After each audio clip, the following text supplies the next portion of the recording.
Good morning and welcome to the Charlotte County Board of County Commissioners Workshop for July 19th, 2022.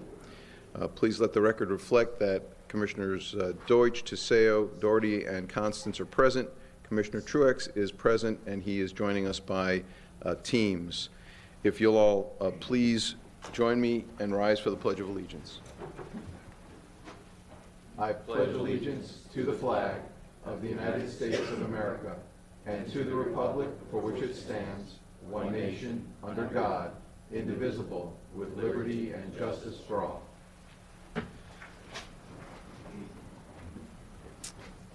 All right.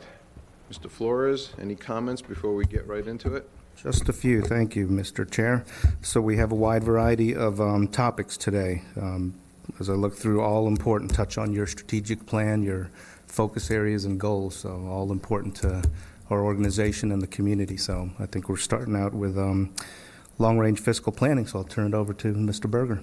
Thank you. And Mr. Berger, before you get started, Commissioner Truex, I see you up on the screen. Can you hear us? Yes, sir, I can hear. Can you hear me? I can. So since I can't acknowledge a hand raising, just say something and we'll stop if you have a question or comment, sir. Very good. Thank you. Thank you. Mr. Berger, you have the floor. All right, Commissioners, do we have a fun-filled day planned for you?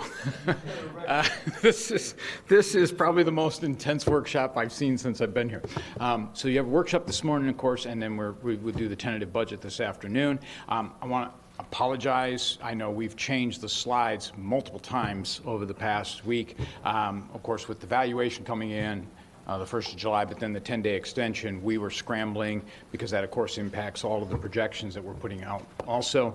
And in fact, I woke up at 4 o'clock this morning and remembered a few things that we probably need to change before this afternoon's presentation.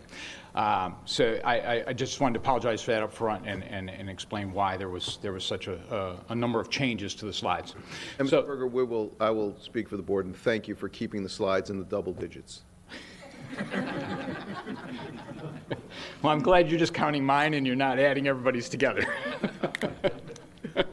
All right. So, Commissioners, we've been doing these long-range financial planning sessions, and the reason for that, of course, just to reiterate, is we're at a transitional time as a county, both in terms of growth and development, but also just in terms of the broader scope of the economic landscape, and everything we've been through and all the volatility that's in the air. So today's, we're going through 5 of the long-range projections, and as you can see, there's significant ones, complicated ones: public safety, street lighting, habitat conservation, transit, and the landfill. And then, of course, this afternoon, we'll be doing the tentative budget. So starting off with public safety, I want to start out with the ad valorem, with the revenue side of it, and you've seen this slide before, but it has been updated for the most recent valuations. So you'll notice that significant jump there from 21-22 of about $97 million total for the sheriff's millage to $114 million. Let me say up front, the presentation you're going to see today is much different because of that. And when I get to those slides, we would have been very, very tight on the sheriff's budget if it had not been for that valuation increase. What we've done is we've worked very closely with the sheriff's office. They've put together 10-year projections for their operations, and then we have included the county's portion of that to build try to build for you a full picture. So I'm going to ask the sheriff to come forward now and cover his projections for his operations for the next 10 years. Thank you, Gordon. Good morning. Good morning, sir. As you're going to see in these numbers here, these are very raw numbers, meaning these are worst case scenarios. These numbers were put together that if we continue on the pace that we're going on right now, this is where we're going to be 10 years out. And what I mean also by raw numbers is we have not deducted any fines, fees, marshal monies, inmate welfare funds, things of that nature. So these are top dollar costs. You're going to see over years, there are a couple of years where we have higher increases than other years. These are we're planning for software changes, software upgrades that we know are coming down the pike, as well as some aviation maintenance issues that are mandatory over time through hours. So these are all planned out. We also have we're adding the staffing, because as you guys know, that the Babcock district will be coming online in a couple years. So what we're trying to do is we're trying to add that staffing, which has been a challenge. As you guys know, it's been a challenge to find staffing anywhere, but we're trying to add those FTEs over the years. And in addition to that, you guys have heard me discuss that, we're doing our rezoning and redistricting maps.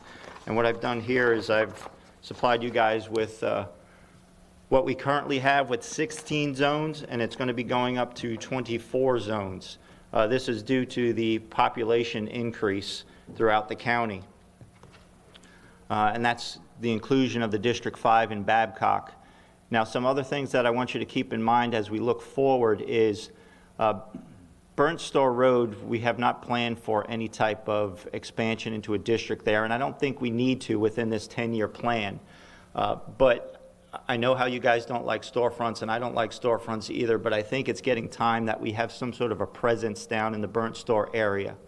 It also helps my staff when they're down in Burnt Store. If they need to return to the office to do some work, they're driving all the way out to Airport Road or Utilities Road rather than staying within that area. So if they're called back out to an emergency situation, they're responding quite a distance. I have a question from Commissioner Taseo. Thank you, Mr. Chair. Welcome to the Chamber, Sheriff, and to your support staff as well. It's good to see you here in the Chamber to take some questions. In regards to the salaries and benefits, personnel costs, obviously that's the elephant in the room. Yes. It's a big number. And I know you have positions that have been budgeted but not filled. Yes. Will that money continue to come back to the board, and then I believe it goes into your capital fund? Well, whatever money, as you know, whatever money we don't spend at the end of the fiscal year must be returned to the board. And yes, that's the agreement we made several years back, where it goes into the capital fund to help for those overtures for any capital projects. Okay. So the funding you have projected in here for salaries and benefits, there's probably a good possibility that it's not all going to be used There's a very good possibility of that, yes, sir. because unfilled positions. Yes. But you budget anyway. Yes. Okay. In regards to your request for Burnt Store Road, we just built a brand-new firehouse there. Is there, there may be a possibility for some joint use of the facility so you can have a satellite office for your deputies to use that facility, because, like you said, a storefront may not be warranted at this time. No, I agree with you, and I was actually kind of looking into that myself, but I was told that the acreage might not be enough if you were to build a facility. Now, I've never been in that facility, so I don't know what the office space is like in there, or if it's possible to even add on a small office to it. Yeah, similar to what we did at Family Services Center. Yes. Have a presence there in an office. Yes, sir. Under the same roof, it would be a great. Yeah, I don't believe we need a full-blown district, but to have some sort of presence out there, I think is probably warranted. And with the expected growth out there, there's just going to be more and more people. Thank you, sir. Thank you, Mr. You're welcome. Thank you. Thank you, sir. All right. Also keeping in mind something that wasn't in this 10-year plan, but was kind of identified as we went through it. It was really a good exercise. If we continue on this path, by 26, 27, we're going to have to be talking about a jail expansion again, because by the 10th, 11th year, we're going to be projected to be full. So, of course, you guys know how long those projections take, how long the planning takes for a jail. We're going to have to start those discussions in 26, 27. Keeping in mind that we are now landlocked out there, so the only possibility is if we're expanding, we still have some yard in the back, and it's going to have to be a tower-type construction. Also, with regards to the raw numbers here too, this is, like I said, this is worst-case scenario, and with the decision you guys had made last week with regards to impact fees, any new positions that come online, those vehicles and the equipment to staff those, outfit those vehicles, should be covered by the impact fees, which will help reduce some of the ad valorem burden. So that was kind of a 1,000-foot view. If you guys have any specific questions, I'll be happy to answer them for you. Very good. Thank you. Thank you, Sheriff. Commissioner Taseo, you're up Thank you, again. Mr. Chair. Yeah, Sheriff, in terms of the jail, I know you've implemented some very aggressive intervention programs like IRIS and some other things. How has that impacted the occupancy of the jail? Have you been seeing a positive effect? Yeah, Well, with the last roundup we did, our population jumped up a little bit, but it's coming back down. We're probably averaging around 550, which is about half our population, which is really good. So our jail is not even close to capacity, which is also helpful to me because our staffing is very low. So I think all the things we're doing outside and a lot of the programs we're doing is helping with that population, and we're going to continue to try and expand our programs. We're working with our healthcare provider right now on various different things with regards to mental health.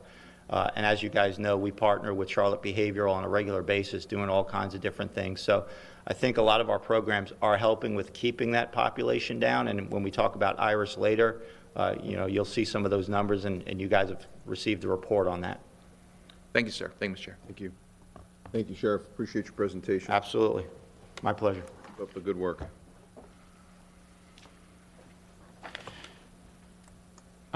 And Commissioners, this next slide is just a graphic representation of what the Sheriff just covered, but breaking it down by his core functions in terms of court security, the detention or jail facility, and law enforcement. In addition, though, we wanted to make sure that the board and the public understood that when we fund the sheriff's operations out of the millage, it's not just the budget that he submits. It's also the operating costs in terms of the facilities that he operates in. So, for instance, the way we've done it in the past is we've pretty much assigned all personnel to the jail that worked on the sheriff's facilities. As he's going, but he was in rented facilities. So as he's going to his own facilities, we're beginning to show the staffing where the buildings are, and so that you could see that across the top there. So we've added on for maintenance costs where the expansions have taken place. So as the sheriff indicated, there's Babcock Ranch, there's the expansion of his administration, and as those pieces come on, we've built in the facilities costs to go along with those. So in terms of maintenance, oversight, that type of thing. So you can see the facilities there. That's everything but the jail, and then underneath it in the middle there, the cost for operating the jail. And then the bottom one is that outlier that we came to you a few years ago on, and that's the inmate health care costs, and that is for inmates that are not, the severity is such they can't be treated within the jail, and they have to be sent out either for emergency or for care. And you can see that's a fairly significant cost. We came a few years ago to you that had gotten out of control. We took a different approach to it. We've been able to flatten those out and maintain those costs, but it's still over $1 million a year, and we see that growing, of course, as the population grows also. So we wanted to add in the total costs of all of this so you could see a very, very clear picture of it. So you can see for the year we're projecting about $6.5 million, but it will grow from there. Yes. Commissioner Doherty, please. Thank you, Mr. Chairman. Gordon, which fund? Is this all general fund, or is this split between the general fund and the MSTU? No. Oh, yes. This is, we split it the same way that we split the sheriff's operations, the 2/3, 1/3. Two-thirds of law enforcement is the MSTU. Yes. 1/3 of law enforcement and corrections and the Justice Center Yes. is general fund. Correct. And we split it the same way. Very good. Thank you. And this is a graphic representation of that, just so you can see, and obviously the biggest portion of that is the jail, but the inmate health is a very significant portion of it. So if we combine all of those, so the sheriff's budget, the facilities portion of the budget, and essentially the applicable fees from that small little yellow piece you see there. Yes. I'm sorry. Can you go back one slide? Did we go over why there seems to be a doubling of the healthcare costs from 15 to 16, and we don't have really a doubling of the population, and then it seems to be staying fixed at that point? That's exactly when we had the issue with all of a sudden, out of the blue, our costs escalated. The insurance carrier quadrupled their premiums, and that's when we went back to the board, worked closely with our risk management. We worked closely with the jail staff and the medical staffing there. Went out, got a different vendor, different approach to handling these bills. Have a tertiary vetting at the front end of them through a third party, and that's how we were able to stabilize them from that point on. I do remember that. Thank you, Gordon. Commissioner DeSalle. Thank you, Mr. Chair. What year did the new infirmary come online? Oh, I think it would have been 2017? 18, 19, somewhere?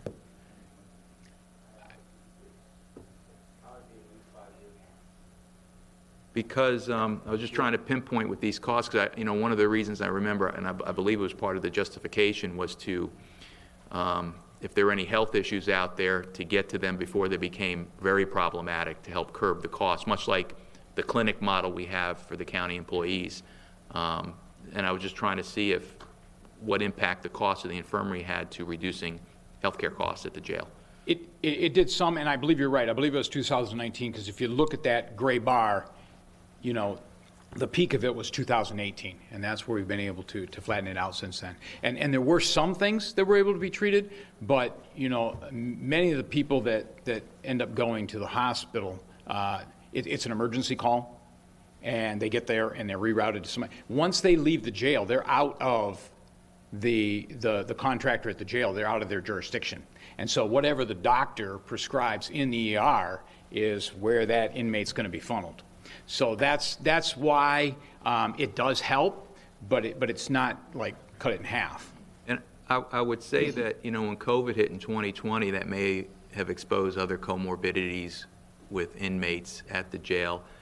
But it seems to have remained flat 2021 through 2022 for inmate health care, which is kind of funny, because I would expect with COVID and those closed quarters, we'd see an increase in need for health care at the jail. Again, these are just those that are coming out of the jail for treatment. So I can't speak to what the contract costs are inside the jail during those years, because that would be under their contractual agreement with their medical provider there. Thank you, sir. Thank you, Mr. Chair. Yeah, I'm trying to look it up. I think it was 2019, but, Somewhere around. yeah. Okay, thank you.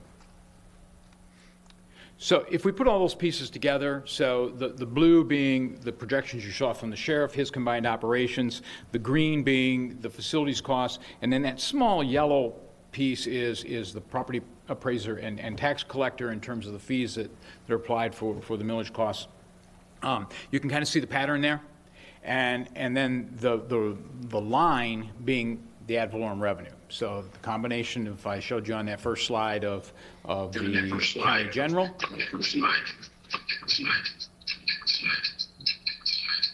We're getting a bit of an echo in the And the public safety MSTU.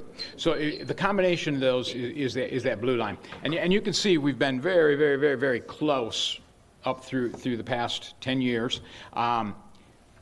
23, the current year that we're going into, and of course this has the valuation increase. We had originally had a 9.5% increase built in there. It came back 17.5%. That 17.5% kept us, if I were bringing this to you last month, this would have looked different. I'd have been telling you the sheriff on paper, it doesn't quite balance, but that would have been because of the 5% reduction that we have to do on the revenue side. And I would have told you we'll be okay for this year. From that point on out, as you heard the sheriff say, this is his worst case scenario, and this is just a matter of projected increases. So sheriff's budget projected to increase roughly 8% per year. After we get through the next couple of years, I'm projecting property tax to be roughly 6.5% per year. So as long as the expenditures are rising at a higher rate than the revenues, obviously that's why the lines start to cross. Just projections, put them out there in front of you. Now, the piece that, as I said, I woke up at 4 o'clock this morning, that I didn't think about, now I'll talk about it a little bit this afternoon, is we did not run the recession scenario on this. So, in the other scenarios, I ran basically flat for 26 and 27. That is not included here, and obviously we would have to rethink some things. The two obvious things would be either a reduction in budget or a rollback of the millage. Those are the two obvious solutions in those cases. But as you can see, for the next 3 to 4 years, especially with this valuation increase, there will not be a problem. Any questions? All right. I'll check and see. Commissioner Truex, do you have any questions? No, excuse me. No, sir, I'm good. Thank you. All right, we're going to move on to the lighting fund, and I am going to turn it over to John. Good morning, Commissioners. For the record, John Elias, Public Works Director. This is a brief presentation. We're going to go over the Greater Charlotte Street Lighting District, talk about the establishment, the agreements, our assets, future opportunities and potential challenges, as well as some staffing. So it was established in 1974 with Ordinance 74-8, which only funded the residential streetlights.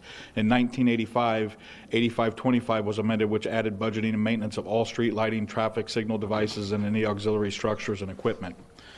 The City of Punta Gorda, Aglands, Bird Key, Little Gasper Island, Don Pedro, and Knight Islands, and Palm Islands do not pay into the lighting district. Interlocal agreements. We have an interlocal with the Florida Department of Transportation. It's a maintenance and compensation agreement.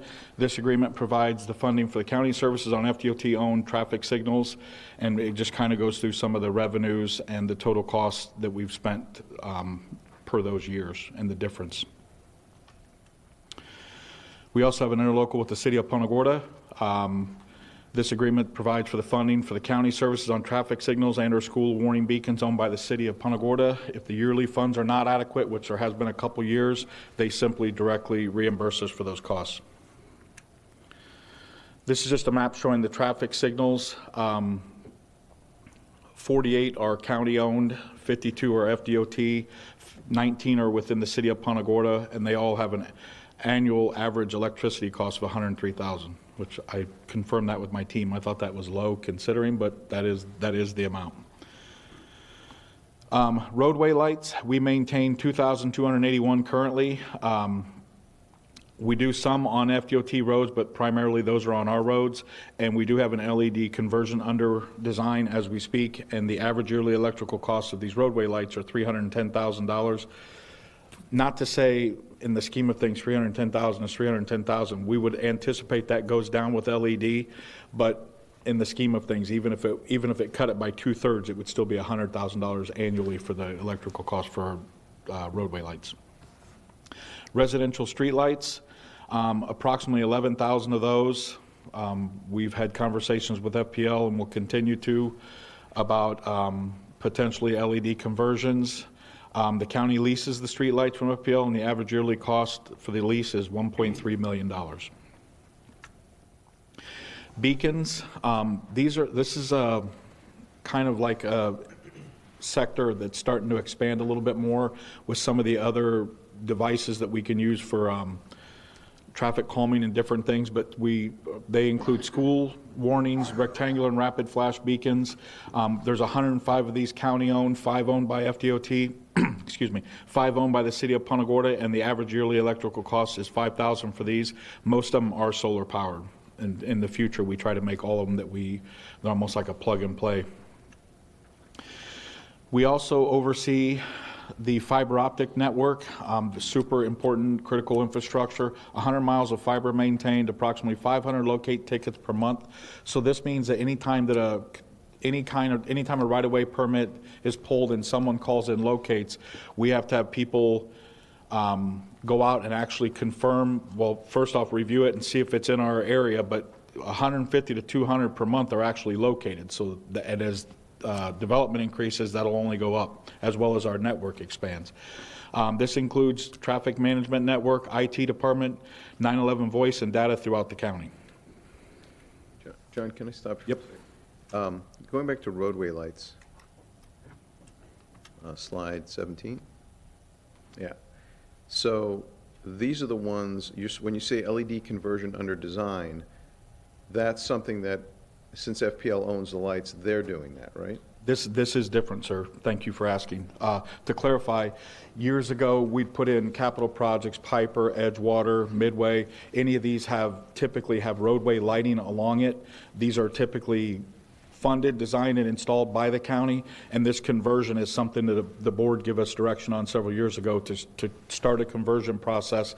Early days with LED conversion, what we were running into is when they do the photometric analysis on it, it would require a lot more lights to be installed, and it was really kind of clunky and didn't seem to work, but with the technology changes and with LED, it's almost a one-for-one swap now, so that's why we're in the middle of this process to do the design to convert these and have a plan to, long-term, to replace all of them eventually. Okay, so let's talk a few roadways. Piper Road. Yep. Those are our lights. Yep. Those are not LED. A portion of them from Henry to 17, the latest portion were LED. The portion from Henry to Jones Loop are not. All right. We're not planning on converting until they're closer to end of life, and then instead of replacing them with the same sodium, we're going to go ahead and do LED. Yeah, and that comes up later in the presentation. There's some that are probably towards the end of their useful life now, sections along Harbor, other areas that we would consider going ahead and doing that, but for the most part, it's as they reach the end of their useful life. Perfect, thank you. Yeah, I'm sorry, Commissioner Seo, thank you for reminding me. Yeah, on the future opportunities and potential challenges, the slide are you using the asset management system, the new system we have, to input all these lights and fixtures so we can manage the replacement better? Yeah, we will be. We're currently loading all those into our system. That includes a conditional assessment. The real refinement of the asset management program for future years will be when you know everything about the asset, including the manufacturer, when it was installed, all that. Some of this, it's more of like we think it was installed in the late 80s. So, but we are definitely including all these assets into the asset management program for long-term replacement analysis. Yeah, because we don't want to get hit with all of a sudden 1 year, oh, you have to replace 1,000 fixtures. I assume that's supposed to allow us a soft landing in terms of, replacing fixtures if it's on a schedule. And we understand that schedule, we can budget for the schedule. It wouldn't necessarily, to be succinct, it wouldn't necessarily eliminate 1,000 fixtures being replaced in 1 year if they were all originally installed at the same time, but it would certainly allow you to forecast and project when that is and possibly spread those out, to your point, for a softer landing. Yeah, I look at Midway Boulevard, those were all installed at the same time. Edgewater, they were all installed at the same time. So some of these newer projects, there's consistency in the installation date. I don't know what the longevity is on those particular fixtures, but they're made for that outdoor use, so I imagine their life cycle is pretty solid. You identify the cost of electricity for all the various roadway lights, but there's no repair R&R that would come annually that gets budgeted for those fixtures. I assume there's R&R on an annual basis for these fixtures. I could defer to my team, but I think for the most part, once these are installed, unless we're getting issues with flickering or somebody's having an issue, there's not a lot of that we're going out and cleaning stuff. I mean, there occasionally is, but for the most part, they're installed until they run out and then we replace them. Okay. Thank you, Mr. Chair. Thank you. So again, kind of going over some of the future opportunities and potential challenges. Many of the assets are coming to the end of their useful life. With some of our signalized intersections, there's outdated detection devices, which we're constantly looking to upgrade. And as we talked about in numerous transportation discussions, a lot of this newer technology serves dual and even triple purposes. So you might get a detection system to trip a signalized intersection, but that's also giving you counts, turning movements, timings, and all that. So as we upgrade this, you're getting a lot more surveillance type analysis equipment installed that'll help us long-term improve transportation-related issues, which I say on the next bullet there. Switch to LED from high-pressure sodium, we kind of touched on that already. So some of the bigger ones that we're not looking towards, but knowing that we'll have to do at some point in the future here is your major intersections like 776 and US 41 will require a pretty substantial overhaul here relatively near future, as well as intersections along Kings Highway. And in doing this, we're always looking at ways, and with the battery technology and solar, and we just had an EOC exercise this week where we talk about it. I know it's a real drain on law enforcement after a disaster having to man intersections. We work with them. There's requirements why we can't just put temporary stop signs in. That comes up a lot. The intent would be to try to put some sort of battery backup on these signals that'll at least get us through a couple days until we could get generators on site. So question. it would seem to me it would make more sense, rather than leaving these large batteries out there to just cook in the sun all day long, the maintenance, and then for the few times every, hopefully, half a decade or longer, when actually we have a situation where they have to be activated, maybe it would make more sense to have a component, a situation where you have an ability to plug in that battery at the base of the fixture, so when the disaster comes, you deploy 50 of these batteries at the important intersections, and they're fresh and ready to go, and then when the emergency's over, you unhook them and put them back in storage. I just think this is it's a sort of an overkill system. I get why we're doing it and why it makes sense, but for the payback that you're going to get, it just doesn't make sense to put them out there, because they're going to fail. You're going to have to maintain them and replace them, and there's got to be a better system for, hey, when it happens, it's a manpower issue, but you get out there and you deploy these things, and you have a schedule for where you want to do it. I just think that's a better way to go. So I would 100% completely agree with you if the scenario that you described is what was happening, but that's not. So these power supplies, we get glitches every single day, lightning strikes, power surges. So these would probably come into effect every day they could be utilized. Typically what happens is our signal will go into flash and it'll reset itself, but hopefully if with these systems put in place, that wouldn't even occur, because the second that there was an interruption, it's going right on the battery backup so that you're not getting these. So to your point, if it was just for storms, we'd have to take a harder look at that, but this is for daily operations that will certainly help improve. Okay, so how many signals are you talking about deploying this to, and at what cost?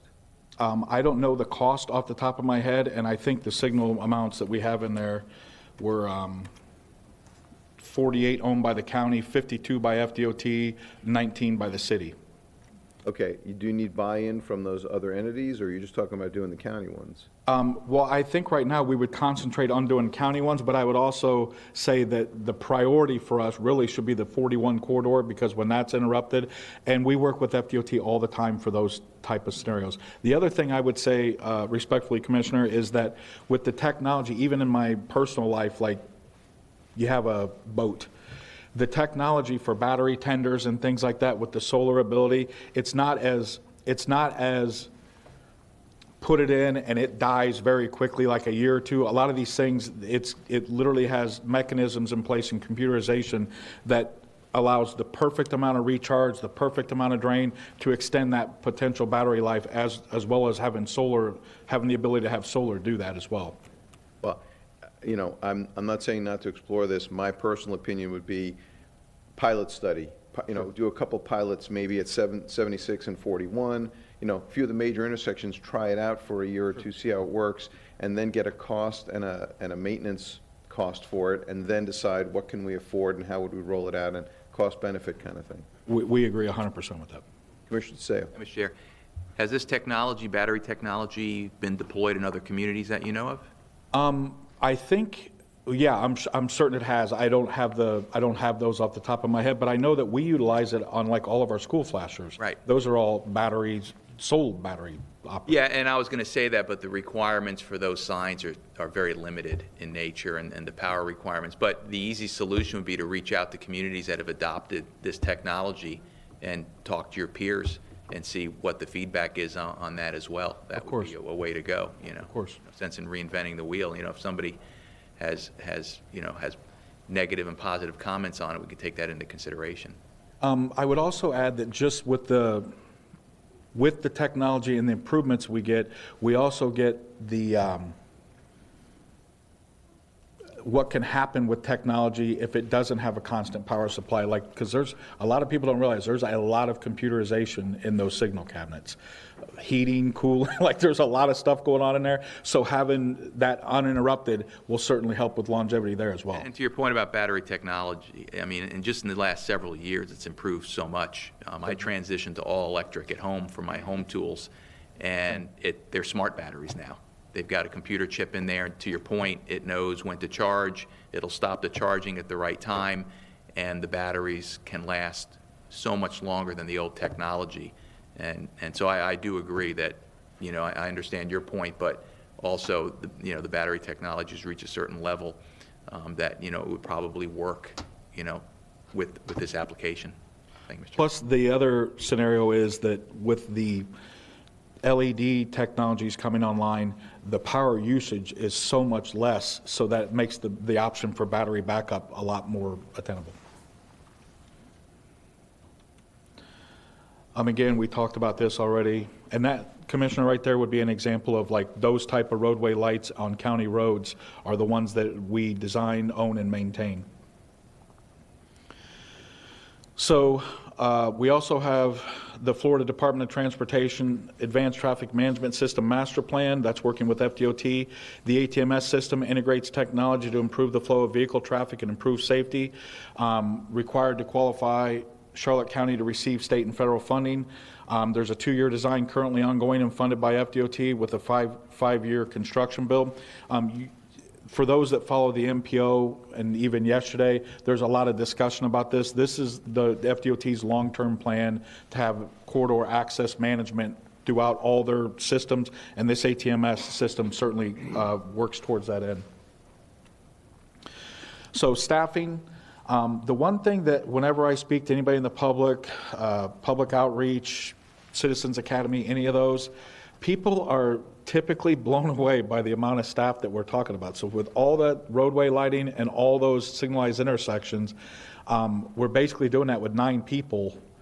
It's kind of crazy. So long term, with more intersections and lighting coming online, as well as just probably with the City Works and the asset management system helping us refine maintenance programs, out years we'd be looking to increase staff by at least 4 at some point in the future, but we got it out at 2027. I would also add that one of the things that's helped us not add staff is the technology. It allows you to do so much without having to deploy a person in the field. Our current staffing is adequate for break-fix items, required preventative maintenance, upgrades and replacement and growth of transportation, which I just kind of talked about, as well as, again, to your point earlier, Commissioner Teseo, City Works coming online. It'll help us really refine and identify long-term maintenance programs related to the assets. And I think that's where I turn it back over to you, Gordon. If you had any other questions, I could. Thanks.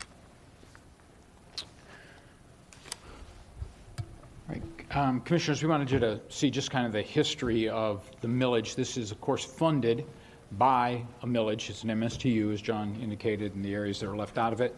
But you can see way back, 20 years ago, it was at the same rate it's at now. It dropped down during the early 2000s, took it back up to the rate that we've been, or the level that we've been covering in this.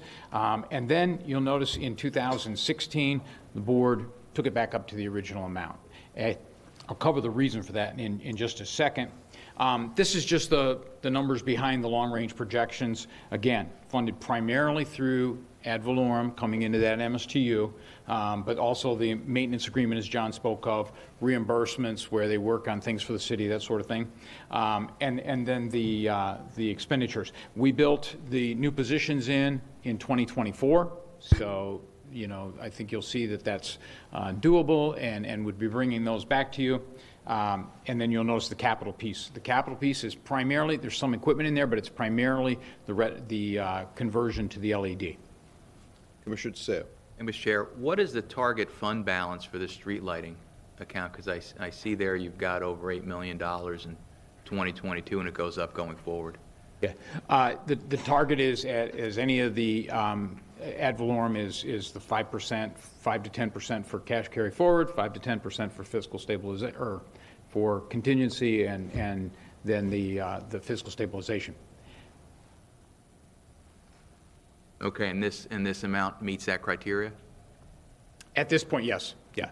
Now, it's higher, and let me go back to... Yeah, it looks higher to me. It is. And let me go back to 2015 and explain what happened. So in 2015, as you can see, that expenditure line had been exceeding the revenue line for quite some time, and the beginning balance had dropped very, very low. So we knew that couldn't continue, and there were 2 big issues on the horizon. The first being FPL was constantly telling us they were going to change the methodology Energy costs were going to go up tremendously because we weren't paying our full share on the street lighting and the LED conversion. So those two issues were there, came back to the board and said, you know what, if we're going to maintain this, build for those two things, we need to increase the rate, and we brought it back up to the original rate. As you can see, what happened was the two things that we had built this for, in addition to that, were deferred. FPL continued to talk about redoing the methodology, but never did. And the conversion to LED has taken a lot more planning and longer time than what was originally thought. So what's happened is, yes, that reserve has grown significantly. Yeah. And commissioners, we get through 2026, get the LED conversion done, get the positions added, you can see what this would look like. And again, this is updated based on our projections now for ad valorem. You get to 2026, it's a whole new ballgame there. Other things will happen, I'm sure, but. Yeah, I just want to make sure our reserves are at the correct balance. It seems like we're over-reserved based on our policy. They are. At this point in time, Commissioner, they are. And again, because of the two things that we increased it for have been continually deferred. Okay, but it looks like going forward in the out years, it continues to increase. Yes. And again, once we get past 2026, it's, Yeah, it goes. all the conversion is done. Or, well, not all of it's done, but the capital expenditures are completed. Well, I just want to make sure we're not, over-collecting for the reserves for this street lighting element, and if there's a possibility that we have, I'd like to understand those numbers and the percentages a little bit better. It's not clear with this slide. I can kind of see it, but the reserve on a percentage basis isn't really broken out. Yeah, go ahead. Can I ask you a question? Thank you for giving me the opportunity. Are we conflating two things? Are we talking about our conversion to LED or FPL's ask to convert to LED for all of their stuff that we're leasing? The capital expenditures, and I'll let John jump in here if he needs to. The capital expenditures that we're reflecting here are for our LED conversion. Fine. And then, Because there's a whole other issue about FPL coming to us and saying, hey, we want to convert everything to LED, and here's the cost and here's the benefit. And we looked at that and said, you got to be kidding. We're not doing it. We're fine where we are. And when the costs come way down, or really when your equipment starts to fail and you have to do it to provide, then do it. But right now, we just don't see the utility or the efficiency in doing that as a fiscal policy. So this is our conversion. Yes. Okay, thank you. Yeah, and if there's an opportunity to pass a savings along through our street lighting program, we assess our taxes to the people. Right. I just want to make sure we're not over collecting on the reserves, and if there's some room in there to make an adjustment, we should have that information available. Commissioner, I can assure you that Gordon couldn't agree more. We have these at every quarterly business meeting, and this is something that we're closely monitoring. But we do have some big-ticket items that are coming up, and we didn't want to reduce that yet. But that's not to say in the future we would consider possibly reducing that amount. But also keep in mind with the development going on, it's only going to expand all the services that we're requiring to do. Yeah, but with the development going on, more people are paying into the lighting district. Understood. Yep. So, yes. So I guess the short answer here, Commissioner, and we all see the chart is, this is what it looks like today. In 2 or 3 years, but way before 26, we will get input from fiscal to say, now it's time to crank it down a little bit because we see light at the end of the tunnel, and we're gonna have come in for a softer landing and not have to be charging as much. Well, if you look at the green line, which is the fund balance, we're kind of there. We're above the expenses. Well, I get that, but then it comes down, and then expenses come up in 24. So I think. Yeah, but there's still separation. Yeah, but I'm thinking at that point they're going to have a much clearer picture of what will need to be, and then we can have a better understanding. I mean, there's so many moving parts. I appreciate Gordon and his team in communicating with each department, making sure that we don't have a real deficit issue ever. I appreciate the conservative approach. Yeah. I mean, I get it. But that's where he lives. Yeah. So, thank you. Thank you. Go ahead. But certainly, we can bring that reserve information back too. We'll provide that. Hector's writing some notes there, so he'll get me the info. Thank you, sir. Any other questions? All right, move on to the next. All right, the next one's have a conservation plan. I'm going to turn it over to Tina. Good morning, Commissioners. Tina Powell, Parks and Natural Resources. I'm going to give a brief update on the Habitat Conservation Plan, including the density model, and as well as our current implementation status. Just a review of our density model timeline. In 2016, we applied to the service to change our funding mechanism from an acreage-based system to a density-based system. In 2018, the service informed us that would be a major modification, and working with them through different requests for additional informations. In early 2019, we hired an environmental consultant to do the population viability analysis and worked with the service to make sure that that product was what they were looking for to meet their needs, and submitted that to the service in June of 2021. Staff met with the service for our annual report review meeting in March of 2022, and they indicated they were finalizing their review of our population viability analysis and would be providing us a written determination to our density model. We have followed up in both May and June, and the response we got is that they are actively working on it, so we anticipate some time to get a response. And to just review where we are with our overall implementation, the Habitat Conservation Plan has 8 different biological goals and objectives, as well as our ongoing monitoring and reporting. So our first objective is to maintain and manage existing county-owned scrub. That is ongoing. Our biggest challenge with that really has to do with prescribed burning as far as the urban interface, staffing, weather conditions, so we are managing that as well as we can. The second objective is to acquire a minimum of 1,300 acres. We are currently closer to 400 acres as opposed to the 375 on the slide. Our main challenges are the willing seller nature of the program as well as the current market. We have halted the majority of our acquisition attempts right now due to the market. Unless it is something that closes a gap or provides some significant benefit, we are holding off on current purchases. Our third objective is to coordinate with other public lands, primarily with Swiftmud. One of the properties we recently purchased is surrounded by Swiftmud property, so they have recently restructured. We have a new point of contact, and that is working much more hand in hand with them. Does that mean that you can incorporate those lands in the plan because they'll never be built on, so we get credit for it? They were already incorporated into the plan, yes. Thank you.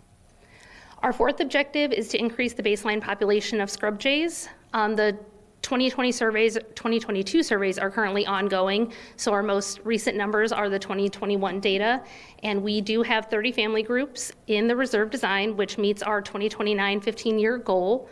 That is due to both management of our existing reserves and acquisition of some of our properties that are currently occupied by scrub jays. Our fifth objective is to conduct scrub jay translocations as appropriate. They need to be relocated on restored lands, which didn't start until 2019, so we won't even be evaluating translocation as an option until 2023 and 2024. The remainder of our objectives relate primarily to monitoring, both scrub jay population monitoring as well as vegetation monitoring program to ensure that the management is meeting the service's requirements, and that is ongoing with our staff. The long-term land management plan is the overall guiding document for both the lands that we are acquiring and the existing county conservation lands, and those are ongoing as we acquire lands. The acquisition and permitting status, we have the numbers through June 5th, and we have acquired 400.8 acres, which is 30% of our requirement, and our building permit tracking at that time was 1,900, leaving us at 10.6% of our permit issuance. So I have Commissioner Doherty. Thank you, Mr. Chairman. Tina, we got a good spread there right now. You know, we've acquired plenty of land so far. Have you guys calculated if the explosive growth continues, because we're not acquiring because of the cost right now, When do those lines converge? You know, do we have an idea how long we can defer acquisitions before we get in trouble? Because as you know, and maybe the public doesn't know, the service will create a moratorium for building permits within for properties that are in scrub jay habitat. So we have to keep that top number higher than the bottom number. Correct. Do And we know when they're going to converge? knowing Yes, how I guess so. unpredictable the market is, we are keeping an eye on that as the permits are issued. We think we probably have at least a year to 2 years worth of buffer before we have to be more concerned about our acquisition. So you're watching that very, very carefully. Absolutely. We look at those numbers monthly. Thank you. So before I go to, thank you, Commissioner. Before I go to Commissioner Tiseo, so we have the numerator, the denominator. What's the super denominator? What is the total amount of land that's out there that's eligible to go in? It's not the 1,400, it's, you know, so we have 400, we need 1,400 roughly, but what is the amount of acreage that's eligible? Is it 2,000 acres, 4,000 acres? What's out there that could be acquired? So the reserve design is very parcel specific. It is 1,336 acres. We can propose alternatives if land gets built on or things like that, and those would have to be approved by the service on a case-by-case basis. So we're locked into the footprint. Yeah. Ooh. Because there is, at the time of our plan, and now there is so little scrub remaining that provides that long-term viability, we had to work with what was available. Right, and that's my point, is that there's not an infinite amount that we can just block over to. And that takes time, too. If we buy land that's not pristine habitat, then we've got to prepare it, restore it. Correct. Literally takes years. Yes. And one of the things we had proposed during the density model was the restoration of agricultural lands. That is an option that we can propose at any time in the future for an alternative parcel. That just comes with funding that wasn't originally accounted for in the plan. And just to clarify, Mr. Chairman, Yes, go ahead. Just to clarify that, these ag lands were habitat. At one They time, were yes. farmed, so they have the potential to be in the right spot to provide Correct. the correct habitat. Thank you, sir. Still think it'd be cheaper to create a scrub jay hatchery and just make birds, that's all. Yes, sir. Well, at some point, people just won't build on scrub jay property. They'll go to property that's non-scrub jay. But they won't be able to if we're shut down. If our ratios don't stay in line, we would no longer be able to issue permits within the plan area. Okay, what about outside the plan area? Outside the plan would be unaffected. Yeah, that's what I'm saying. So on the density model update, it's been 4 years, I think now. I know you've been going back and forth. What's the final hang-up? What's the issue now that is? We're just waiting on them to literally write the response. They have reviewed it, they've discussed it internally, we are waiting on them to provide us a written determination. Okay, and does the agency have a guideline for response time? Is it within 6 months, 8 months? No, Federal. they have no statutory guidelines for responses. But you feel we've, responded appropriately? They have indicated we have met all of their requests for additional information, and they are just working on that response. Okay, because and I know when we lobby up in DC, and I remember when I went up there one time, I think we went to meet the folks there that regulate this. I wonder now with our next legislative visit, if we continue to hammer home on this plan and meet with the people and get a face in front of them and, hey, here we are, we're waiting. I do follow up monthly with an email and every 2 weeks with a voicemail. Okay. So I do push to get a response. Thank you for your efforts. Thank you, Commissioner. Yes. Yeah, Mr. Chairman? Oh, yes, go ahead. Sorry, Commissioner Truix, you have the floor. Thank you. I just wanted to kind of let Commissioner DeSayo know that was one of the most frustrating meetings that I've ever had in my life with the service, and Commissioner Doherty can confirm that. They don't care about timelines. They don't care about anything but what their little fiefdom is. So what I'd say is it's been frustrating, but I recognize that staff has been very diligent in their efforts to try to get this completed. And I want to thank Tina and everybody that's been engaged in it because I know it's frustrating for them as well. Thank you, sir. Appreciate the comments. Okay. We're going to move on to the financials. Good morning, Commissioners. Francine Lisby, Fiscal Services. I'm going to walk you through the financial slides for the habitat conservation. We're going to start with revenue. Our first slide includes the revenue collected through the plan since the beginning of the start of the plan in 2015. We've provided permit information as well as the acreage permitted on an annual basis. We've also split that revenue by the categories identified in the plan, which is endowment, land, and management. I do want to note the increase from 2020 to 2021. So we did see a significant increase in permitted acreage, and the revenue is reflecting that. So for our next slide, we did a 10-year projection on the revenue. We kept, from 22 to 24, we kept revenues stable with what we're seeing, what we experienced in 21, and then we slowly started to decrease that revenue. So 25 and 26, we're assuming the same permits as in 2020, and then we did an average going out after that. So from 27 to 32, we did an average of approximately 92 acres permitted per year. Is that, I'm sorry, if you go back, is that sort of incorporating any kind of recessionary model, or just, it's so unpredictable, just decided to keep it flat for 3 years and then actually go down? As Gordon mentioned, same with the public safety, we didn't do different scenarios. We just assumed, based off of the construction market, that we would probably continue to see through 24, and then eventually we would start to see a drop in that. Okay, thank you. I do want to note that indexing was always presumed and required in the plan. We have suspended that pending the density amendment with FWC, and we're going to talk about more about indexing in future slides. So these projections do not include any indexing. You in? No. Sorry, go ahead. Go ahead, I'm sorry. Land acquisition cost. Since 2016, we've acquired, like Tina mentioned, approximately 400 acres and spent about $2.5 million.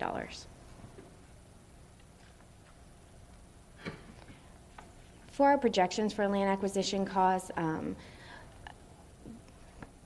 the methodology we used was a very linear line. So we know that we are most likely not going to purchase 47 acres on an annual basis. We're going to take advantage of opportunities when larger parcels are available and the price is right. But for projection purposes, we did do a very flat line.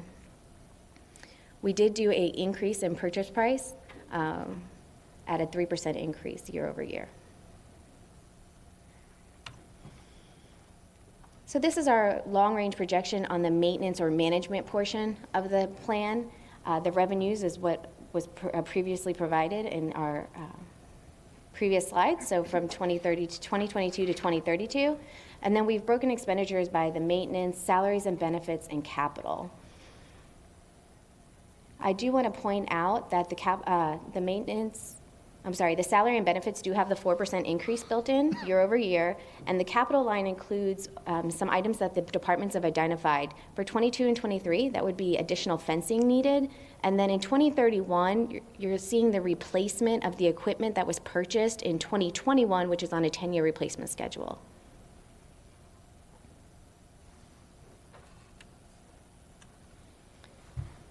Those projections are graphed out in our next slide. The spike in expenditures in 2021 is when we, as I mentioned, purchased that equipment, but also we started bringing staff on board as we acquired additional parcels for management. And then in 2031, you continue to see that spike. And then for the revenue, it's clearly that we did the step-down approach, so it's flat from 21 through 24, and then we slowly bring that number down.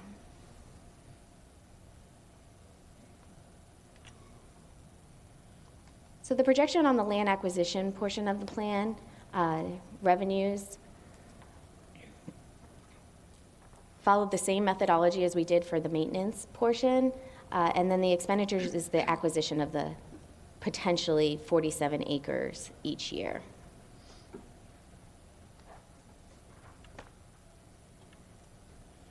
And then that information is also graphed. You could see here on the expenditure line, we had some very large spikes in expenditures, and that was when we purchased large parcels of land.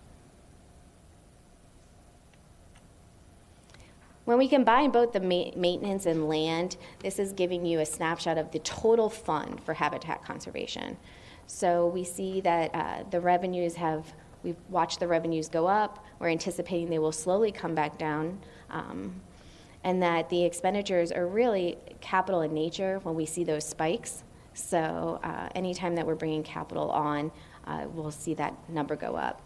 Unfortunately, based off of this projection, the fund would go negative in 2030. But that's when we're going to start talking about indexing, because we do have an opportunity to change that path with that line. This is indexing. As I mentioned, the fund does require indexing of our fees on an annual basis.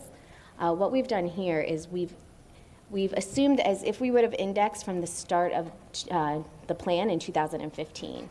And you could see that, of course, the red line, red bars, don't change. The expenditures are not going to change, but just that revenue changes. So year over year, we're indexing, and you see that the trend of the green line for the fund balance is dramatically different. My next slide is if we index starting in fiscal year 22, which is probably more of a reasonable look at the fund. So if we started indexing our fees in 2022, we still see that green line is very healthy going into 2032 at approximately $800,000 for a fund balance. So can I ask, the prior slide was what, indexing from the get-go? Yes. I see, okay. And I mean, you're looking at an average I mean, the maintenance is the maintenance, I think, but the land acquisitions, you're just averaging small parcels each year.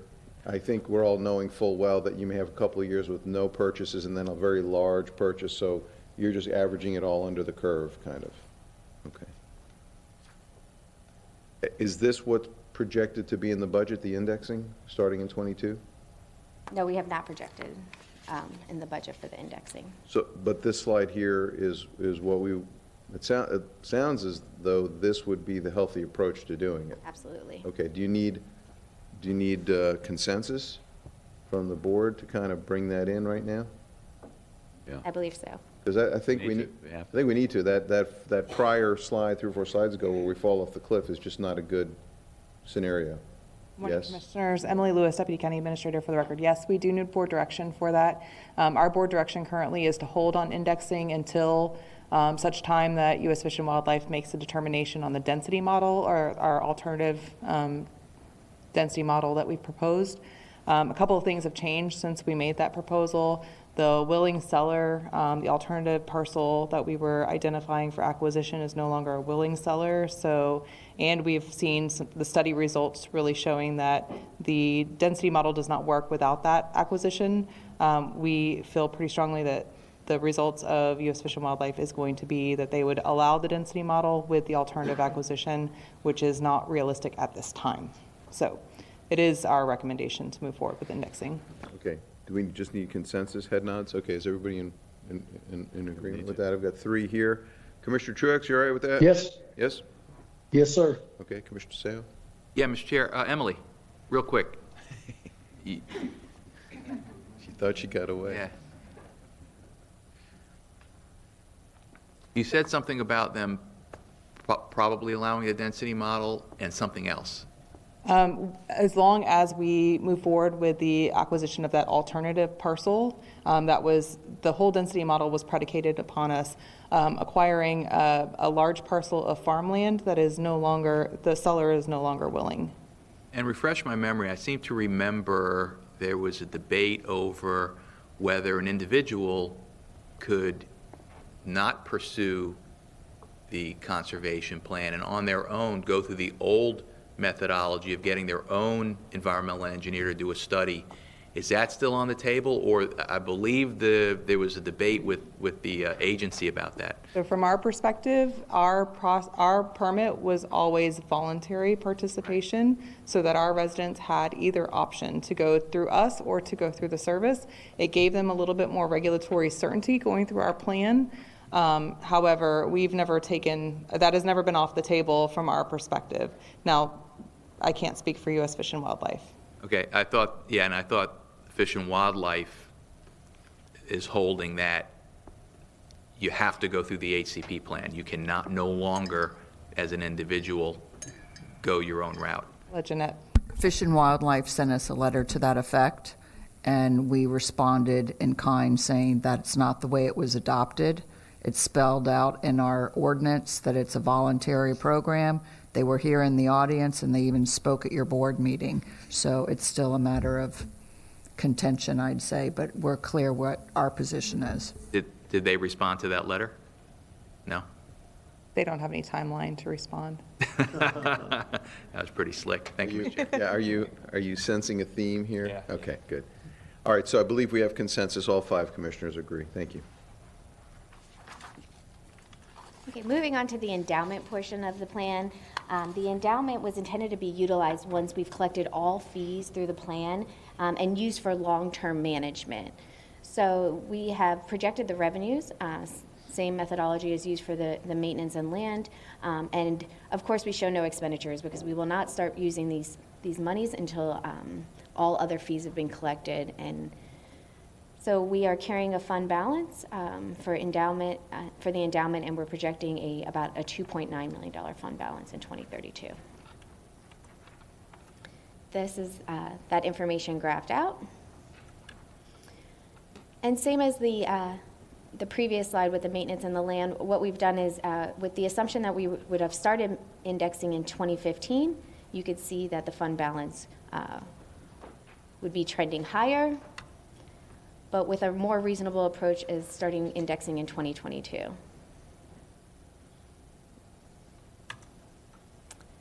Any questions on habitat conservation? Okay. I don't think so. I think we're good. So finally, I just wanted to touch on Conservation Charlotte. We've provided you a projection of where we believe Conservation Charlotte will be in 2027. That is the last year we'll collect on that millage as well as pay the bond. And we show a healthy fund balance for Conservation Charlotte.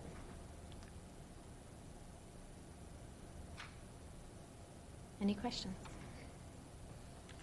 So that's a set, I have a question though, yeah, on Conservation Charlotte. So that's a set .2 mils, but with valuations going up, are we going to get that done any sooner? Or are we not allowed to pay the bond off sooner?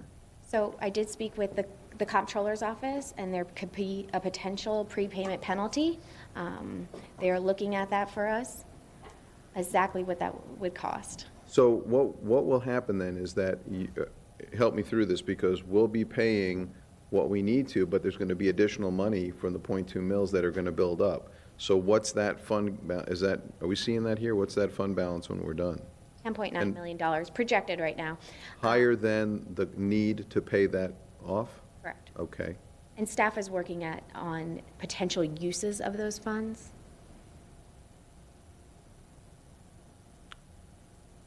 So I guess I could propose this thought.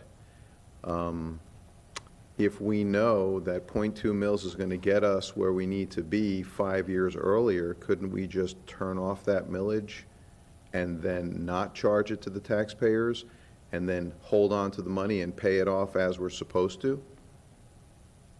That is Ooh. an option. Yeah, that'd be pretty cool. So let's think about that. Commissioner Tiseo. I thought the .2 mil, we were operating in the red. I thought it was not generating enough revenue to pay for the loan.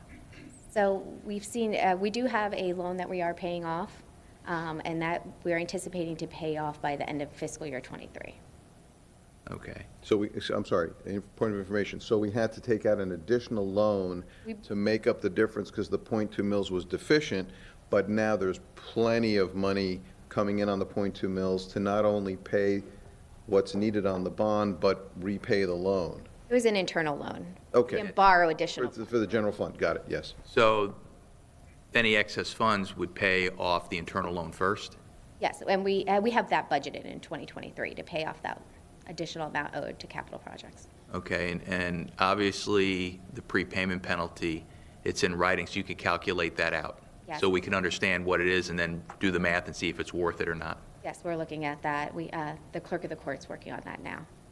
Okay. I see what you're saying, because otherwise, if it's worth it, pay it off early Yeah. with a penalty. Otherwise, just pay it off over time. But again, there'll come a point where we don't have to charge that .2 mils and still be whole to pay this off, so. Is that, I know when the Finance Committee goes over these particular investment vehicles or loan instruments, I would say, the prepayment penalty wasn't taken into consideration. I mean, usually you can negotiate those out or look for other particular instruments. I have Susan Gervais. Let's have her. You're recognized. Good morning, Commissioner. Susan Gervais, Charlotte County Clerk of the Circuit Court Finance Director. We did refinance in 2020 to drop the rate on that loan to 1.14%. There is a prepayment penalty, but that's based off of whatever the current rates are in borrowing. So as I checked as of yesterday, there would not technically be a prepayment penalty. It depends on where the market is and where the rates are when you're ready to pay off. The rates have been going up. Exactly. So the bank can then take the money that we pay back and loan it to somebody else at a higher rate, Oh, okay. thereby negotiating, So, making up for the difference. so there may not be There may not be, it's just we can't tell until that time happens. okay. But I will say this, at 1.14%, I mean, we have our own internal needs that even if we were doing internal loans from the general fund to utilities or other things at, the same cost as the state revolving fund of 2%, I mean, it may be better just to hang on to No, it and I and was gonna- pay 1.14% That's is free money. free money, so I think we're good. But like I said, we can collect it up to a certain point. We don't need to collect anymore. We know we have enough to pay off the whole loan, so we can have that discussion. Thank you, Mr. Chair. It's a good place to be. And thank you for refinancing at such a low rate. You guys did a great job. Thank you. Thank you. Go ahead. That's all I have. I'm going to turn it back for transit. All right, thank you very much. When I realized there was 5 of these this morning and the budget this afternoon, I thought everybody's going to get sick of seeing me. So I picked the 2 most complicated ones and gave them to Francine. That's how that works. She did great. Transit. Wanted to cover transit because transit's been changing over the years, and we used to do transit within the general fund. As the funding mechanisms became more complicated, we moved it out of the general fund and then do a general fund appropriation to the transit fund for our portion of the funding. Wanted to run through this because I've been telling you, it's out there, but after the next census, once we cross that 200,000 population threshold, our funding model is going to change. But also just in terms of long range, we've been putting more and more into the transit fund as time's gone on, and the reason for that is the way the funding works, and I've gone through this with you before. On the capital side of things, we pretty much get a 80-20 split, 90-10 split, and usually for our purposes, we get 100% funding on capital because the state uses toll road credits to do the match with the federal government. So typically, like we built the new transit facility, not a dollar from the county. We replaced buses, pretty much 100%. Maintenance on the budgets. However, the operational side of transit is pretty much funded from a multitude of grants, but pretty much funded on a 50-50 basis. The grant pays 50%, we pay 50% of the operations. However, about 3 years ago, we hit the cap on that because there is a cap on how much they will fund up to the 50%. And so as time has gone on, the general fund has continued to contribute more and more. However, what has happened, of course, over the past couple of years is because of COVID, transit was a huge priority. COVID funds, and these were not the CARES dollars that came down directly to us as the county. These are CARES dollars that went through the Federal Transportation Authority that came down to fund transit. So it greatly reduced the amount of general fund dollars that we were needing to put into operations in order to operate over the last few years. So it's been a very mixed bag, and so we wanted to run through this and demonstrate that. These are just the numbers, but... Gordon? Yes. Before you go further, just a real quick question. It's obviously 10 years away, but in like 30 seconds or less, what does that change in the funding model look like? I'm actually going to show you a slide, Okay. yeah, right All here, right. that will demonstrate that. Hang on. I got Commissioner Deutsch. Yep. Thank you, Gordon. I think our transit program is probably one of our best-kept secrets. People aren't aware of it, they make limited use of it, and it's an incredible asset that the county offers. And I want to clarify the population figures. We're about 204,000 plus in Charlotte County right now. The feds, however, and fortunately for us with transit, the feds won't change that number until the year 2031 probably, when the numbers come in, plus or minus, however that works out. Is that correct, Gordon? That's why I'm standing here today, because there's been a little wrinkle in that. And I'm going to cover that in a minute. Okay, because traditionally that's what we do, and it's a double-edged sword, because there are some areas where there are some programs and funding sources where we should get credit for what our current population is, but this, there are others where because of the lag, we don't get it. I've had, I've been a big fan of it. Initially, we had a small group that we didn't charge, and now everyone gets to ride for free. All you've got to do is plan ahead a little bit. You can get to the doctor's office and back. You can get to the beach and back. You can get to the supermarket and back. And at the price of gas, maybe it's getting to be more of a bargain. Periodically I have discussions with Rick, and I had asked him actually a week or so ago to talk to you about two suggestions I made, and I don't know if he did, and I don't know if they would affect the operation. One was to look into the possibility on occasion of extending the hours into the evening a little bit, and also to look into the possibility of extending the hours into the weekend a little bit. And I hate to bother you in budget season, so I said, when you talk to Gordon, would you bring up those issues? So I don't know if they were brought up, because obviously even on an experimental basis, they'll affect what happens. But this is one of the greatest assets we have that everyone doesn't take advantage of. But I don't know if you've given any thoughts on the hour thing, and you may want to comment on that, and the population for us. Yeah, Rick. Thank you. Rick's putting numbers together and things now. I will say this, it's because of COVID, our ridership dropped, of course, 50%, and it's starting to build back, but it's very, very slow, and it's caused a number of issues. One, because the federal funding coming down, or the funding coming down was federal funding, we had to stick with the federal guidelines regardless of what everyone else was saying. So still having to deal with, you can only get so many people on a bus because of social distancing, still the masks, all of those things. The other aspect of that is drivers. We at one time had close to 35 drivers. We're down to 10 or 11. Many of our drivers tend to be retirees who are, of course, many of them are reluctant to work under the conditions where they're exposed to COVID. So we lost a lot of drivers during that time. And then just nationwide, drivers are a huge issue. So we've got some real operational issues that we're grappling with, and we're looking at different options, and we'll be coming back to the board on those. But operationally, right now, it's not a problem because ridership is still very low.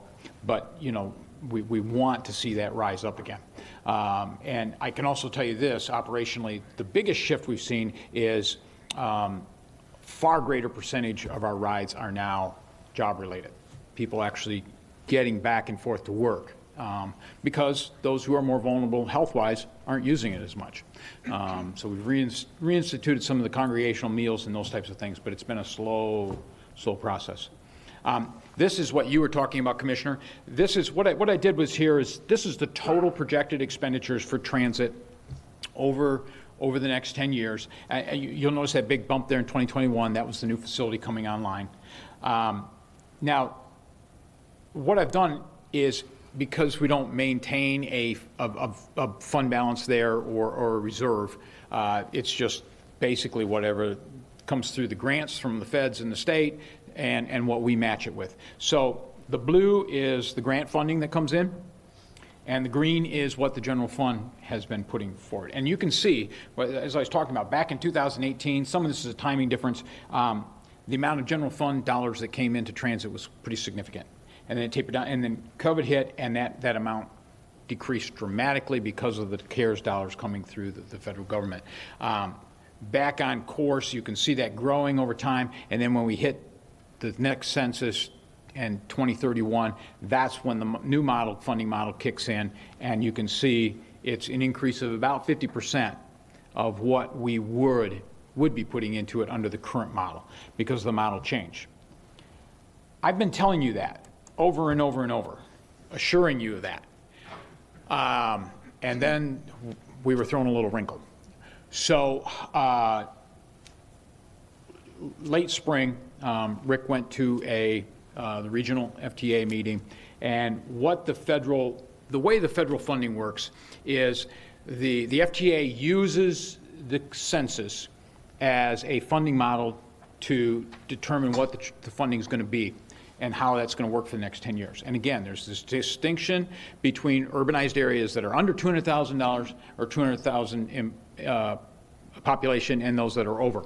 So, and these apportionments are made by these urbanized areas, UZAs. And it gets more complicated than that. For instance, right now, our UZA technically goes up into Northport.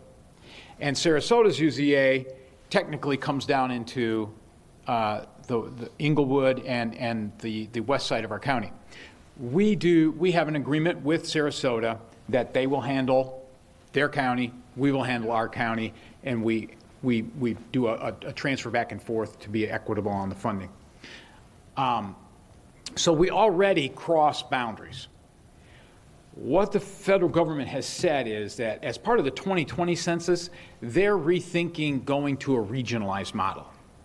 Now, what that means, and that the funding would follow those regional models.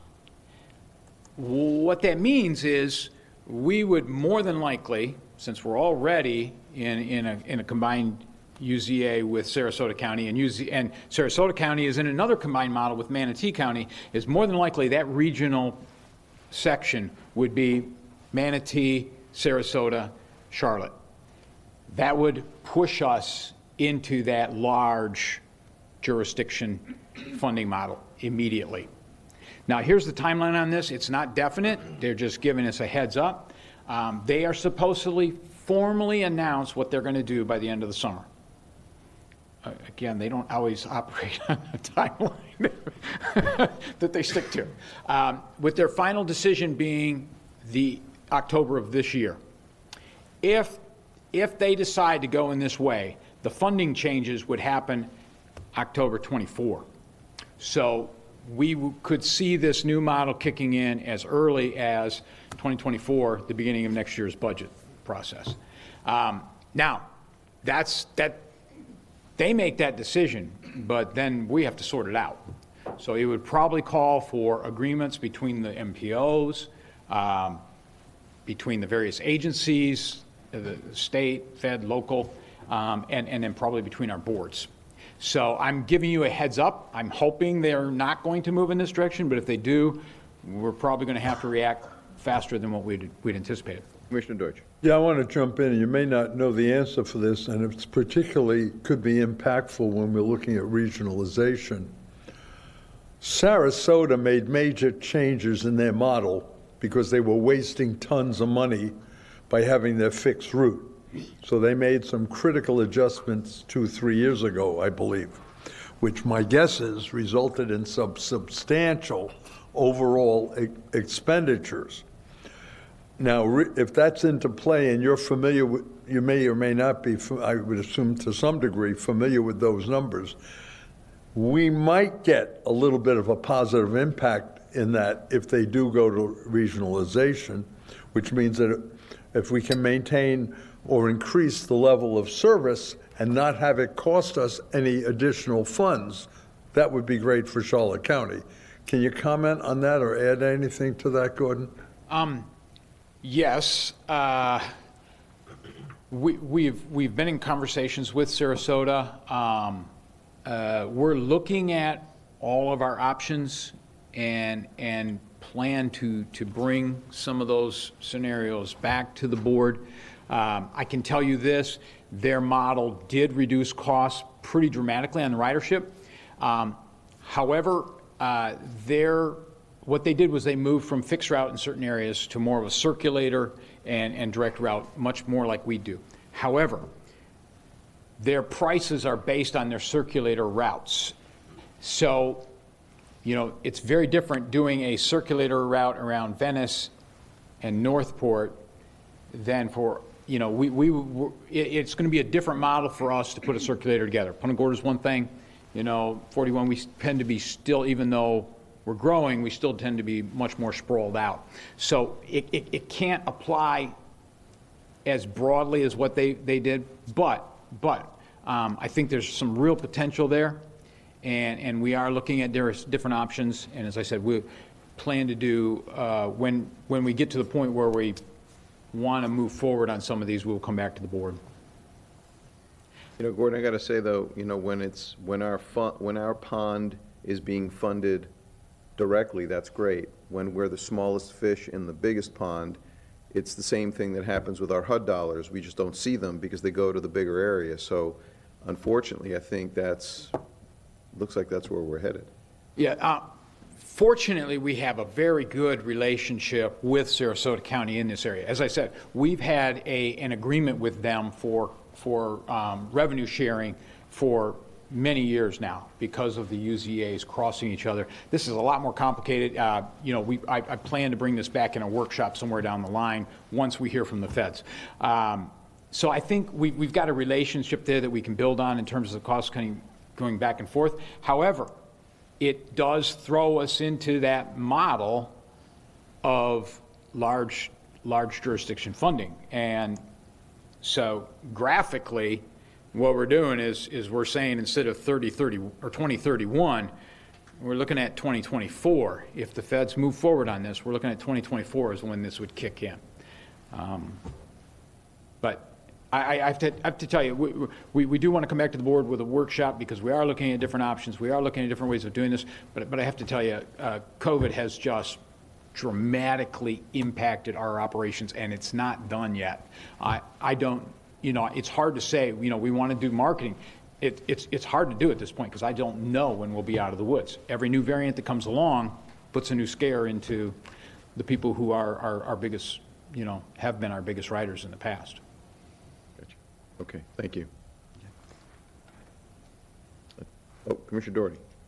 Yeah, Gordon, just looking at the subsidy from, some slides that were in some package, there's been so many slides moved around. It does look like in 24 we're looking at a doubling of the subsidy from the ad valorem, going from $709,000 under the current model to $1.5 million. And then that's on one chart I was looking at. So it's about a $800,000 to $1 million a year bump. Yes. Or draw from the general fund subsidy. And again, some of that is because it would have been higher anyway, but some of that is magnified because we're receiving extra dollars from the feds as a result of COVID. I want to make sure I was reading this right. Yep. Yes. Thank you, Mr. Chairman. Thank you.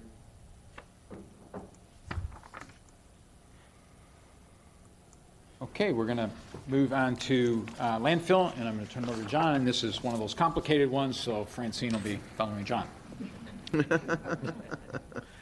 Again, for the record, John Elias, Public Works Director. We are going to be discussing the Charlotte County landfill. The big takeaway here is this is a very large ticket item that fortunately for us, we've had some real strategic thinking. Some things fall our way that we're going to lay out what future replacement would look like. And so we're going to cover the background, the infrastructure, funding, closure, and what the future looks like. So briefly, the landfill background, it opened in 1975, 160 acres, 100 acres permitted disposal area with a 60-foot permitted height. And that's that location right there. The total area now is 640 acres with a permitted disposal area of 108 acres and a permitted height of 130 feet. A lot of that area is taken up by mitigation area of 235 acres, and the current projected end of life for the current cell that we're using is 2034. Can I ask you a question, John? Yep. So you're saying the original permitting was 60 feet of height, but yet now we're up to 130 feet. So is there a regulatory cap yeah, we kind of go into all that, what it's going to look like as we move through this. Is our current area permitted at the maximum? I believe everything is permitted at the maximum. I got Lorenzo here who could step in if I say anything incorrectly. All right, so hang on a second. Yep, Mike is hot. How you doing? Good morning, Commissioners. Lorenzo Dates for the record. Yes, that's, I believe, an error on the slide. It should be 130 feet is what we're allowed to as far as height goes. From 1975. I don't know if it was that originally in 1975, but I do know that in the last 20 years it has been 130 feet because that's what we've been working at. Right, the slide says our current permitted height is 130. That's the correct answer. That's maximum, okay. Yes, sir. So we kind of go over just a graph here showing the historical tonnage. A lot of factors play into that, and obviously you see one that spikes there, and that could happen any other time that we get a natural disaster like a hurricane, but you can see what happened when that occurred. So the infrastructure at the landfill includes the scale house and the customer convenience center, the working face and disposal area, operations and equipment maintenance buildings, leachate facility and deep injection well, and Synagro Regional Biocomposting Facility. And again, we got some pictures that kind of show that. This second bubble, that arrow probably could have been pointed down here more towards Synagro, but again, I'll kind of go over this. So coming in, you got the scale house, the customer convenience center, and again, we have pictures of this to kind of just show that. So that's where you currently enter the landfill with the scale house and the customer convenience center. This is the working face of the disposal area of the landfill. That's the actual landfill being utilized right there. A lot of people don't realize this. A lot of people just, the old adage was taking stuff to the dump. A landfill is a really technical scenario that a lot of people don't realize, including the equipment that we utilize, the compaction, the fill, how all that's monitored. There's telemetry devices in the machine that tell you how compact it is, so you're not over compacting. It's telling you how far out to push. There's a lot of technology being utilized at the landfill that a lot of people don't realize. How can you over compact? You can over compact to where it don't get oxygen and it don't break down the way that it's intended to. Very specialized and giant piece of equipment that we have out there. Oddly, not one of the highest place in the county that you can see bald eagles as well. The operation and equipment maintenance buildings are out there by the leachate processing area. This is on the back side. That's the leachate facility. We have an agreement with utilities that's staffed by 2 people, I believe, full-time. Very unique that all the water that's captured from the landfill has to be processed like a typical treatment program, and then eventually deep well injected once it's processed. That's the Synagro Regional Biocomposting Facility. These pictures kind of don't do it justice. Those structures there are enormous. So the big question is closure and what happens before, and how we move forward, both operationally as well as fiscally, which we'll kind of get into here. So a liner cap will be installed, a stormwater structure will be put in, 3 feet of cover will be added, and sod will be laid, and we're required to maintain that for 30 years. And this kind of shows you what that would look like at the current site.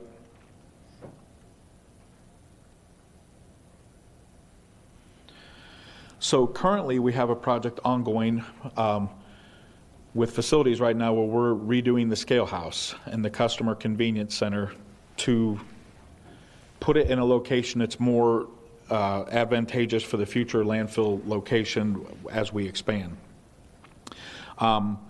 It kind of goes over some number there. The future disposal area is 180 acres. 700,000 is a rough estimate per acre to develop a landfill, and typically, and there's a lot of room for discussion here for future workshops of how we want to do this. With how big a cell do we want to start with? Do we want to go 40 acres, 60 acres, 20 acres? And a lot of that will be contingent upon, are we going to do a standard landfill, or are we going to do a fly ash landfill where we're incinerating? There's a lot of potential options to consider for the future. Of course, there's 6 years for design and permitting and construction. So the new scale house and convenience center is going to be approximately where that arrow points to. In the future disposal area, the 180 acres is right behind it. So that's why we're moving the scale house over there. John, hang on. Commissioner Deutsch. As part of the closure procedure, how do we deal with the methane? Because it's still producing methane below the surface. Is part of that closure procedure either piping that out so it can be utilized in a positive way and getting some positive result from all that potential energy, or do we just burn it off, or what happens? That's a great question, Commissioner. I think we kind of touch on this later, but just to clarify now, currently we have a system that captures the methane gas, a network of pipes that captures it and converts it to energy, and we have a contract where we sell that. Right. And the assumption would be that that would continue into the future. So we would just essentially continue selling it so it is utilized, because there's a positive value in that. And at one point I was going to heat an elderly housing facility with burn-off methane from a landfill. Right. Thank you, Joe. So the landfill funding is accomplished through tipping fees and the sanitation assessment fee, which is an annual non-ad valorem assessment on improved residential property, which covers the following: collection, disposal and tipping fee, and administration fee. Here's the slide where we really kind of get into it. And again, we're very fortunate where Gordon and his team, Francine's going to kind of get into this here in a moment. But at our quarterly business meetings at Public Works, we always kind of bust on solid waste because they have this huge reserve. But the reality is this reserve is set aside just for this. So what we've been able to accomplish is pushing this landfill opening and closure scenario out. Several things have created that scenario. The good things are that I believe we're the #1 recycler in the state, so that's definitely pushed off a lot of our solid waste that would have been put on the landfill. A bad thing is, and I'm a contributor to this, is with the advent of Amazon and the purchase of people, you get a lot more stuff coming in that way. So we're trying to balance that, but what this basically lays out here is how far out we'd have to start looking at closing the landfill and what all those steps would be. And again, we're poised really well right now that we're way out in front of it. We got a fiscal team that's meeting with us quarterly to kind of analyze this, and as these big projects come online like the scale house and the convenience center, we're budgeting for that and strategically setting ourselves up for this long-term program. John, before you go further, so the original map, we're working at 160 acres now.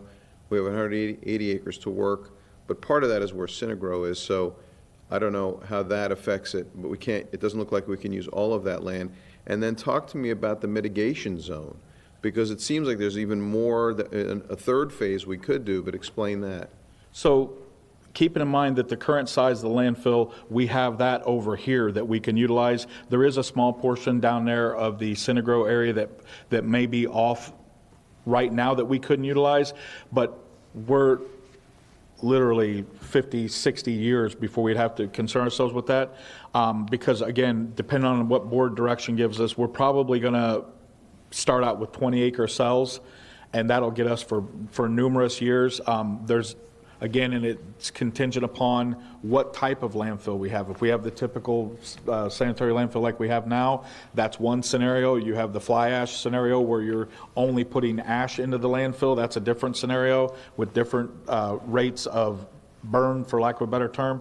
But you have this giant area here, this 180-acre disposal area, and the mitigation thing that you talked about is a stormwater mitigation for the whole landfill that's required, and it basically allows the whole area to be permitted. So that mitigation area is laid out there. All those ponds that you see around there are all part of the mitigation area. Okay, but I guess what I'm asking is, we're looking at phase 1. That's what we're operating on right now.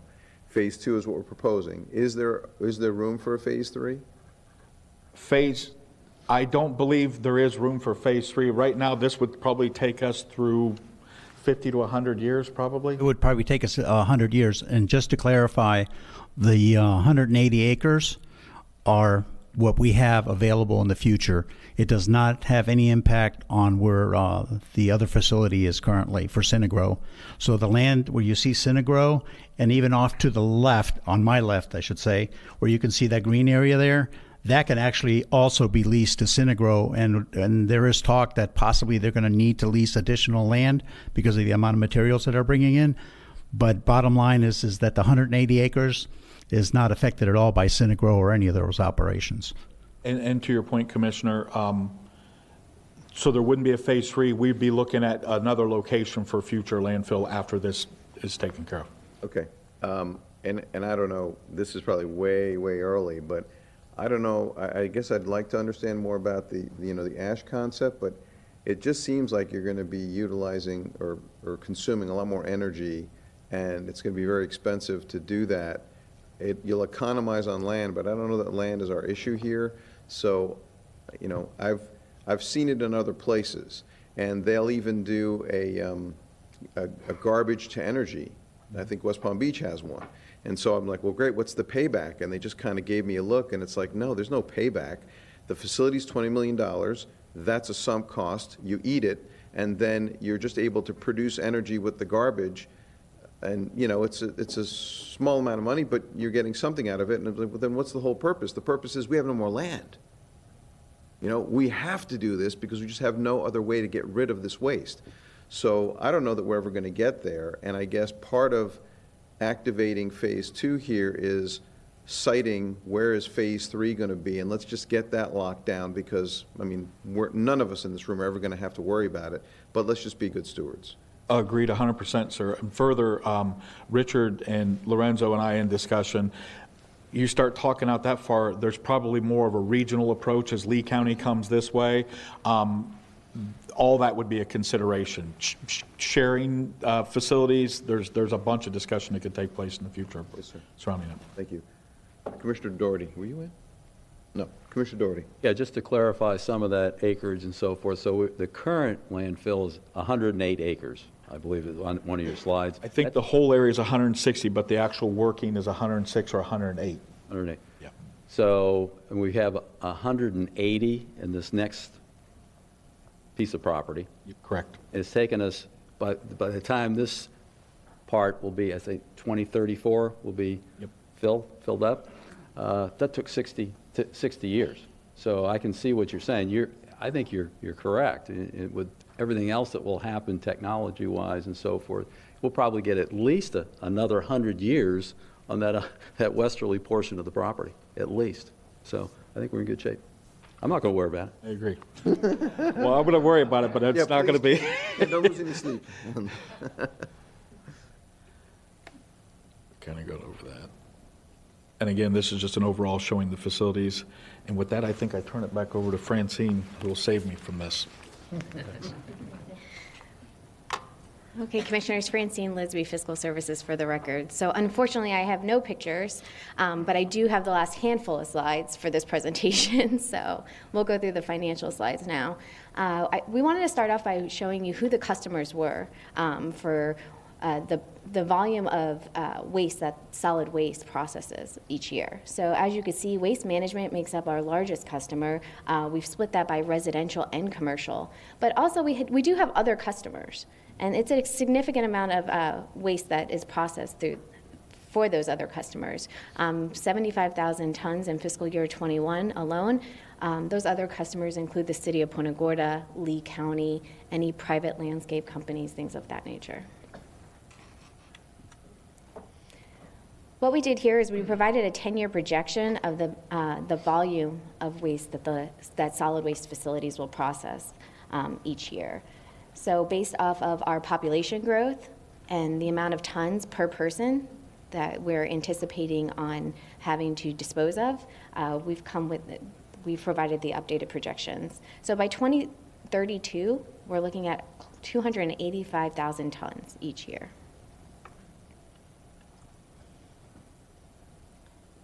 And then this is that information graph. As you could see, once again, those other customers is a substantial number by 2032.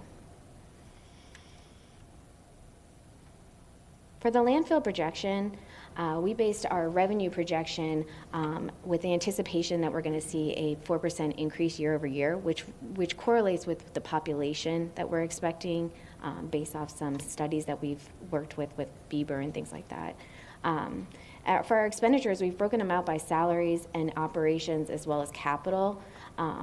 Salaries and benefits and operation of the landfill stay primarily flat. But then when we look at capital, there's a few components of that capital number. So in working with the department and the fleet manager, it's been determined that due to the wear and tear of the equipment at the landfill, that equipment should be on a 5-year replacement schedule. So we've built that into our projection. That is a recent change. So we're going to move to a 5-year replacement for the majority of their equipment.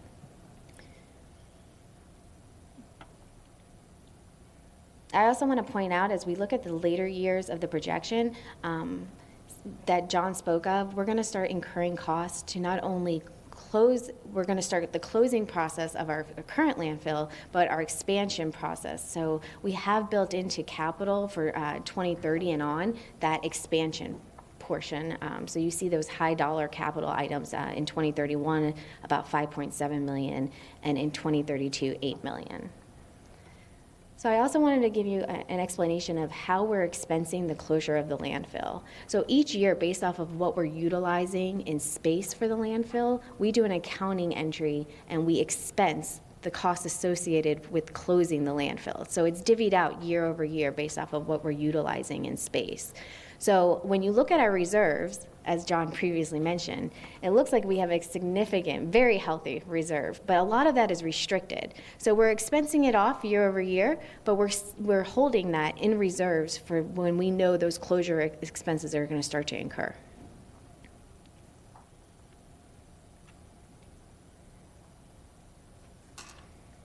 We have also, I just want to note, for salaries and benefits, we have added staff. So we've added 4 potential staff that would potentially would be coming on in 2023, and we'll bring back to you for approval at a later date.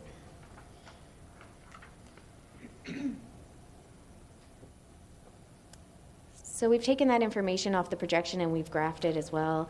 As you could see, our revenues are going to continue to grow at a conservative, we believe at a conservative rate, and then our expenses, some of those spikes are due to either replacement of equipment. We're finalizing that scale house project, so we are anticipating in 2023 for that to be completed, so you see that spike there as well.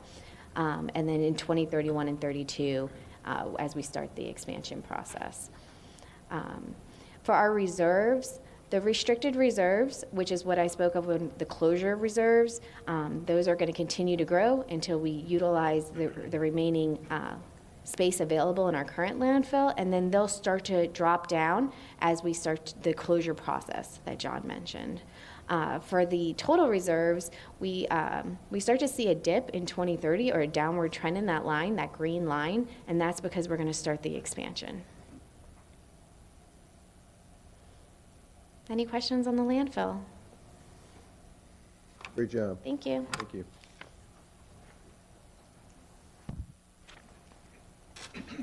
Okay, so that ends our long-range fiscal planning. Commissioners, you want to take a 5-minute break, or do you want to keep going? All right, so let's keep going. We'll start with ARPA funding. Presentation A.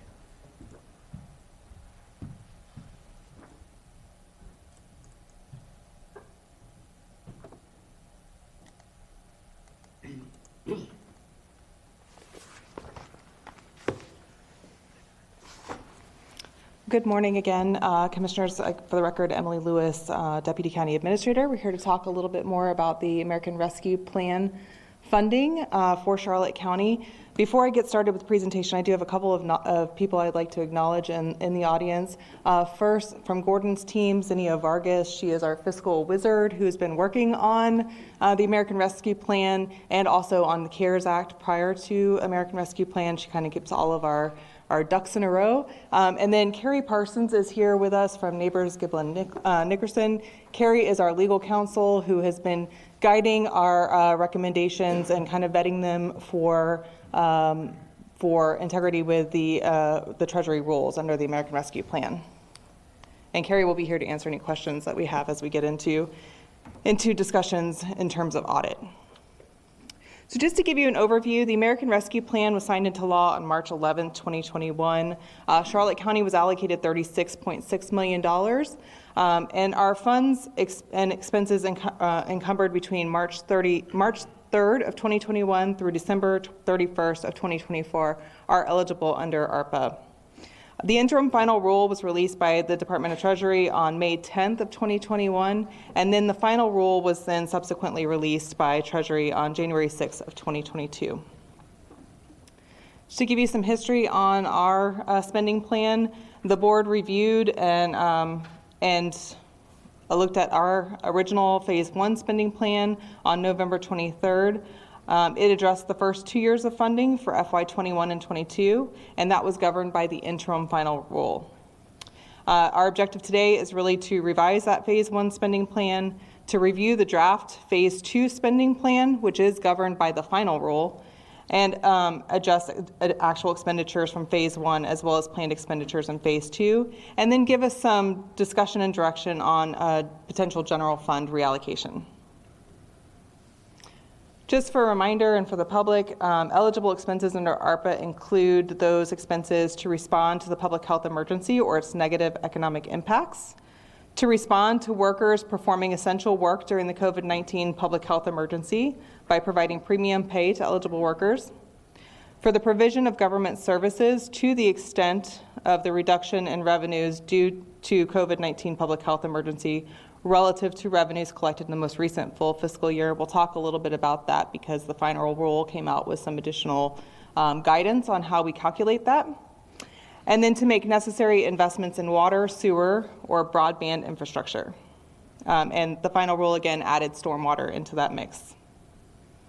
Under public health emergencies, some examples of eligible expenses include services and programs to contain and mitigate the spread of COVID-19, capital investments in public facilities to meet pandemic operational needs, services to address behavioral health care needs exacerbated by the pandemic, and payroll and covered benefit expenses for staff primarily dedicated to pandemic response. For negative economic impacts, some examples, and this is not inclusive of everything, but are individual and small business and nonprofit assistance, recovery of tourism, travel, and hospitality sectors, and serving hardest hit communities and families in qualified census tracts or those that were disproportionately impacted. Under the provision of government services, replacing lost public sector revenue, providing premium pay or bonuses for essential workers, reemployment of public sector employees, and retention of public sector employees was added in the final rule. For water, sewer, and broadband, we can invest in water infrastructure, wastewater infrastructure, stormwater treatment, facilitating water reuse, or invest in broadband for unserved or underserved communities. Just for a quick review, our Phase 1 spending plan that the board approved included expenses under public health response for vaccination and testing, public safety payroll, COVID isolation leave for staff, our IRIS program, which the sheriff spoke about earlier today, and a retrofit of the board chambers. Under negative economic impacts, assistance to individuals of $500,000 and infrastructure advanced wastewater design for Eastport Water Reclamation Facility. Based on some board feedback and on guidance that we received from Treasury, we are proposing a revision to the Phase 1 spending plan. The portion that was allocated to vaccination and testing actually was covered by the Department of Health through state funds, so we did not have any expense on there on that category. Our public safety payroll ended up being $5.3 million. And then our COVID isolation leave, we have budgeted $265,000. We don't think that we will hit that mark, although we are still seeing staff that are coming down with COVID even as early as yesterday. And then finally, the IRIS program, we have $771,000 for the Sheriff's Department, Charlotte Behavioral Health Care, and our Public Safety Department for the first phase of that program. You will see in phase 2 a proposed expansion to that program. Under the provision of government services, we did run through the calculations of the different ways that we could take revenue replacement, and it worked to our best advantage to go with the standard $10 million deduction for revenue replacement. Now, I will couch this with saying that every dollar, every penny of ARPA funds has to be justified, has to be reported on, and has to be accounted for when we send our reports into Treasury. And so our proposal is to take the $10 million revenue replacement and utilize our payroll expenses that would account for that $10 million for the Treasury reporting requirements. Moving on to the draft phase 2 spending plan. This is for years 3 and 4. However, year 4 really only includes the ARPA or the IRIS program. So we are looking at an expansion of the IRIS program. As you have all seen, the program is working tremendously. There's a tremendous amount of need out there. The Sheriff's Department is looking at expanding that from the 2 existing teams to 5 teams in year 3. Under negative economic impacts, we have public sector workforce retention. We are proposing employee retention funding of $1.92 per hour, as well as a $1,000 bonus to our IAFF fire union members. I'm going to pause right there because joining us today we have Dr. Jeffrey Ling from Evergreen, who is going to talk with you a little bit about our class and compensation study and the justification for this workforce retention. Yes, Commissioner DeSalle. Thank you, Mr. Chair. Yeah, regarding the co-responder program, what's the funding mechanism once this funding goes away in the out years? That is something we will need to talk through with the board in 2025 when we will have to deal with that. That would be a combination of funds from the Sheriff's Office and the county in terms of our staff, and then Charlotte Behavioral and whatever their costs would be at that point. Because with the expansion, what was the number, $1 million and change? The expansion is $2 million per year. Okay. That is the total cost of the program. We're going to need revenue replacement in short order. I mean, 2025 is, we have to start planning in our budget. Correct. Okay. So it'll be through county and sheriff's budget. We're going to have to with funding. Yes, we'll need to talk through what those funding sources look like in 2025 if we continue with the program. Well, we know it's coming. We may not want to wait till 2025. So it may be a conversation we should have sooner rather than later and identify funding sources. Thank you, Mr. Chair. Thank you. Emily, before you go on, just real quick, and maybe I missed this, but the difference between phase 1 and the revised phase 1, you went from 9 to 16 million. Why was that again? Let me pull it back up. So in the original phase 1, we had a number of projects that either didn't come to realization within that time frame, or we have pulled out for board discussion in terms of realignment with the revenue replacement piece. So things like the Bachman track, we had some funding in there for assistance to individuals. We will talk about later in the slide. When I say every penny has to be accounted for, it has to be accounted for and audited through the Treasury guidelines. That's not the question. The question is, we went from 9 million to 16 million. So how did you, was there more allocation allowed? Because phase 1 spending plan, your total was 9.173 million, and in the revised plan, it's 16.349. I know how you're... We did not have the $10 million revenue replacement in the original spending plan. So we've realigned some program elements and then added in that $10 million of revenue replacement because we can take that in this fiscal year under the first phase. Okay, so the total amount of money is the same, you just took more in the first year, you took more of it in the phase one because you could realize the $10 million. Correct. And the 6.349 that's left was what was residual from the original 9.173. Correct. So you packaged it together. Correct. That's all, thank you.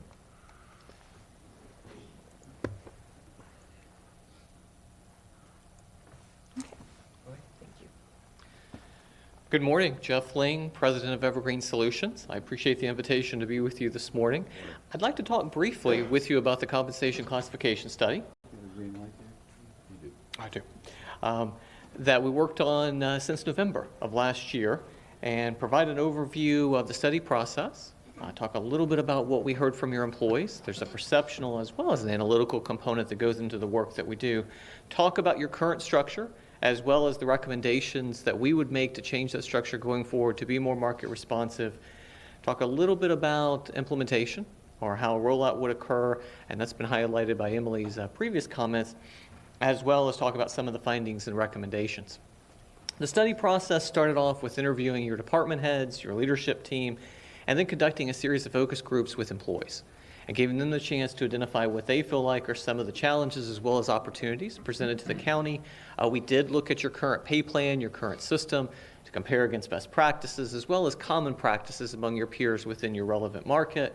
We did look at race and gender distribution of compensation within the organization. We did ask each employee that was included in the study to complete a survey about what they do on a daily, weekly, and monthly basis. That job assessment tool that's referred to in the next to last bullet is that electronic survey that employees had the opportunity to tell us what they're doing and how they're doing it. And then we went about the process of looking at external equity, or looking at, if I left the county and I went to work for another organization, would I make the same money, would I make less money, or would I make more money than what's being offered here? We also came back and revised the pay plan, as I alluded to in some of my opening comments. I'll share that with you in a few moments, some of the minor changes that we recommended. But probably more importantly, we reallocated the classifications, or the job titles, based on the current market data at the time. And I'll talk in a few moments about some of the market challenges that are present that we're all familiar with, some of the major changes and realignments that have gone on in the market since COVID, as well as in this post-COVID environment. We did recommend a approach for maintaining or implementing the system over time. We did annualize some cost estimates and provided that, and put together a draft and final report.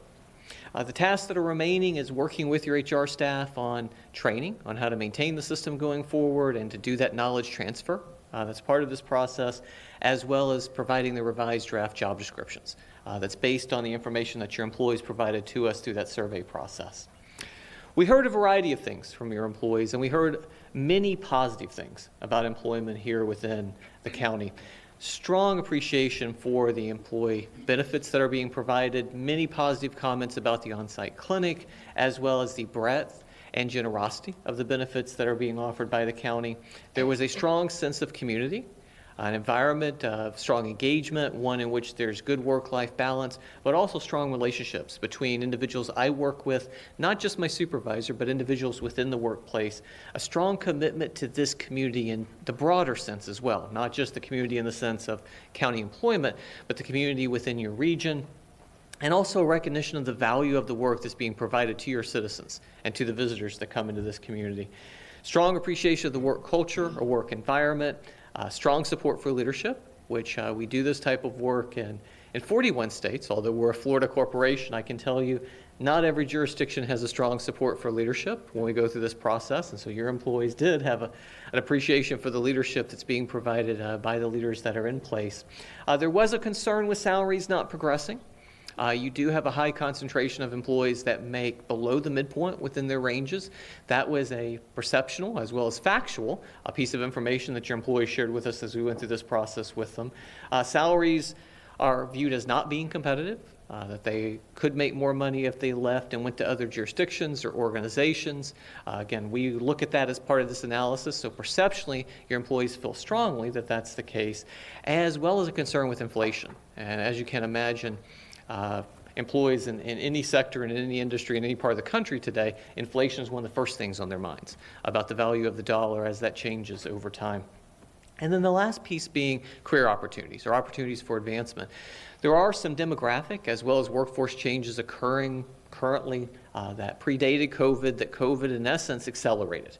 That COVID made occur a little bit more quickly with some of the people leaving organizations, some of the turnover that public organizations have experienced, as well as some of the people that came to public organizations.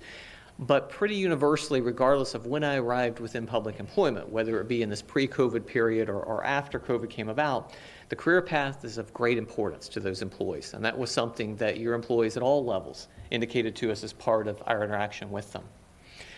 When we reviewed your current pay plan, you have an open range plan, meaning you do not guarantee a % increase each year. That's something that you determine each year. You have 25 pay grades, which is relatively in line with what your peers have. You have a 60% spread. It's actually 59.9%. You have a variable midpoint progression, which basically means the gap between pay ranges does vary depending on what part of the pay plan you're within. And you have 284 unique classifications for a little over 1,000 employees at the point of data collection. So at the point in time that we looked at this and conducted our current condition analysis. What we found, as I mentioned, is a significant number of those employees fall below the midpoint. And so about 75%, 74% of the workforce, or roughly 744 employees, fall below the midpoint within their range. A finite number do fall at the midpoint within their range, and then roughly 26% or 259 fall above that midpoint. There's a variety of reasons of why this would occur. Some of the predictors or some of the things that explain why you have a high concentration would be you have a younger workforce or a newer workforce. Another reason would be that you don't progress people through the ranges as quickly as other organizations might. The other explanation might be that from a market standpoint, you're ahead of the market, and so you've been more conservative in movement within the ranges. And so a key element that we looked at as we conducted the analysis, what would be some of those explanations, and what could you do in order to address that? So question, is it also that we have a lot more people with less years? Because it's not just younger, it's just newer. Yes, sir, that's correct. So if you have a newer workforce, you're correct. With less years in the system, they would be concentrated more in the lower portion of their pay ranges. And so that's correct. If I joined the county more recently, it's highly unlikely I've reached the midpoint. What does your data show? What's the breakdown? Does the breakdown follow this? Breakdown indicates that you do have individuals that joined more recently. You have done relatively well with hiring younger workers, but you also have the third artifact that people have simply not moved at the same rate that they might have moved elsewhere. So you have all three, a mix of all three. That's not uncommon in a county your size. We do quite a bit of work with Florida counties. This is a common thing that we encounter, that among your younger workers, obviously if I've just joined the workforce, I've come to work for the county, I'm toward the bottom of the range, just as you mentioned. If I have less than years of service, less than 10 years many times, I won't be at the midpoint within that pay grade or within the grade that I'm assigned. And then the other factor being many local governments move their pay ranges relatively similar to the increases they give their employees. And so in a strong market, and if we look at the labor market really since about 2015 to present, taking 2020 out of it, we've been on an upswing in regards to the cost of labor over that time period. So the Great Recession, obviously there was a reduction in compensation, then compensation picked back up again as many coffers had the dollars in order to do that in local government. Some local governments attempt to accelerate that to make up for the Great Recession years. Then we hit COVID. And in 2020 we saw that it would be a V, in essence, that goes down again. But as a result, organizations began moving their ranges a little bit more aggressively during that period of time. And as a result, if I move the same rate as my range moves, I stay in the same relative position. And I really can't reach midpoint, or I can't reach the max because, in essence, I'm stuck. So do you think the lack of progression is secondary to a lack of opportunity or a lack of ambition? What's the biggest factor, do you think? That we didn't test in a scientific sense, but I can tell you from my experience and from what we did look at that would be indirect to answering that question. Typically within public organizations your size, it's a combination of factors. It is the factor of there may not be as many opportunities for advancement. There may not be, in essence, a commitment, to get a part of the point I believe that you're alluding to, a commitment to retrain and re-educate. because many times for advancement that is a requirement, especially in the workforce today. But the primary predictor we see many times is a structural artifact.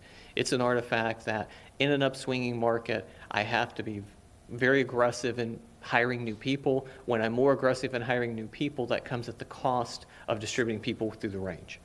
And so in essence, if I have turnover, my principal concern will be filling those vacant positions. It won't be individuals that have 8, 10, 15 years of experience. And so it simply becomes a market reality. Then typically in recessionary periods, it's If I can reversed. stop you there. So you're saying that if we're hiring entry level, that's pretty easy. But are you saying for hiring mid-level, you don't think we're focusing enough on moving people into the mid-range and then hiring new? We're hiring for that open position? So in essence, hiring at the bottom. So hiring entry-level people, you're going to have to pay closer to the market rate. And so many local governments find themselves in the position of they're paying a little bit more at the lower level, and by redirecting the funds in that direction, they don't have the dollars for the mid-level people. And this is causing compression? And it causes compression. Okay. Absolutely. Thank you. Commissioner Tiseo. Thank you, Mr. Chair. Yeah, in your report, you talk about addressing the Florida minimum wage mandate. So, I mean, there's no way around that, I believe, at $15 an hour, but I think there was recommendations to go to $15.50. Correct. Above the 15. Correct. So you have a few years before you have to arrive at the 15. However, what we have found is most local governments have put into place very proactive plans to move more quickly than what the vote requires or what the amendment requires. And so as a result, private industry moved to 15 almost immediately within the state. In some of the markets, not your market in particular, but in the Orlando metro area, in the Keys, on the Treasure Coast within Florida, they were in the process of moving toward 15 before the vote occurred here in Florida on minimum wage. As a result, many large retailers already have begun that previous to last fall. And so as a result, most local governments have begun to raise the minimum wage more aggressively than what's required by the vote. So in your report, you talk about benefits. And it says here that employees stressed that having a job with great benefits was very attractive, and private sector benefits did not compare to what the county provided. And it went on to say, all the things that come along with the benefit package here at Charlotte County. But yet you said we couldn't compete with the private sector. That's strictly on pay, not benefits. Correct. Yes, sir. That's correct. You would be comparable to your other public peers in regards to benefits. You would be within an acceptable range of differentiation with your public competitors. With your private competitors, you would not be accepted in the very largest companies would be at the same level of generosity as the county. Right. So, part of the retention and also recruitment of employees was the benefit package. But what it seems like is that the pay now needs to come up, which would be competitive with the private sector, plus we'll still have a benefit package that exceeds the private sector. Yes, that is what we're seeing your peers do as well. Your peers are maintaining or holding their benefits package at the level that they've held in the past, but increasing pay. So that brings me to section 5.5 of your market survey conclusion. In every instance, the county is approximately 5.2% above the public sector market minimum.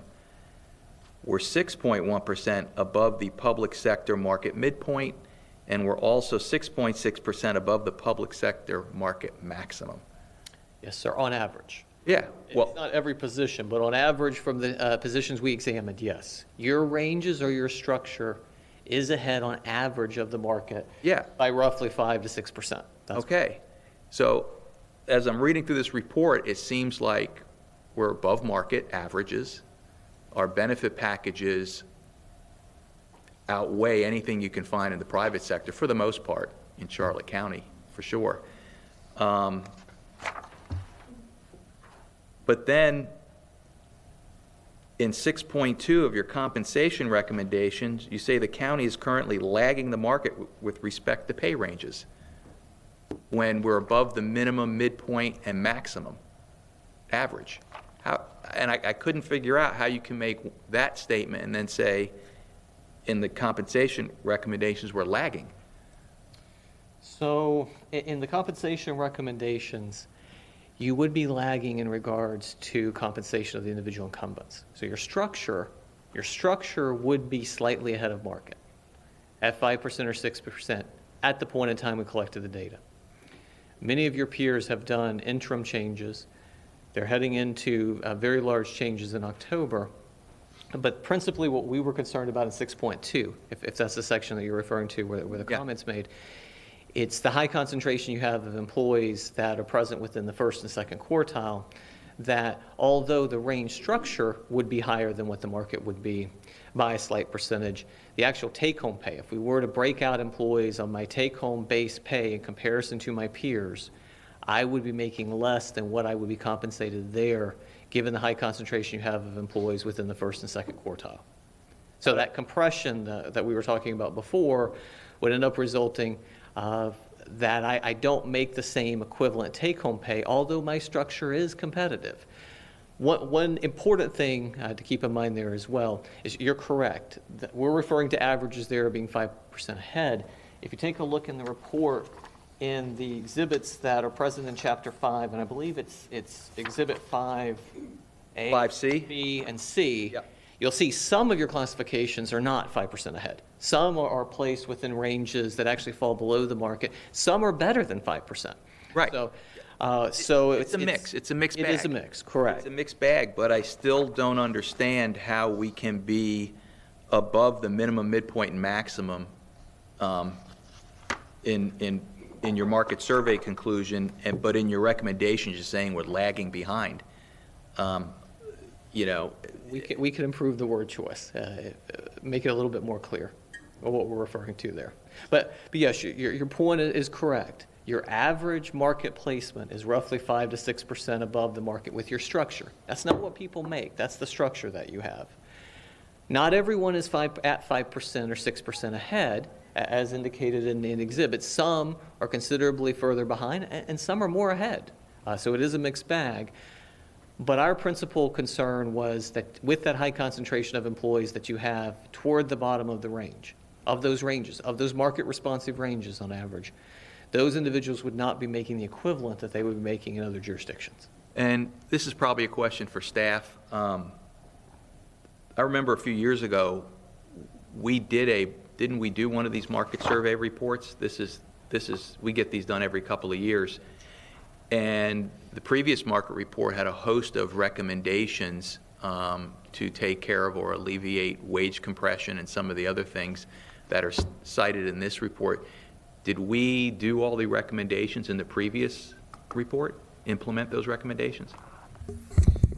I believe we handled moving the ranges, so it's been a couple years since we make sure our ranges are competitive, but usually with compression, that's a tough number to tackle. So I believe in the past we have not addressed compression.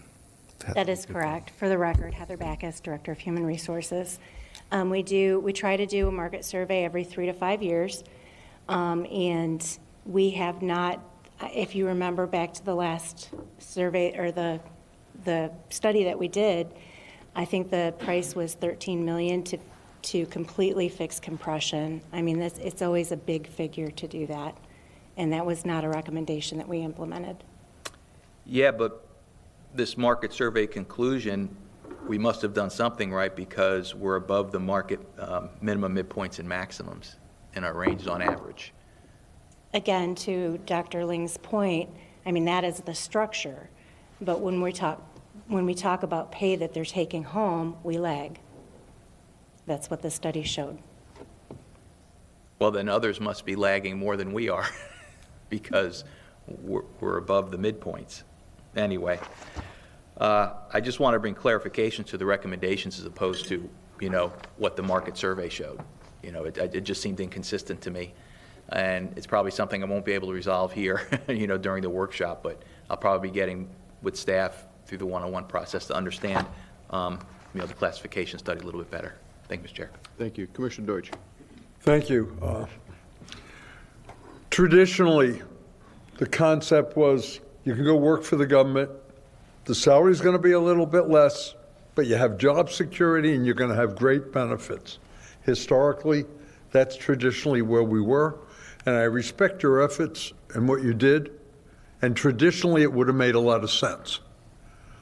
We're not in a traditional era. We're not going to be able to fully analyze what we've experienced with this COVID thing, what's happening to our economy, and the sociological and psychological repercussions of it for another 40 or 50 years.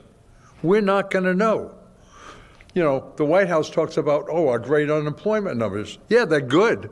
How many million people have left the job market? Because people were getting paid more money to stay home and come to work. We don't fully comprehend or get this. So it's not a traditional time, you know, and we have some real issues.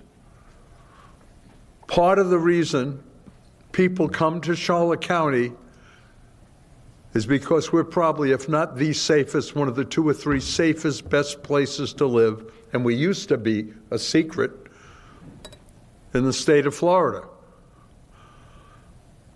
Our first responders do an amazing job. But if you look at the fire department, you look at the sheriff's office, we want to hire a new deputy. We're competing with Northport, we're competing with Cape Coral, we're talking to Sarasota, they're talking 60-something bucks an hour. And then take that, so we go ahead and we said, well, you can come to Charlotte County and you get a good deal in housing. You can't get a good deal on housing anymore.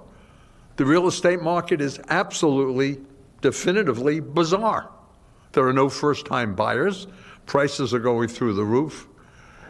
And you can't say, well, we can't buy a house now, we can rent for a couple of years and save some more money. It ain't gonna happen because rents are through the roof. We're in an unbelievably complex, almost non-definable time. But we, this board, our administration, we want to make a commitment to have the staff that we need to do the job we have to do. And we're down across the board. We're down with our first, we had to shut down our hours at the pool. We don't have lifeguards. We could use deputies. We could use more firefighters. We can use people in public works, parks and recreation, because people don't want to work anymore. There's no work ethic. So we raise the salaries at the bottom, which I understand we have to do to attract people to come here, and we can tell them what a wonderful, great place it is to live. Maybe we can come up with some creative ideas to help them out with housing. And then we spend, depending on the position, $2,000 or $3,000. If they're a first responder, $15,000, $20,000, $25,000, $30,000 to train them. And they're with the department a couple of years. And then they see the new people coming in making more money, and we talk about compression, and they get caught in the middle. There's got to be an incentive to move ahead. And we have mandatory and required overtime, and it has to be done. It has to be done because we have to have the people available to deal with an emergency. But when you have a firefighter, an EMT, that because of our overtime situation makes more than someone that's a deputy chief, that's wrong. That's not right. So we have to increase the salaries. It's not right, it's not fair. And what incentives does the new person have to want to move ahead and move into a leadership program or grow like we all want to move ahead in what we do? It ain't there. It doesn't exist. And then to wrap this up, because I'm going to ask you what the answer is when I'm done, so get ready, because you're the expert. I just have a little life experience and a couple of graduate courses, but you're the expert. And what happens when the people get caught in the middle now, and we've spent the $20,000 or $25,000 to train them to be there to serve us, and the county next door can offer them $6,000 or $7,000 a year more to go there. How do we deal with that challenge to keep our staff? And I'll tell you, probably shouldn't say it out loud, but I'm proud of our staff. We all are, with very, very, very few affections. We're really blessed by having employees that don't just come to a job, but believe in what they want to do and that they want to serve. And I'm talking about not just from a deputy or a firefighter or a clerk or an inspector. I'm talking across the board. We're really blessed. How do we stay competitive? How do we make sure we fill every opening that we have so we can provide the quality service that we want to get to our community? That's the answer I want. Commissioner, you have summed up very well the dilemma that I think every public organization faces right now, and you did it very eloquently. What we're seeing are two waves of initiatives that have gone on within local government to counter what you're describing. So the first wave, and again, I'm deviating from the work that we did for Charlotte County, but I'd like to answer your question. We're seeing in the first wave, local governments did two things to try to respond to the pressures that you're describing. One is they did increase pay. So some local governments at the beginning of this cycle, so in 2021, they were aggressive with pay. The second thing that they've done, which I think will stand more the test of time, is they became more flexible in the work arrangements. They really looked at work-life balance more specifically, and they catered their messaging to the employees that they sought. And so by saying that, well, what they did is they developed more of a generational approach and even a functional approach of how they would attract firefighters, sheriff's deputies, EMS, paramedics. That group, they had one strategy. They had a slightly different strategy for IT, for engineers, for individuals with higher level STEM-related capabilities. Then they went through and they looked at, okay, and this is really in phase 2 now that we're seeing, the second wave that we're seeing. They're doubling down on that approach and they're catering it now generationally. So they're looking at, okay, there's a lot of folks that have retired that would want to come back into the workforce. And depending on what the stock market's doing, there's a number of opportunities there for some individuals. And so they're crafting positions or they're crafting opportunities. So generally, from a generational standpoint, to appeal to those workers that might reenter the workforce. They're also looking at what do workers in that 45 to 65 range, what are they looking for, what do they need? Benefits typically are more important in that age group, and they're looking at how well have we aligned our options and what we're offering, and also how flexible are we with that group. And they're doing the same with younger workers because they recognize younger workers may not be as induced by benefits. You offer a very generous benefits package, but when I'm young, and just as you mentioned, I can't pay rent. This coast of Florida, I believe, and I may be incorrect, but I believe it came in the top 5, and it's your region all the way through Hillsborough County. Came in as one of the 5th highest areas for rents in the country in the last quarter. So if I can't afford rent, and I can't afford groceries, and I can't buy gasoline, then it really doesn't matter what you're offering. I'm going to go somewhere so I can buy those things. It's great I have health insurance. It's great I have retirement somewhere down the road, but I'm worried about renting a place, and I'm worried about starting a family if I'm in that age group. And so we're seeing among successful local governments in this second phase of what's occurring within the marketplace, really focusing on how do I message those groups, and also I can't just message them. I have to have systems or structures in place that align with what they want. I'm with you. Let me jump in then. I see you're suggesting or perhaps alluding to we should cut benefits and increase starting pay to really attract people and get them in the door for 4 or 5 years. Has anyone ever thought of that? Or is that really too bizarre? And I'm just brainstorming. I don't know if it would work or not.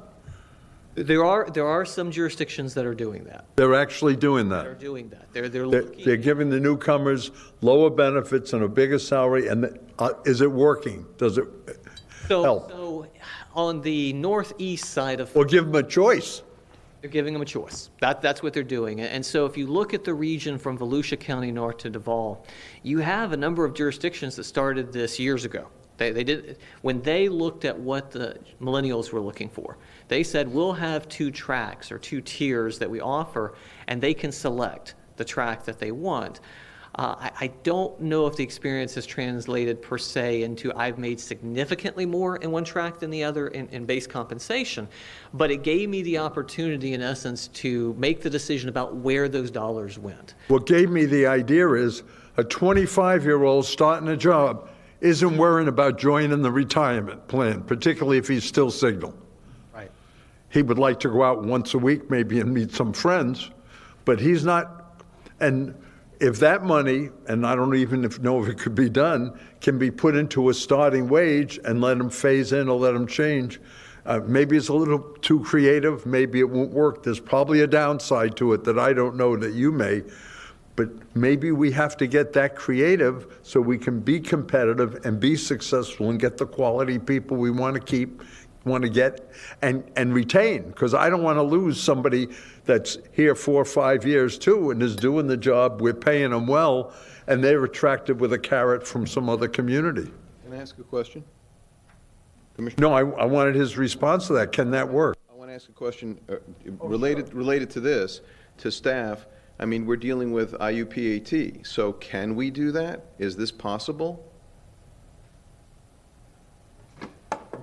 No, I hear where you're going. It makes sense. We're all on the same page because we all know we have a crisis, and maybe, all of us together, we can come up with an idea that might be creative, might be unique, might be different, but it might work if it legally can. So anything with the compensation benefit package would have to be negotiated with both unions, IUPAT, IAFF. Contractually. And also, we would have to look at FRS rules and what we can and cannot do around that. I think what our consultant has said is that depending on age range, different things are important to each. So if we are trying to attract more skilled, tenured professional engineers, let's say, benefit package is very important to them. Retirement is very important to them. Pay is equally important to them. And we are competing with large firms that are paying a lot more for those types of individuals. So I'll leave it at that for you to return to your conversation.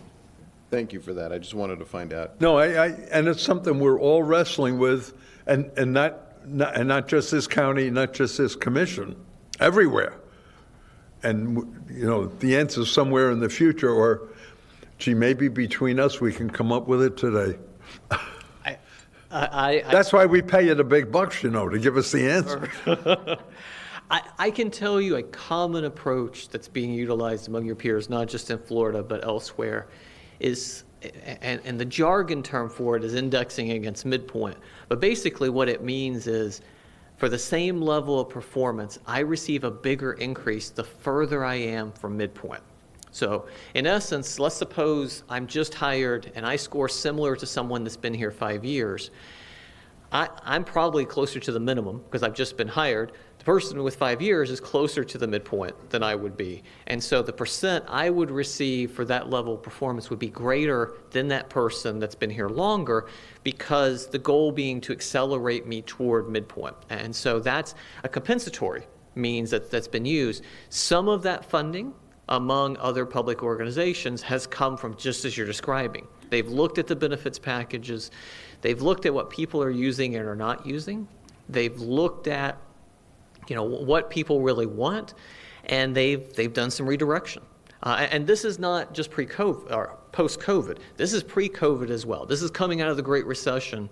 We saw more plans like that come over from private industry, in essence, and be used by local governments to address the concern you're mentioning. So this is before COVID. This is me trying to attract millennials or trying to attract Generation Z, and they're just about half the workforce now. We're only a few years out for where they're going to be half the workforce. And so given that these local governments started looking at, okay, can I incentivize for movement more quickly early in the career?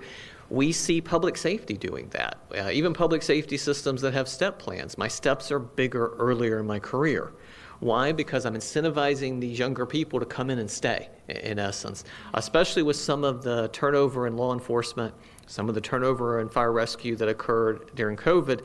and a variety of other events that occurred previous to COVID, we're seeing that be utilized to make one jurisdiction more competitive than another, because I'll come there, I'm deeper in the range by the time I reach my 4th or 5th year, so I'm less likely to move to another jurisdiction. And how they're doing that is exactly, Commissioner, how you're describing. They're looking at where can I take something that's not of as great of importance and redirect it in an area that I know is more important right now to this generation.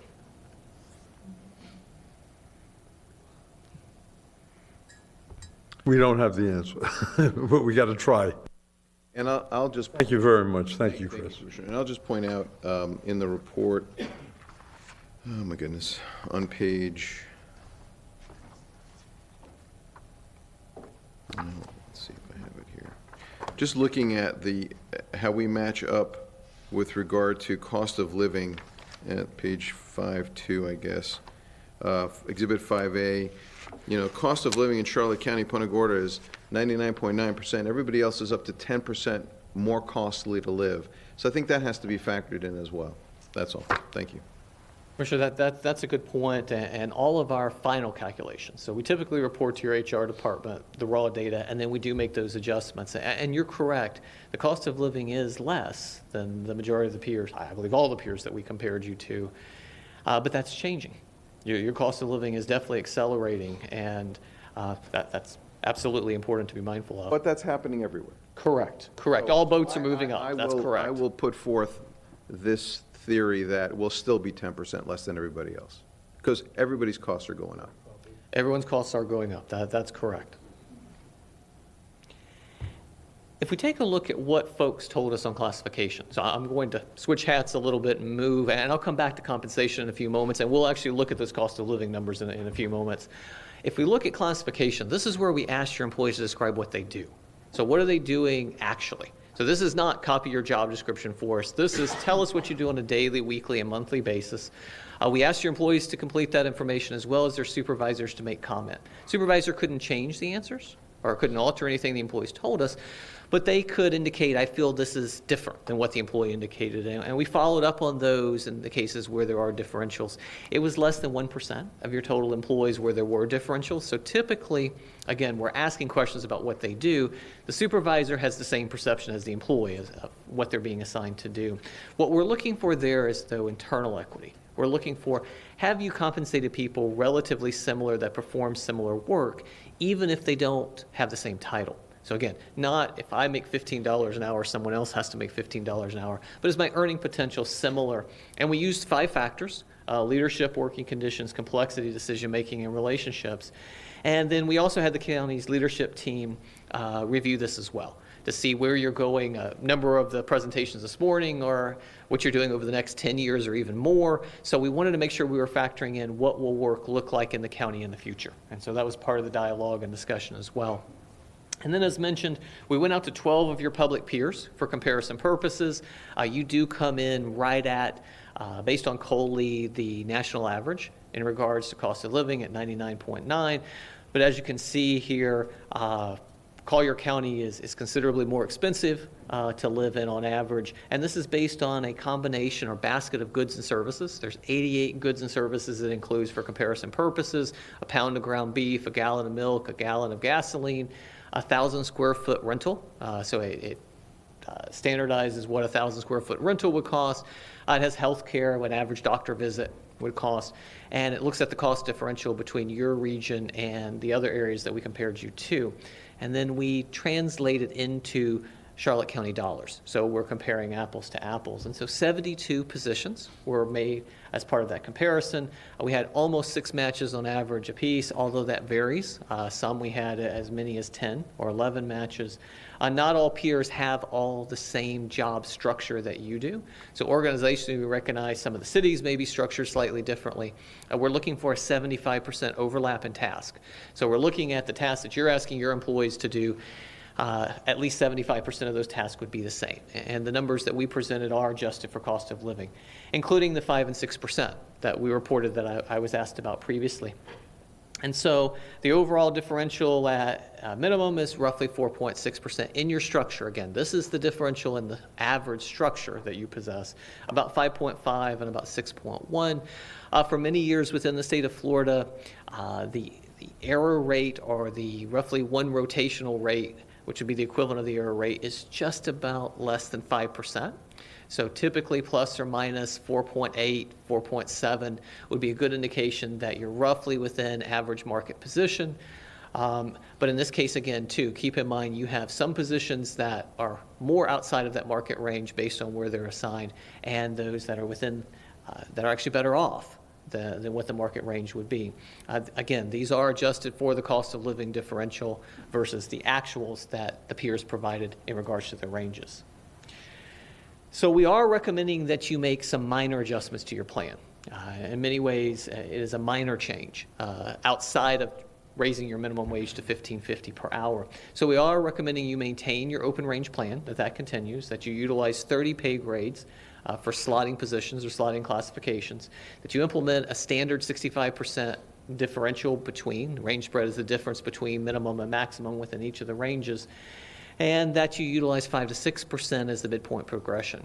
Midpoint progression is important because probably 90% of local governments nationwide, that helps predict how much I receive when I'm promoted.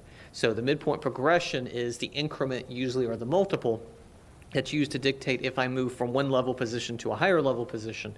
And so this brings you in line with standard practice of what those grade differences are among your peers. So, for example, if I move 3 grades and it's a 5% differential, most local governments would give me up to 15% as part of that change. If it's a 1-grade move, it would typically be around 5 or 6%. We are recommending that you increase the minimum wage to $15.50. This would put you ahead of schedule of what the state law requires. And primarily this is in response to what we found with private sector movement as well as your public peers within your region. And so many of your public peers are going to 15 this year. They'll be rolling that out. Some are going to 16. As part of that. In addition, there's a number, again, the votes have not occurred on their budgets, that are also looking to establish a minimum level of pay. And so in essence, a minimum take-home pay that would be available to employees. And the numbers that are being thrown around are around $40,000 that are being thrown around by some of those jurisdictions. Again, their votes are still pending. They haven't occurred, but among those that we're tracking, that's, if they're going with a minimum livable take-home amount, that's the dollar amount roughly that they're looking at. We did slot positions based on the market results as well as the job assessment tools or the classification analysis that we received. And this is your new revised pay plan that we proposed. Again, you'll see it's relatively similar with the exception of moving up the bottom of the plan, ensuring a standard range spread of 65%, and then you'll see the midpoint progression is greater in the lower portion of your range, it's 6%, and it moves to 5% as we move higher into the plan, or higher into the ranges. We are recommending a 2-phased approach be adopted by the county, that you adopt the interim adjustment that was mentioned in the previous presentation prior to October 1. And that would be a county proposed number, I believe $1.92 per hour is what's being proposed. And October 1, that you would implement the least costly option to address the recommendations from the study, and that's the bring to minimum option. That just ensures that every employee that currently works for the county makes at least the new proposed minimum. And then obviously if you do merits this year, or you do a performance increase, that would be after the bring to minimum will be put into place. So in essence, if you're going to adopt a new pay plan, everyone has to at least make within that pay plan. It's not good practice to have people that are not paid within your standardized or your published pay plan. So all this recommendation does is bring people to that minimum or that proposed minimum within the new proposed plan. Employee salaries above the proposed minimum would not be affected. So this would not result in a pay increase. You would follow your normal merit cycle or your pay for performance cycle.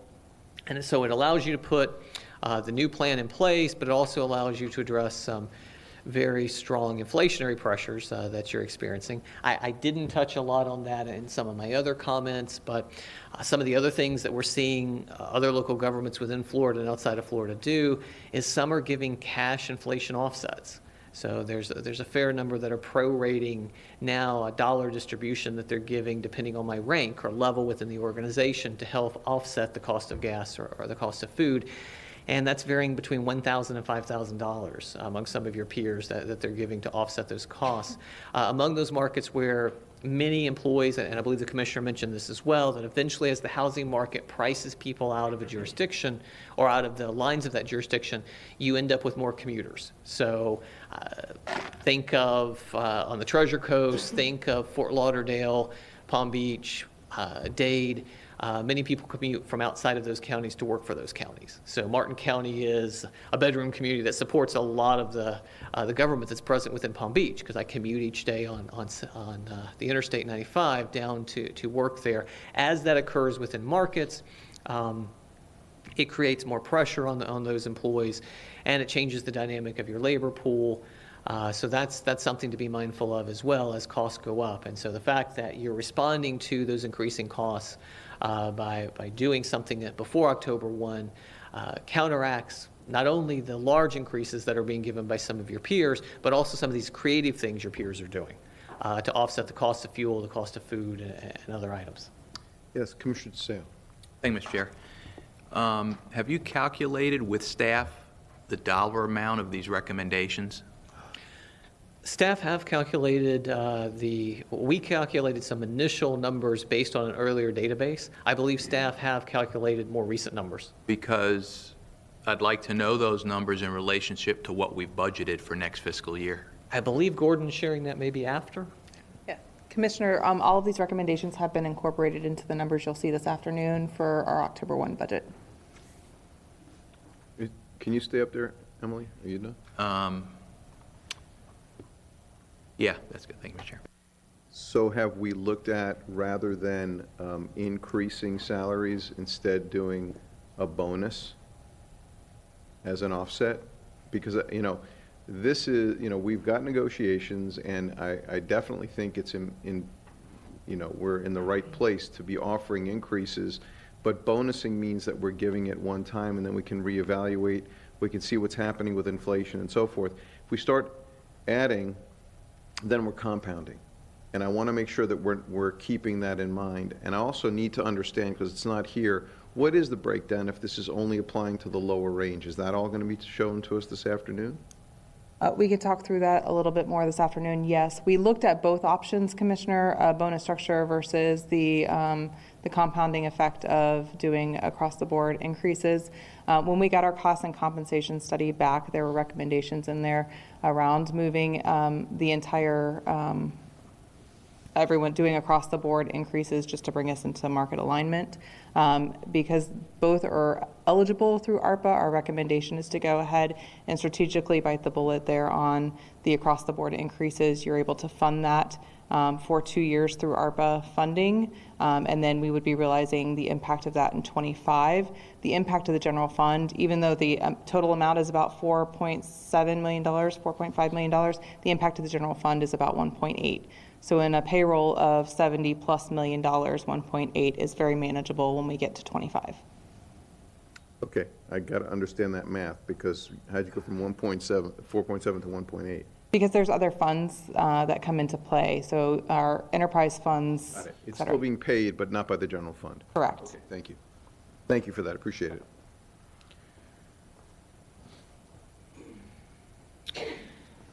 So the recommended plan would be up to date as of June 2022. We are recommending that HR continues to monitor what's occurring. Again, some of your peers within a stone's throw of the county are considering as high as a 10% across the board. Again, don't know if that will pass, don't know if that will be implemented, but some are looking at sizable increases for next year that you'll want to continue to track. Individual salaries. Can I stop you there? Absolutely. What are the size of the markets we're talking about? Make sure we're talking apples and apples and not apples and oranges, because when you're talking about statewide and other areas in the nation, you're conflating. So let's stay really focused on, value locations. Okay. So among the peers that we looked at in the salary survey, among these peers that are listed here, the highest amount those peers are considering is around 10%. And part of that's being driven by the inflation numbers that came out year over year. So as of a year lagging in May, the national numbers were just about 9% in inflation. Okay, but again, I'm gonna point to the fact that we are not like any of these places except for maybe Port St. Lucie. Everybody else is larger, busier, more expensive, higher, so again, I really need for you to be careful about those comparisons because it's not an appropriate comparison, in my opinion. Okay. Commissioner, I'm not recommending that you do 10%. You won't find that in our report at all. It's simply to put in context, those are some of the dialogues that they're having. And that's important for the county, again, not to emulate necessarily what they're doing. I agree with you. You may not have the resources that some of these other jurisdictions have, but just to provide the information that that's what they're considering. Gotcha, but they're much more expensive places to live and work in. So that's where that aligns with, they may have to do that because that's what their employees are going to require in order to survive. And again, I just, you're just kind of pushing this stuff all together. We're very unique. We are sort of growing into our neighbor to the north, which is a new thing for us, because before we were very isolated from Lee County. We still kind of are, but we're getting closer. I mean, Englewood's always straddled the border, and now Northport and Northport Charlotte have basically grown into each other. So that's a dynamic we're going to have to continue to explore. But again, at the end of the day, we are a very unique situation, and it concerns me that you kind of throw this all together. Yes, it's good to know what's happening in the environment and in the area, but I just feel like your statements are kind of pushing us into a corner, and I don't appreciate it. Well, Thank you. That's not my intent. Yes, sir.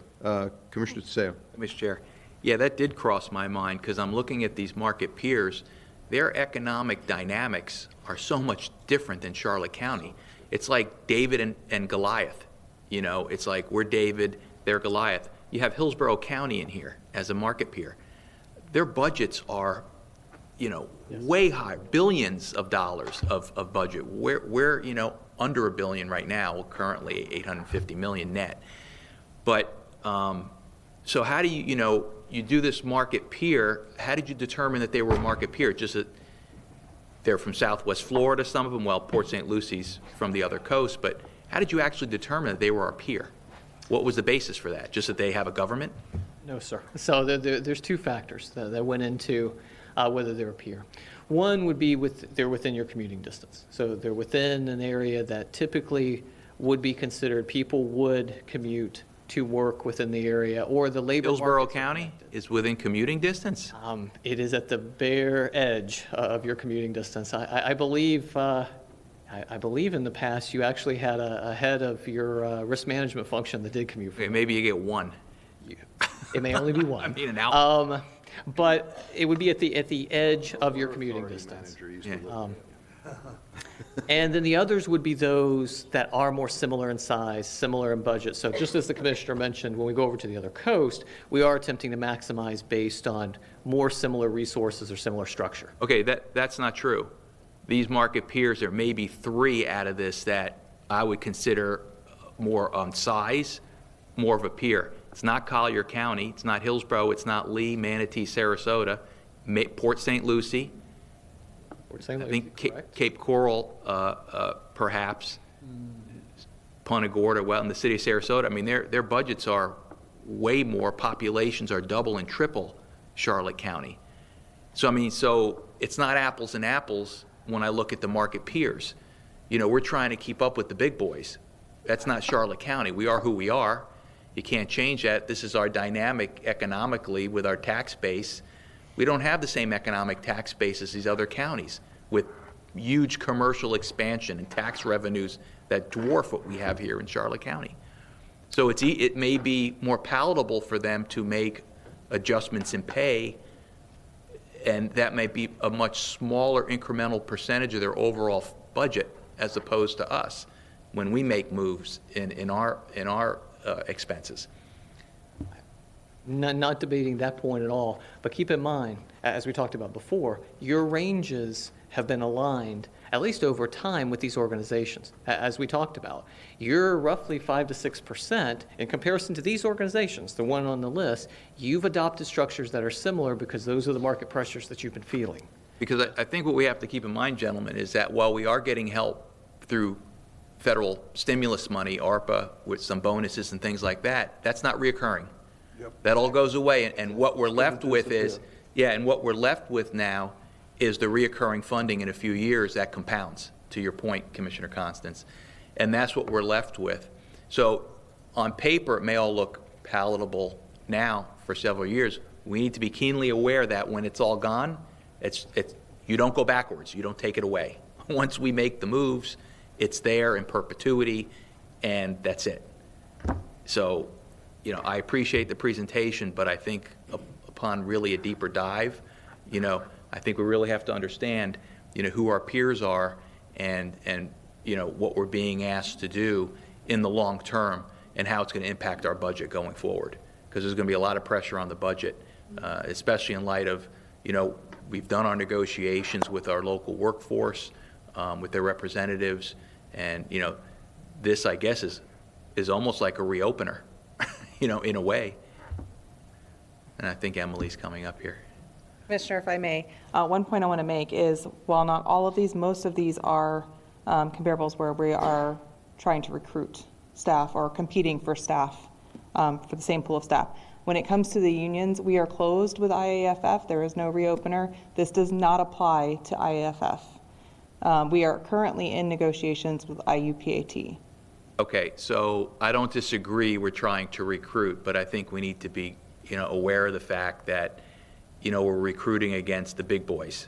When you talk about, these different counties that are double, triple the size of Charlotte County.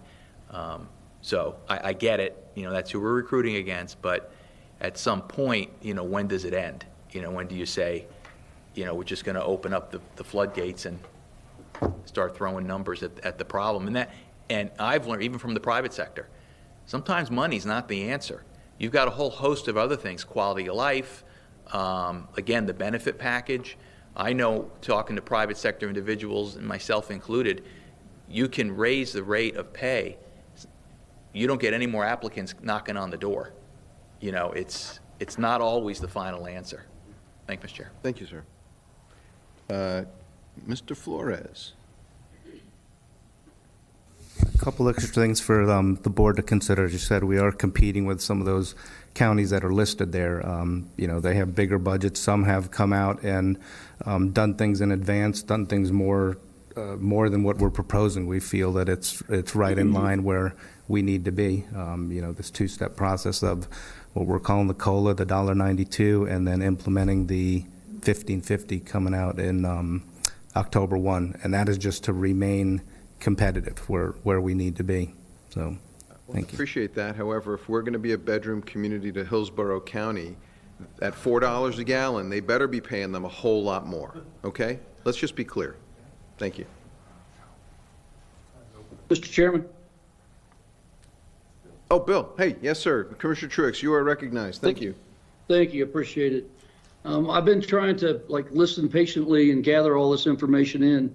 A couple things that I want to point out. First of all, I have not received the full report, having not been there. So I would ask that report be attached to this agenda item for the public's view, for full transparency. Also, I hear the concerns that you all are making in reference to this, and I also have those concerns. There is a balance here, and I think we have to work very hard to figure out what that balance is.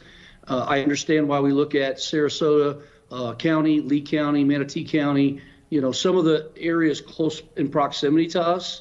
I also understand Hillsborough County to some extent, but as Commissioner Tiseo has pointed out, and as you have, Mr. Chairman, that's a long drive for people, and I doubt very much that we would see anybody really wanting to commute those types of distances. I do know that we need some modifications in our structure, and I'm willing to have those conversations, but I have to go through this report in detail before I'm willing to support any of the recommendations. And with that, I conclude my comments. Thank you. Thank you for those comments, Commissioner Truix. I appreciate that. And yeah, I guess I echo the chairman. I kind of want to understand, why wasn't this attached? Because I went to reference it and I realized it wasn't attached as an item you know, and we're talking about it, and it should be, it was all on our desks, but, you know, I thought that was standard practice. Just like yesterday at the MPO when they gave us a last-minute presentation and we didn't have PDFs up here. So let me just take that moment to reiterate to staff, if we're going to talk about it, it better be attached electronically to the item. If it's brand new and coming to us at the last minute, that's okay, but you better print copies up for everybody to be looking at so we can take notes and have it in front of us, because that's our standard policy. Thank you. Commissioner Doherty. Thank you, Mr. Chair. We did distribute the hard copies, I think Thursday or did. Friday, No, but there's no we'll problem with make that, sure to but I get just that think attached. that- That came from myself, administration, to get you that background, but we'll get it attached. Yeah, I mean, I just think it's standard practice. Yep. And Mr. Chairman, with all due Commissioner Truex, respect, you're I happen, recognized. thank you. I happen to be remote, so having it on my desk is not going to work for me. Yes, sir. We're well aware of that. That's a very good point. I'll go ahead and again recognize Commissioner Doherty. Thank you, Mr. Chairman. Yeah, good conversation. I think that the key is that we have a problem, right? We've got to solve this problem. We've got to recruit people. We've got to retain people. So if, you know, we've got to drill down into this a little bit more. We definitely need to understand what happens after the federal funding goes away. I mean, that's probably the key issue. How do we do that? And we don't have a recession scenario in front of us here. So that's bothering me. I've said it during the impact fee discussions. I mean, all this ties together. So we do need a little bit more work done. But I do think administration and staff is heading the right way. But I think we need some reinforcement of what this really means and how we're going to deal with it several years down the road. That's my recommendation. Thank you, sir. Thank you, sir. And I apologize, Ms. Zoltan. I think I jumped over you. I just wanted to add, I think the term used was an inflation bonus. And just a word of caution, legal has not looked at that issue yet, whether you can do a bonus, because bonuses typically are restricted. So just a word of caution there. We would need to look at it. A one-time retention bonus. I believe we can do those things. We will look at that. Okay, thank you. Commissioners, I just wanted to, we'll get to this afternoon, but since you're discussing it right now, I just want to make sure you know. In the projections that you see this afternoon, I have assumed picking that up in the third year out. So paid for under ARPA for next year, the following year, the third year, it's including my projections that you'll see this afternoon. Just wanted you to know that. Okay, thank you very Is much. that 2025? Yes. Okay. Yes. Okay. Thank you, Mr. Chair. Thank you.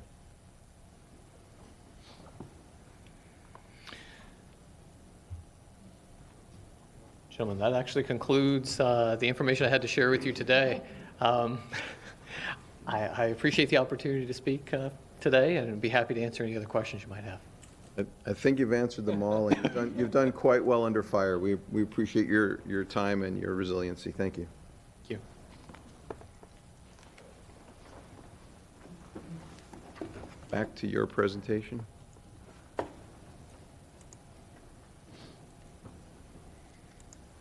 Okay. Thank you, Commissioners, for the robust conversation. I will add, you know, we have been running on average 200+ vacancies. I know we have talked extensively about pool operations. We have closed a rec center now for over a year due to lack of staffing. So administration is very cognizant of our impact to the general fund. We protect that at all costs, but recognizing that we do need to do something in order to not only recruit, but also retain the staff that we do have before we are at the point where we are not able to operate any rec centers because we are losing our team. Can I ask a question on that particular subject?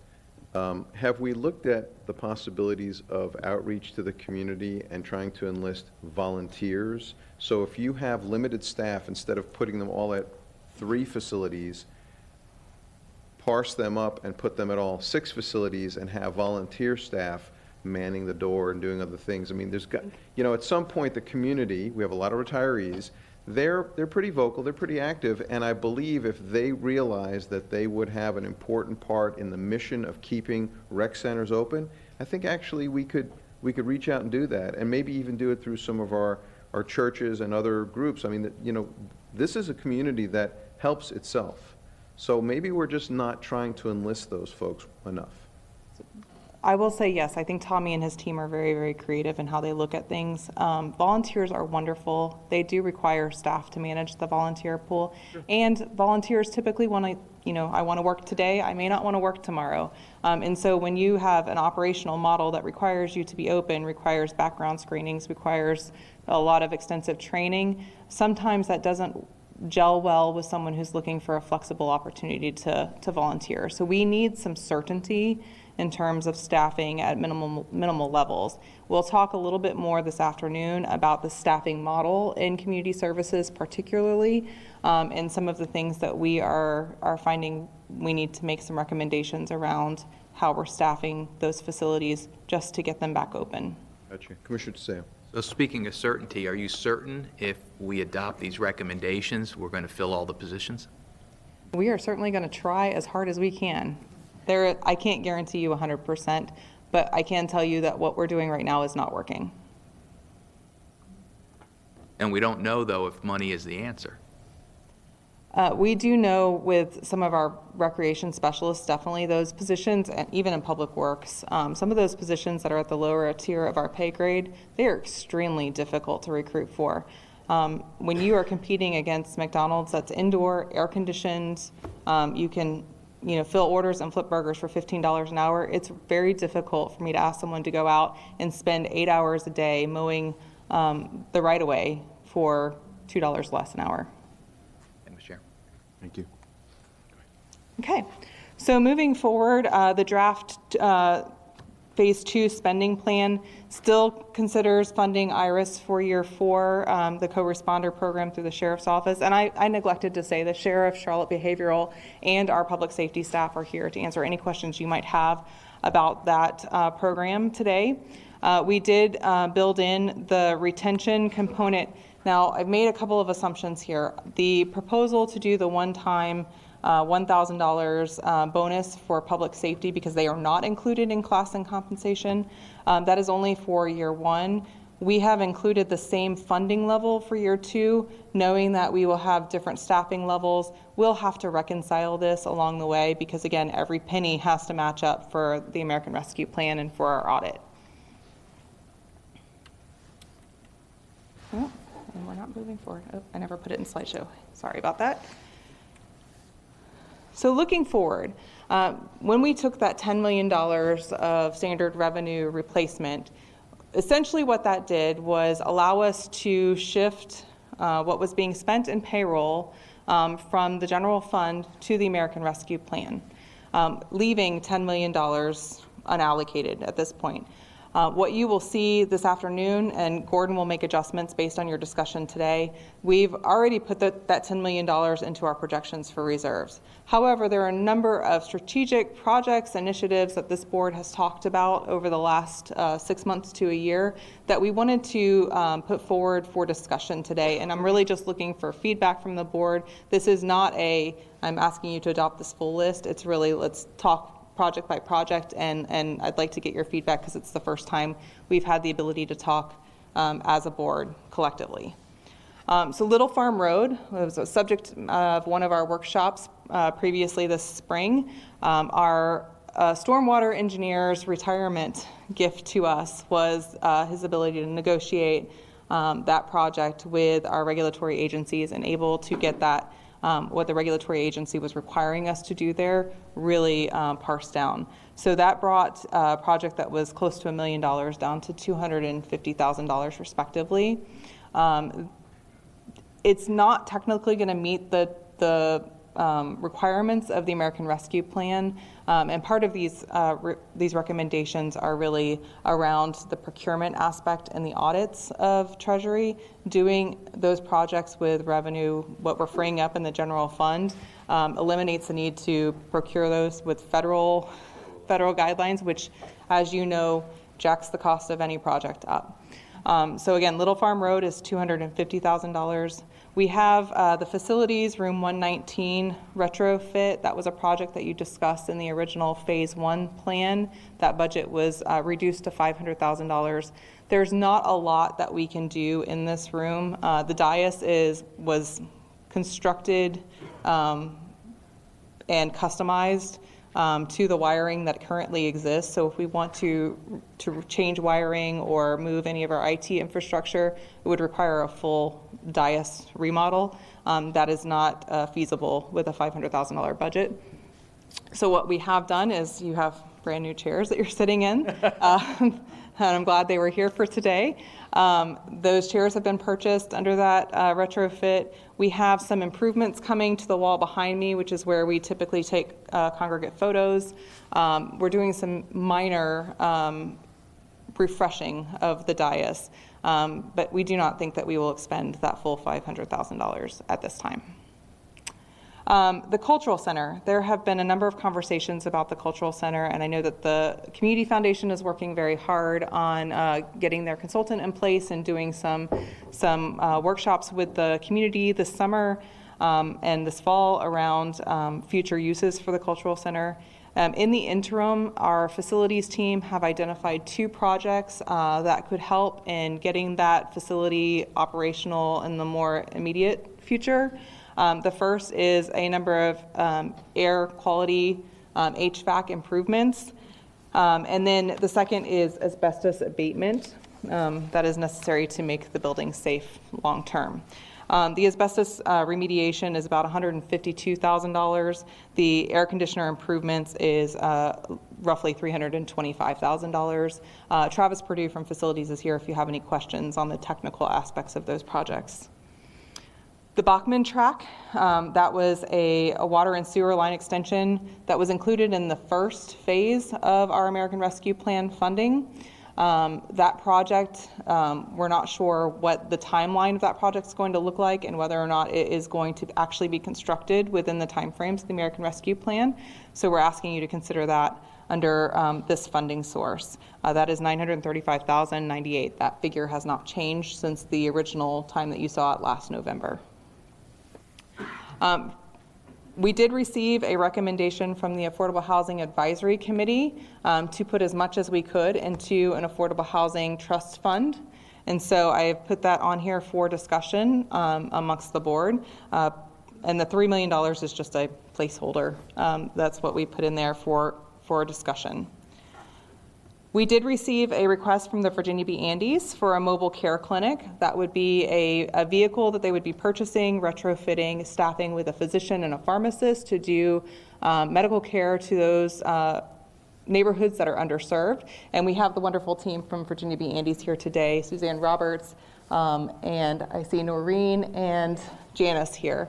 If you have questions on that project, they are proposing $750,000 to be able to serve those underserved communities, medically underserved communities.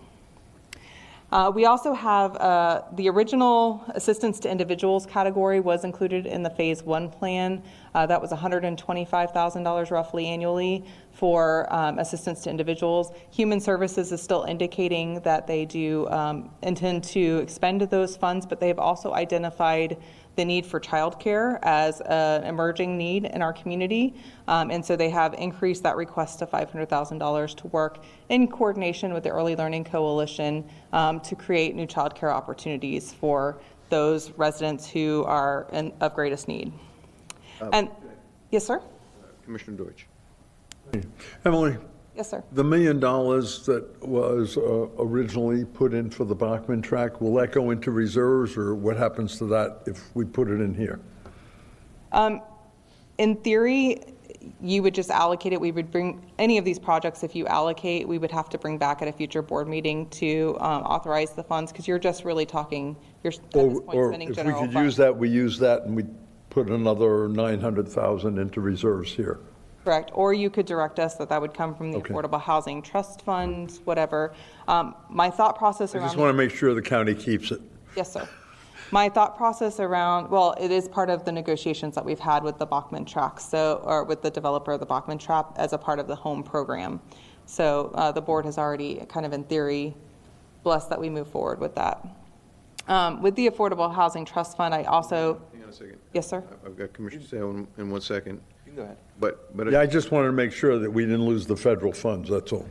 right, and but the point is that 935 goes to pay the ratepayers, because it goes to pay the utility. You can't just forgive it. So even if this weren't here, the general fund would be paying it, so now, Correct. instead of the general fund paying it, it's coming out of this tranche of. Yeah, it has to come from somewhere, That's the correct. the original Got to here. go to the utility, and if the developer's not paying it, somebody has to pay it, correct? Exactly. And this is not the on-site connection for the Bachman Park. This is the line extension piece of it. Right, got you. There's another half or more, maybe. Correct. Yeah. Correct. Go ahead. Thank you, Mr. Chair. Yes, sir. By coming up with this reallocation for $10 million, that satisfies the ARPA rules So if you for the $10 million. If you recall, when we talked about the revenue replacement piece, we are proposing to take that down with payroll. So really what you are doing right now, and that definitely meets it's an easy audit tracking piece. What you are doing right now is reallocating general fund with this discussion. It does not need to meet any requirements of the American Rescue Plan. Okay, so this is discretionary in nature. Yes, sir. This is just a proposed list. Yes, It sir. can be tweaked, changed, modified going forward. Absolutely. Okay, It can also all go to reserves. That is an I option. guess it could. And then we could still deal with each one of these things as we wanted to. And I'm just so interested in making sure reserves are tight, because that's always been an issue, and this is our sort of one shot. And I see Commissioner Doherty. Are you done? Yeah, Go ahead. But I think, to staff's credit, I mean, we had been talking about some of these Absolutely. projects, so it made sense to itemize a list. Yeah, I think it's going to, I agree with you, and I think it's going to be a combination of, maybe it doesn't all have to come from this. There are still other funding sources. Emily and I have talked about it. It's just as easy to put most of it in reserves and then pull it out as these things come available, and that bucket or two of money is short, then we know we still have this to lean back on. Yes. Commissioner Doherty. Yeah, I was just going to weigh in and say, yeah, this provides us the maximum amount of flexibility, meets the Treasury's requirements on the reallocation, there's no time limit, the list is not cast in concrete by any means, it just gives us an idea of how it could be used. So I'm good with it. But the initial move doesn't have to be this, it's just, this is floating out there, and as we start to deal with it, we know we have that, but that money could immediately move into reserves as it's taken down, correct?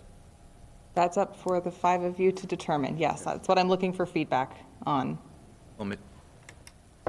But it's in the general fund, the bottom line is. Yes, sir. General fund. That's what I'm saying. It's in the general fund, right? Yes, sir. Yeah, Mr. Chair? Yes, sir. Yeah, I mean, I'm not prepared today, if you're looking for direction, to make a commitment on this whole list. I mean, some of this stuff looks good, but I'm going to want a deeper dive and to look at these elements to understand them better that we probably can't accomplish today. I think what will be helpful, if there are things that you are ready to move forward with today, if we get that feedback, the rest of it we can bring back at a later time. Well, Little Farm Road for me is something that I think now we have the permits issued through SwiftMud. Yes, sir. And they're in hand, so that is shovel-ready.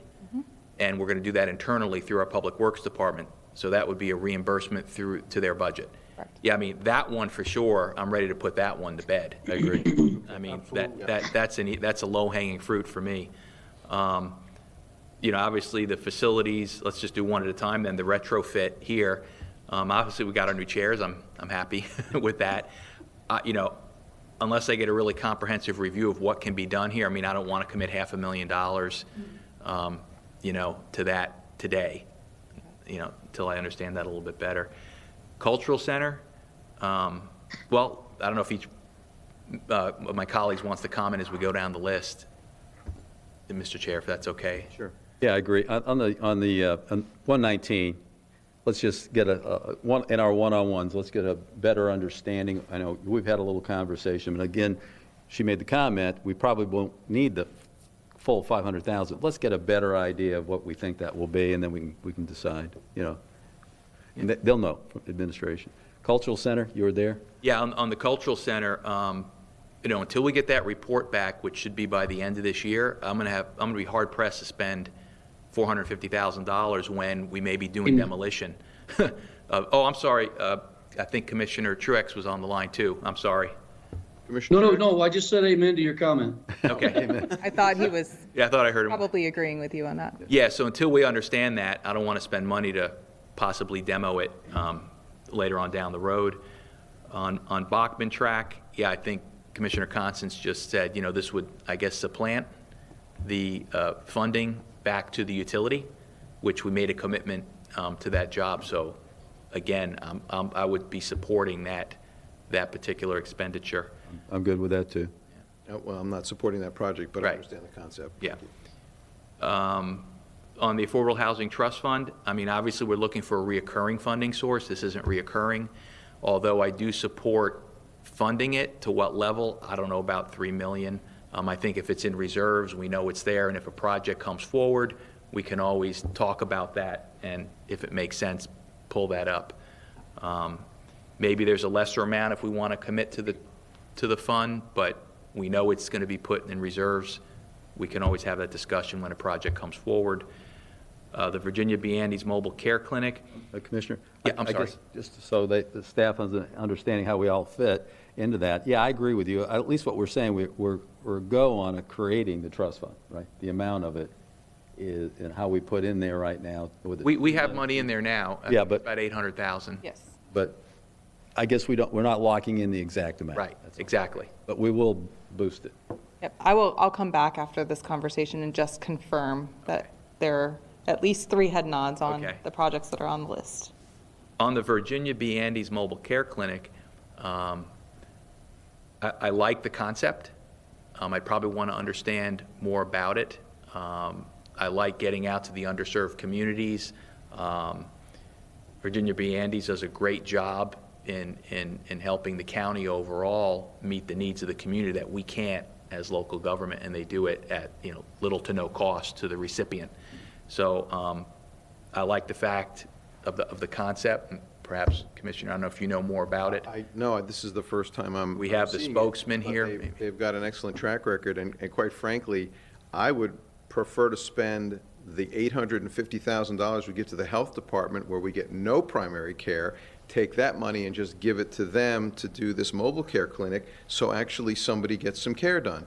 So I don't know that I want to allocate it out of this. I'd like to have that broader discussion about what are we actually doing with the money that we're giving to the health department, and maybe this is a better vehicle, no pun intended, to do it. Well, I don't know if it's safe to say conceptually, I like to keep that in the mix till we understand a little bit more about it. Agree. Assistance to individuals, is that going to be run through the Human Services Department, the same as we did for COVID relief? Partially. Their proposal, and Colleen Turner is here to answer any specific questions, but I think I can dance around it pretty nicely.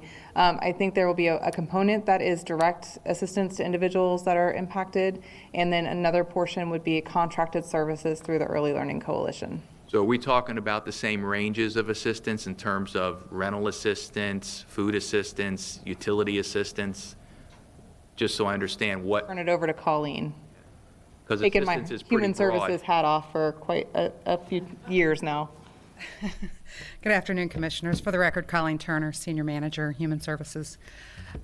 We are looking at a variety of strategies with the individual assistance funding.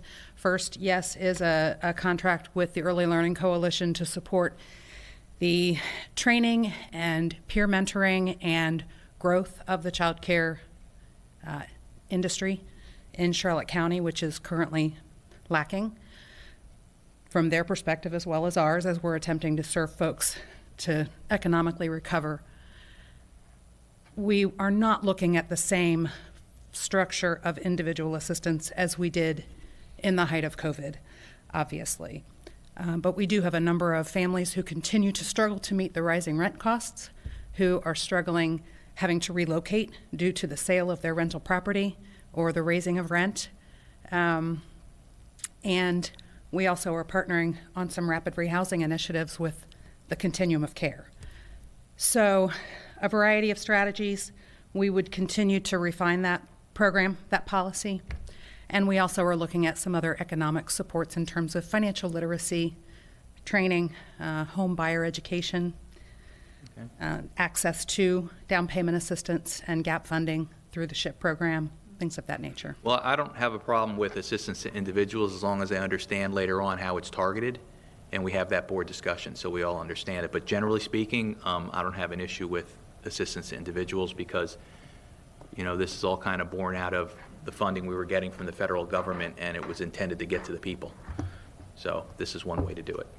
So I'm on board with that. And then obviously the final item is balance to reserves. So, thank you, Mr. Chair. Thank you, sir. Any other comments? Yes, sir. Yes, sir. Commissioner Truex. Just to go on the record, when it comes to these items, I've got a few exceptions. Details on 119 retrofit are going to be important to me because, what we're actually doing in there, does it need to be done? I think the things that need to be done, we can't afford to do, quite frankly.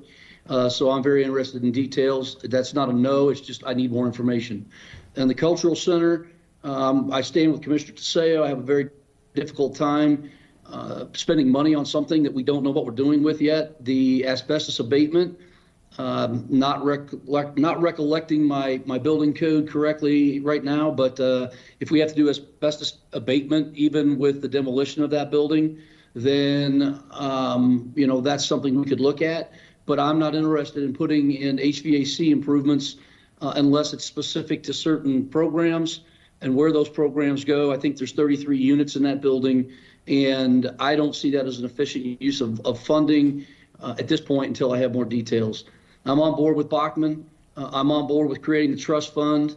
I'm on board with the mobile care clinic, but I need more details on that. I need to see what that program looks like, what the long-term implications are, and all those types of things. I do believe it will benefit our community tremendously. I just want more details on that. Assistance to individuals. Agree with Commissioner Teseo on the fact that the monies are supposed to get to the population. I believe that we have a serious issue with increasing rents due to exactly what Colleen referred to, and that is sale of properties to new individuals that are raising rents, or they're taking possession of those properties and people are having to find new places to go. And then, of course, balance to reserves, always looking to get our reserves that are not quite where we want them to be, certain ones, looking at how we can benefit those. So that's my summation of my stance. Thank you. Thank you, sir. Any other comments?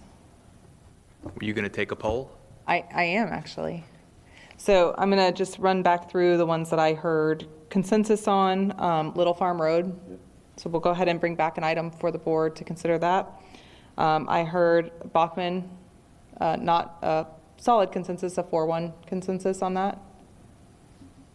The items that we'll be bringing back for conversations are the Virginia B. Andes Mobile Clinic, the assistance to individuals with a detailed plan on that, and then the refined figures for 119.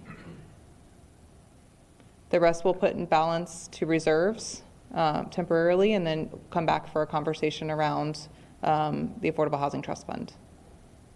Sounds right. Sounds good. Okay. Agreed. Thank you all. So just to walk through our next steps on this, our final review will happen through Neighbors, Gibble, and Nickerson. Again, any penny that we spend in American Rescue Plan funds are extremely scrutinized at both our local staff level through Neighbors, Giblin, and then again at Treasury level. I will be looking for approval of the revised ARPA spending plan. Our goal is to bring that back at your next board meeting. So we will be working really hard to get that on the agenda today to post for Tuesday. For Tuesday. Yes, sir. We would be implementing those projects that are on the spending plan under procurement under our federal provisions, meaning we will have subrecipient agreements with the Sheriff's Office, with Charlotte Behavioral, any of those items that we need agreements on, we will make sure that those are taken place. And again, procurement is one of those items that Treasury has indicated they will be scrutinizing. So we're very conscientious of that. And then we will do updates to the board on progress throughout the next couple of fiscal years. Wonderful. Mr. Chair? Yes.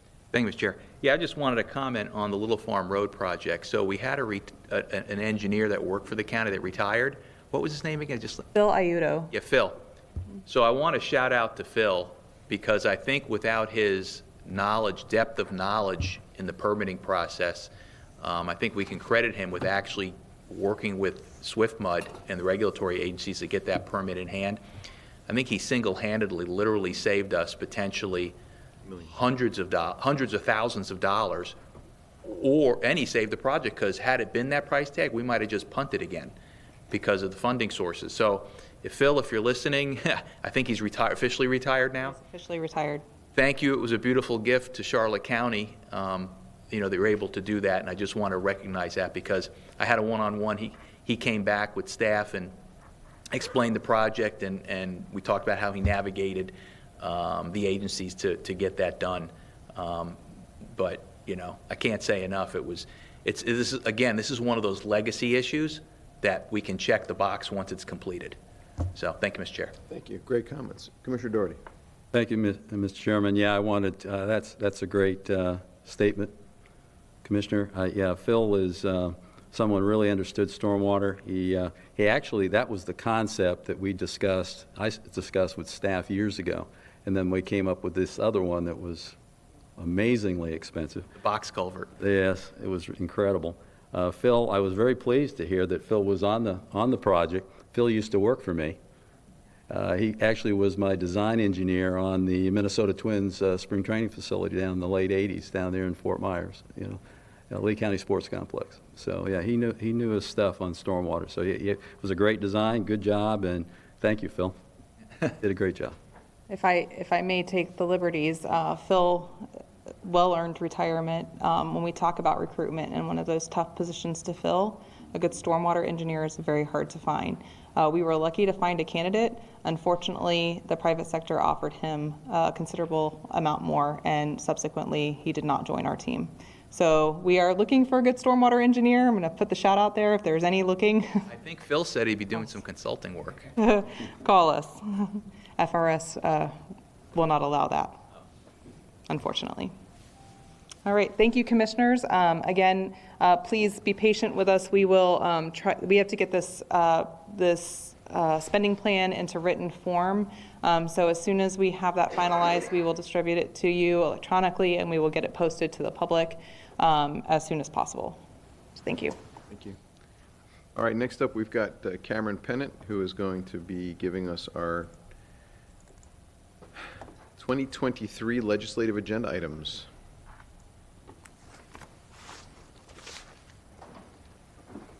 All queued up. How you doing, sir? Perfect. Good morning. Good afternoon. Good afternoon. Good afternoon, county commissioners, county staff, members of the public. For the record, this is Cameron Pennant, legislative manager for Charlotte County, Florida. Today, I am proud to present to you all for the workshop the 2023 legislative agenda items. No. Don't everyone. Everybody's going to lunch. We're still working. Right. I see that.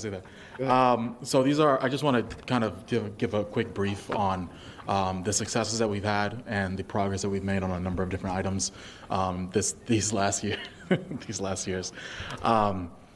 In 2022, it was an interesting time. Of course, we were coming out of the pandemic. We weren't exactly sure what the state was going to do with the billions of dollars that they received, and we were able to make some progress on a number of different issues. Our septic sewer project got $2 million. For the first time, we had our park, the William R. Gaines Jr. Veterans Memorial Park, got $2 million as well, and a number of our support items also got millions of dollars as well. Going forward, and this agenda will talk about it, we're trying to be a lot more specific and strategic with how we're going to go about this next year's appropriations projects. One of the interesting things that I will mention real quick about the 2022 legislative agenda item from last year was the Charlotte County Utilities Communications project. That project is now going to go through the legislative process now on the back end of the session. We'll wait and see exactly what happened, what exactly will happen with that process as well. So that's one of those things we are tracking.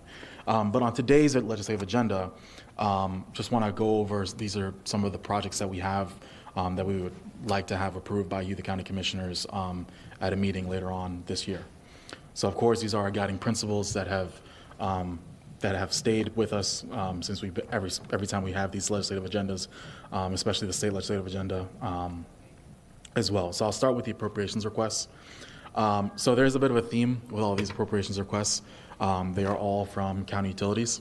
And one of the things that when I was going through this process, I spoke with all the directors, and because of our successes these last several years, it's limited the scope of projects that we can go back to Tallahassee and ask for. A lot of it is timing. So a lot of the projects that we have received funding for are not going to be ready are not going to be ready to have any requests until about 2024, 2025.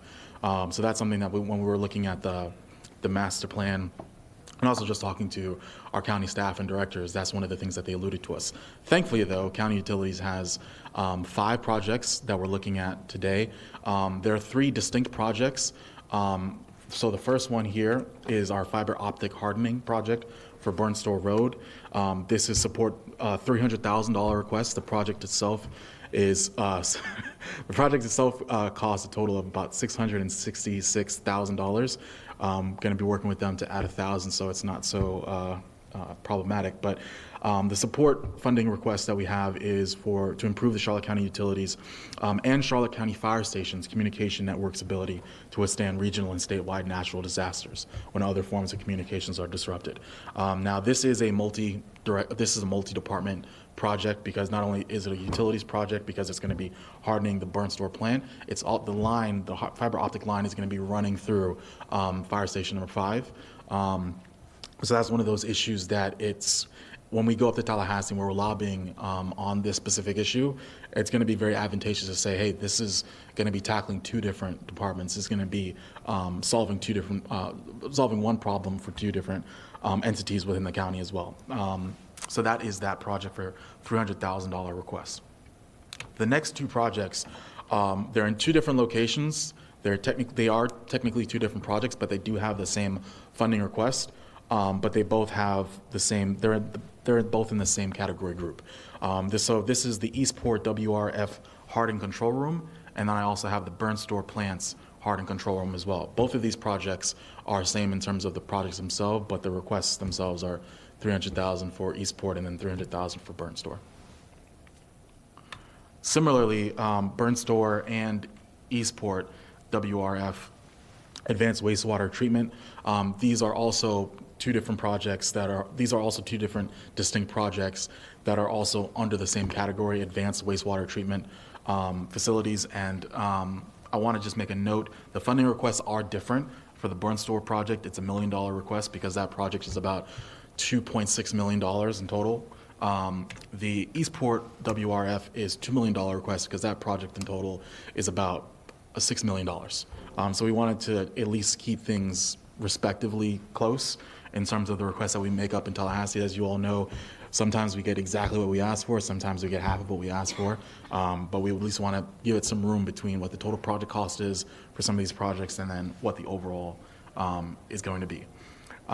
So this wastewater treatment facility is interesting because it's going to be an advancement on what the state requirements are.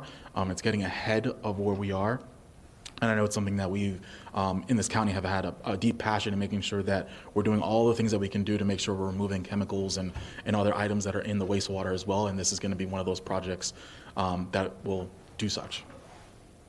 So as I explained, so this is the end of the appropriations requests that we have. Again, the successes that we've had over the last several years in many different categories is kind of put us in a position where, we're in it's not necessarily a lull because we do have 5 different projects here, but in terms of the variety of different projects that we have, we'll have to wait until 2024, 2025 for those. But I'm excited to talk about these projects, these appropriations projects up in Tallahassee, because as we all are very much aware, the economy is precarious, to say the least, especially with the inflation and other global issues that are going on. I expect this upcoming legislative session that Tallahassee is going to be very conservative and very concerned about what's going to be happening on the economic and societal front.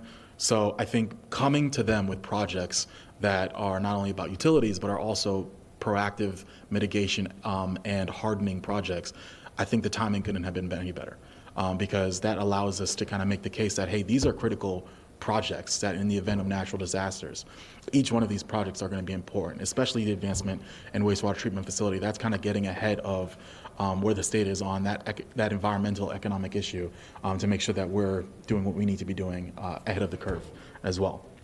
So before I move on to the policy requests, are there any questions thus far?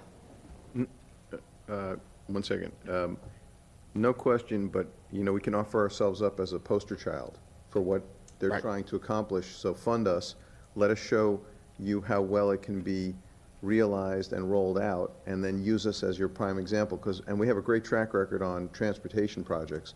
So I think that's something that we can try to leverage. That is absolutely something, and if I can just make a quick note, I just want to thank Dave Watson and his team. They've done an amazing job helping me with these projects, and that is absolutely one of those things that we discussed when we were talking about these different issues, especially with the advancement in wastewater treatment facility. I actually made a joke. I was like, well, if we're going to get ahead of the curve of what the state requirements are, then we're going to have to make the case that we're going to have to be a pilot project, exactly like what you're saying. So that's one of those things that we'll definitely be making the case up in Tallahassee, is make Charlotte County one of those pilot projects and initiatives, so that, because we know eventually this is going to be where we're going to need to be going, where the state's going to be wanting to go, and there's always room for improvement. So let's get ahead of the curve and be there. Agreed. Thank you. Commissioner Teseo. I just wanted to acknowledge my support for the appropriations requests. Okay. And a question regarding sewer expansion.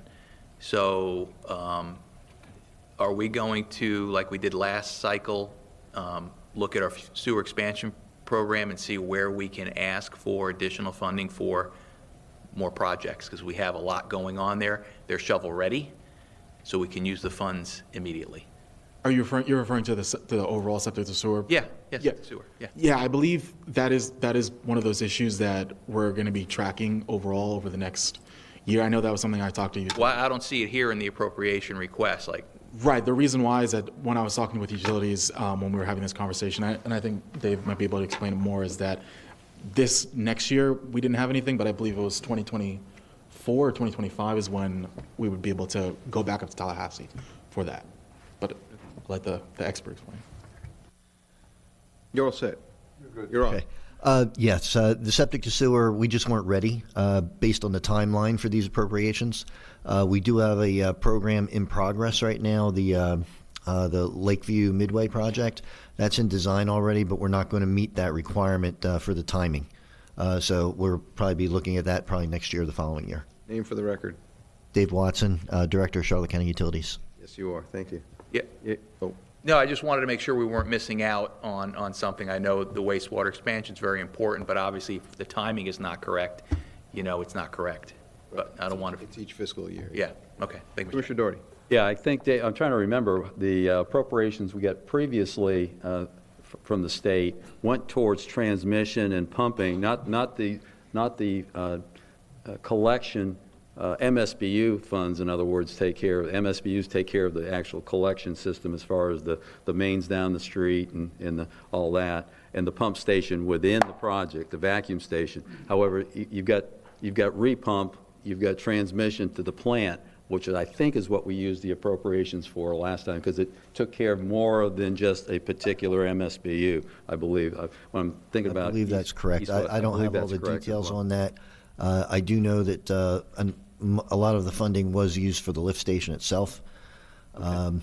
Yeah, because, Mr. Chair, if I may, it was my understanding that those elements that served the greater system were available for funding from the state, like perhaps a vacuum system, because it's pulling, you're tying into the system. I think we just need a clarification on how we used it last time, and I think it's more in the transmission and pumping to the plant, but I'm not positive about that. Yeah, I can get that. We had a number of funding sources, so I'd have to sort it out. Thank you, sir. If I may just add on top of that conversation, one of the great things about our legislative agenda as of now is that we're about almost 6 months early from when the first committee week is going to start. The first committee week is January 2023, at the end of January 2023. So we've got some time to add on what we may need, which is great because we want to make sure that not only we're ahead of the curve, but then as different crises, as different issues, as different projects come our way, that we can still add in appropriately through you all. So that'll definitely be one of those issues that we keep up on. Are there any other questions? Okay, so on to policy requests. I just want to say this is one of those areas where I'm really excited, just because, as a lot of you know, on the state side, it's a lot easier to get funding than it is to get a law changed. And then it's kind of neither of those things happen up in D.C., but we're making progress up there. But on the state side, I just want to make a quick note that we've been very consistent with our focus on specific public policy solutions to real problems that we've had in the county, and we're getting close to enacting real and lasting change in that regard. One of the things I did want to speak to you all about was this statement and a few other statements that we've had for the Airport Authority. As you recall, in years prior, we've had we had a situation with the airport and with the city, and as of now, it appears that has been resolved. And I would like to just leave it to the board if this is a statement that the board still feels like should still be remain on the legislative agenda, and if so, then to talk to you all about it. Commissioner Tiseo. As far as I'm concerned, it's staying. That issue's never resolved. Amen. I didn't catch. Commissioner Truex? Just an amen there, Another Joe. amen. So we got a statement, an amen, and a head nod from me. So that's 3. I got a head nod over there, and so you've got 5 saying that stays. Loud and clear. Thank you. The next one is on the PACE program. This is support legislation that addresses problems and abuses within the state of Florida. The PACE program specifically, but not excluding and requiring the PACE program to include greater consumer protections and awareness and other issues. I would like to note on this specific policy request, we had really great insight our last time in Tallahassee. We had a lot of great meetings our last time in Tallahassee in terms of not only our appropriations projects, but a lot of the policy requests that we had. We heard from very key individuals in the legislature that this is an issue that they're not only looking at, but that they want to have addressed because they see the abuse and they see the concern and they see the problems. I know the county has been dealing with it as well, so I know this is one of those issues that I think is worthwhile to remain on the agenda, especially given the fact that Tallahassee is going to be implementing some changes and some issues in it. And we know that there's going to be an incoming leadership in both the House and the Senate. They have expressed interest in addressing this issue as well, and I think it's worthwhile to keep it on there. Once again, one of those issues that I leave up to you all to decide. It stays. Okay. I mean, we're behind it. I would like to make a comment, though, because we're dealing at the local level with a commercial PACE concern that is trying to move forward with an entity that's been, we don't have a contract with them anymore. We've offered them to do the project with the only one that's still allowed to work within the county confines, but my understanding is they're not going to be able to. So, they're stuck and they're not going to be able to do this project unless we resurrect. And so my question is, can't do it today, but if we made a motion to reconsider, because I think I was one of the people on the prevailing side, how quickly could that happen? Because this is a multi-million-dollar project that will not happen unless we resurrect this. And so, where does that leave us? And so I'm going to direct that to the attorney, because I know we've been discussing this, Ms. Knowlton, and I'm still not fully understanding what it is that we need to do, because you said there needs to be a finding. Somebody needs to. That's between the 3 of you, because you were all on the prevailing side. One of you needs to do a motion for reconsideration, as well as a suspension of our rule on renewal. Right. And then if it passes by a majority of the board, then the slate is wiped clean. Then at a future meeting, which would be September, unless you have a special meeting just on PACE, then you could give us the direction to move forward, if that's what you wanted to do with residential or commercial or both, or whatever the pleasure of the board. Personally, I'm not ready in any way, shape, or form to go forward with residential, because there are so many things that have to be worked out, and I would hope that the legislature is going to make some movement on it this year, but I think that's going to take a little while to get those consumer protections in place. On the commercial side, I think businesses, as I've said before, are more savvy, and if they're going to make a bad deal, they're going to make a bad deal no matter what it is out there in the world, and they'll sink or swim based on their ability to do a good job as a business. But to not have the ability to do it, I think I'm ready to rethink that. So I know whether it's an item on or whether we add it on at the next meeting. Procedurally, somebody needs to make a motion for reconsideration. It doesn't go on the agenda. At the beginning of the next meeting, okay. Somewhere during the meeting. Okay. Commissioner Deutsch. Well, I intend to voting against it. For the motion at the time, I intend to bring it up on Tuesday at our next commission meeting. put in the paper, the discussion together as a special condition to be able to bring it up, not right after it was just turned down. I think I have a good case for it, and my intent is to do it just specifically for commercial, and then to try and move ahead, because they have a contract, and we've had some discussions. Literally, it's a private grown-up corporation. It's not an individual homeowner that we thought may or may not fully understood what's happening. Supposedly, the funding is in place for this project, and pretty much my discussions with the people, and I've met with them, they could be in the ground with it this fall. So I intend to do it Tuesday, if you want to think about it, and I'm going to have it all laid out and present it to us. I don't know. I await your lead. That's fine. I just want to make sure, because they have reached out to me as well, and I think we need to try to get movement. I don't know about the time frame that we're going to be able to get this done, but my understanding was they tried to go forward with the only other commercial PACE program, and it's not going to work out. I believe if it's the board's wish to do it, and I intend to bring it up, and I'll need a second on it for discussion, but step at a time, I think we could take action. I believe according to Robert's rules, it's acceptable, and we could take action and deal with it next Tuesday, so I was going to bring it up for discussion. Okay, well, we'll await that. Mr. Chairman? Yes, sir. I would just I would speak in support of both yours and Commissioner Deutsch's comments. Thank you. All right, thank you, sir. Appreciate that. Commissioner Tiseo. So, giving this matter some thought. So, the commercial PACE provider that offered the funding did so knowing they couldn't offer the funding. They offered a term sheet knowing they could not do business in Charlotte County. I want you to think about that for a minute. They're sophisticated lenders. These aren't guys that just fell off the apple cart. They know what they're doing. They did it for a reason. To have the discussion we just had, a motion to reconsider. They knowingly, willingly offered a term sheet for funding that they knew they could not do in Charlotte County. What does that say about the commercial provider? It reinforces when I looked into the residential side and the $8,500 water heaters, which actually was, upon further investigation, a repipe of an entire house, which is not part of the PACE program, but they folded it into a water heater replacement. That's why you had $8,500 water heater replacements with 20% service fees and charges.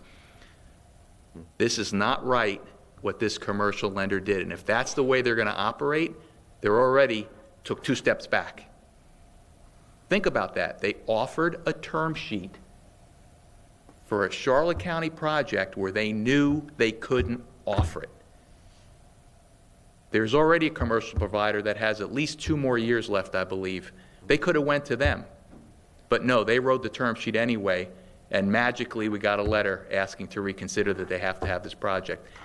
The provider put us in a spot now to force us to reconsider. That is no accident. Thank you, Mr. Chair. Interesting. Thank you, sir. Commissioner Doherty. Yeah, well, I'm just going to say, in concept, that's why I voted to leave commercial open in Charlotte County previously. So I'll certainly entertain, the conversation next week. But I am curious as to some of those details Commissioner Tiseo just brought up, though. I mean, we do need to cross the T's and dot the I's, but in concept, I was comfortable with commercial PACE, not with residential PACE. So look forward to the conversation next Tuesday. Sorry for the tangent, but we were talking about it, so I thought it was a good opportunity. No problem. Continue. So that's the PACE program. And then next, of course, is the Sunshine Law County State of Emergency. This is a request for a Sunshine Law exemption for county elected officials to be able to participate in emergency-related briefings during a declared local state of emergency. The next one is the Hurricane Loss Mitigation Program and Hurricane Shelter Retrofit Program. This is one of those programs that our Emergency Management Director just wants to make sure is still in the cycle every year because sometimes they'll extend it or they'll forget to, and that's one of those issues that we just want to make sure that we're solid on as well. Of course, the 2019 Firefighter Cancer Bill. This is a request for a number of changes or review or anything on this piece of legislation. Again, one of the great things about this last legislative session that we had in terms of our meetings is that we were able to get, I was able to actually make a trip up to Tallahassee for a different matter, but I was able to meet with the CFO's office, a legislative affairs director, and get a discussion going about, what their perspective on this issue is, because this is not just a county issue for the 67 counties. This is also a state issue as well for the state fire marshals and what they have to provide as well. And I provided them with our one-pager that kind of outlined in great detail, line item by line item in that bill, the different problems and issues that were in that bill. They expressed concern given the revelation, and I want to thank our county attorney's office for their help in crafting that one-pager. They are aware of the situation. There is hope that they will address it accordingly. There are other key members in the legislature that have been made aware of the issues within that bill and the problems that it's going to portend for the state and counties. So, but it is one of those issues that no one really wants to address and talk about or solve. But it is one of those issues, like many other issues that happen in the state, that it only gets solved until it's a crisis, unfortunately. And that's what we're hoping to avoid. So we're going to work with leadership as best we can to try to get this moving under some type of umbrella bill. But that is one of those issues that we're going to continue working on, but there is some progress being made. The next one is public records, our slew of public records policy requests. The first one is our public records exemption for the home addresses of security personnel, county administrators, and county attorneys. This specific policy request is the one that we've made extraordinary progress on, that I'm the most proud and excited about for our next legislative session. This past legislative session, not only did we have a bill filed to exempt the home address of county and city attorneys, in the Senate we had a great champion in Senator Burgess, who spoke not only incredibly eloquently but passionately about this bill and issue, and members from his county attorney's office also spoke really well about this issue. So in the Senate, we have a strong leader.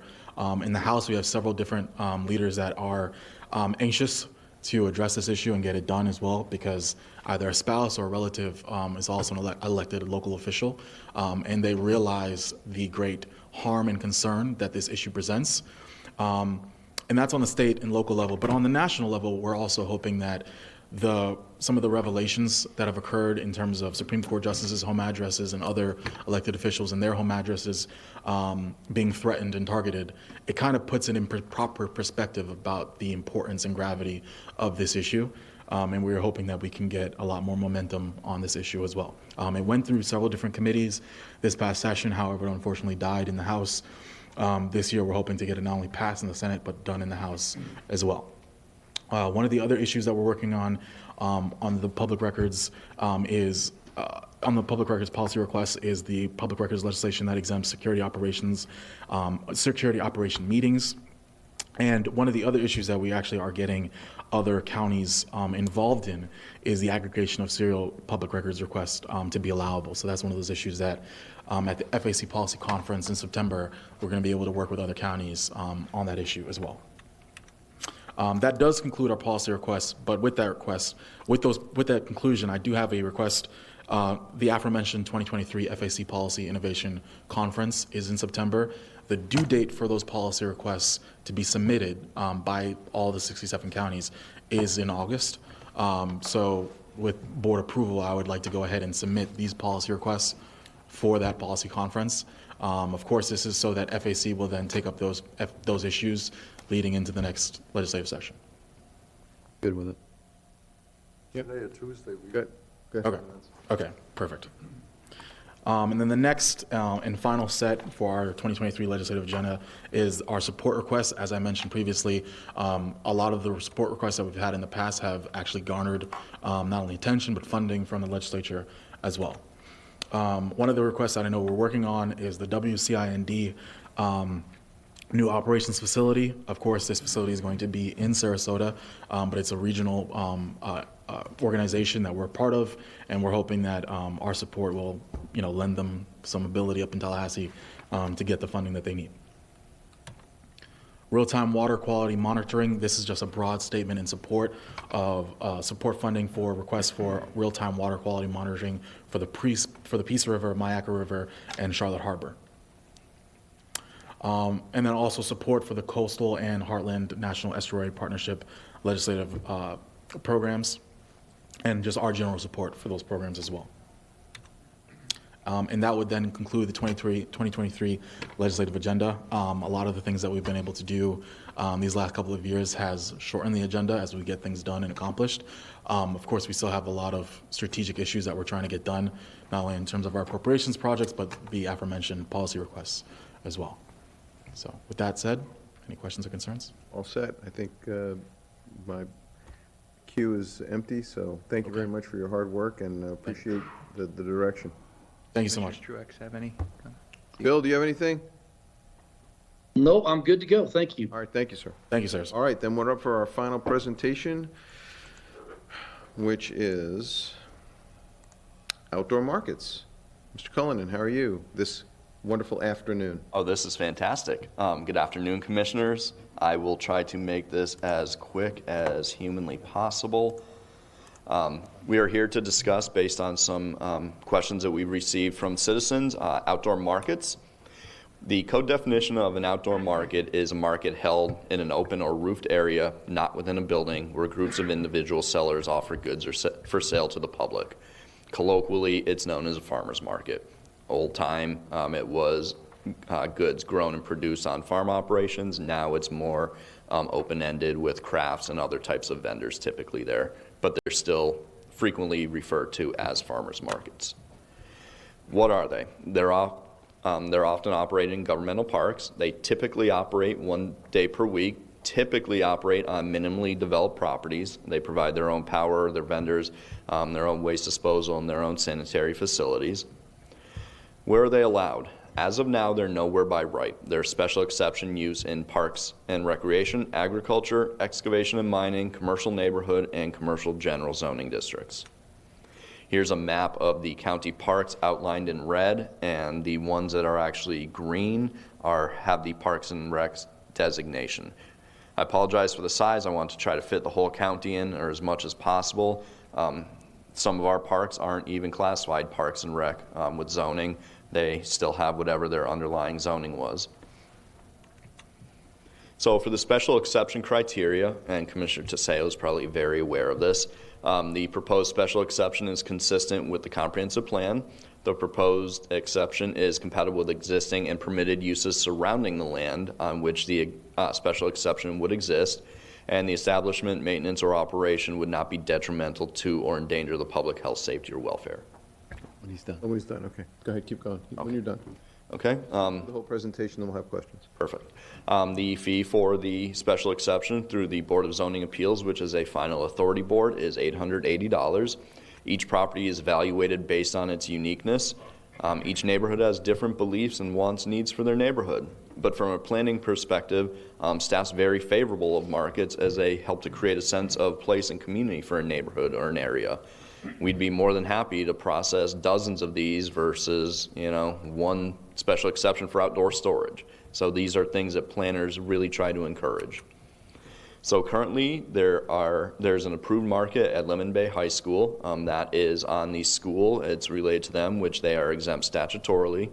And there are 2 markets within the city of Punta Gorda limits, one on Shreve Street and one on Taylor Street. We've been made aware of some other possibly non-approved, South Gulf Cove, and they have submitted for their special exception, and they'll be going to the September BZA meeting. We were informed of 4 other potential markets, but we could not find any evidence that these are actually operating. There was one previously operating under a code case off of Placida that we had tried working with them on, and then came to find out that the person that was looking to do it did not actually have the authority to do that. So options moving forward is to do nothing. It would stay a special exception use in certain zoning districts. We could amend the code to make it a permitted use in certain districts, and that would be direction from you on which districts. We could look at only county-owned PKR properties, all districts where it's currently a special exception. So this is more for open discussion with you folks on what you would like to see, if anything. I have Commissioner Doherty. Thank you, Mr. Chairman. First of all, I want to thank staff for putting it on the agenda today. This all started, for me anyways, back beginning of May when I became aware of a market that was out in Harbor Heights. It had been okayed, I'm going to use that term, I guess, by Community Services to have the market out there. And I guess they got started. My wife actually heard that when it was closed down, and it wasn't a favorable response from the people that were going to the market. They really liked it, and they were unhappy when it was closed down. So anyways, it boils down to different efforts were used to try to get it going again. The problem really is that in order to have on the park site, there needed to be a special exception. The person who was doing that market was not the owner.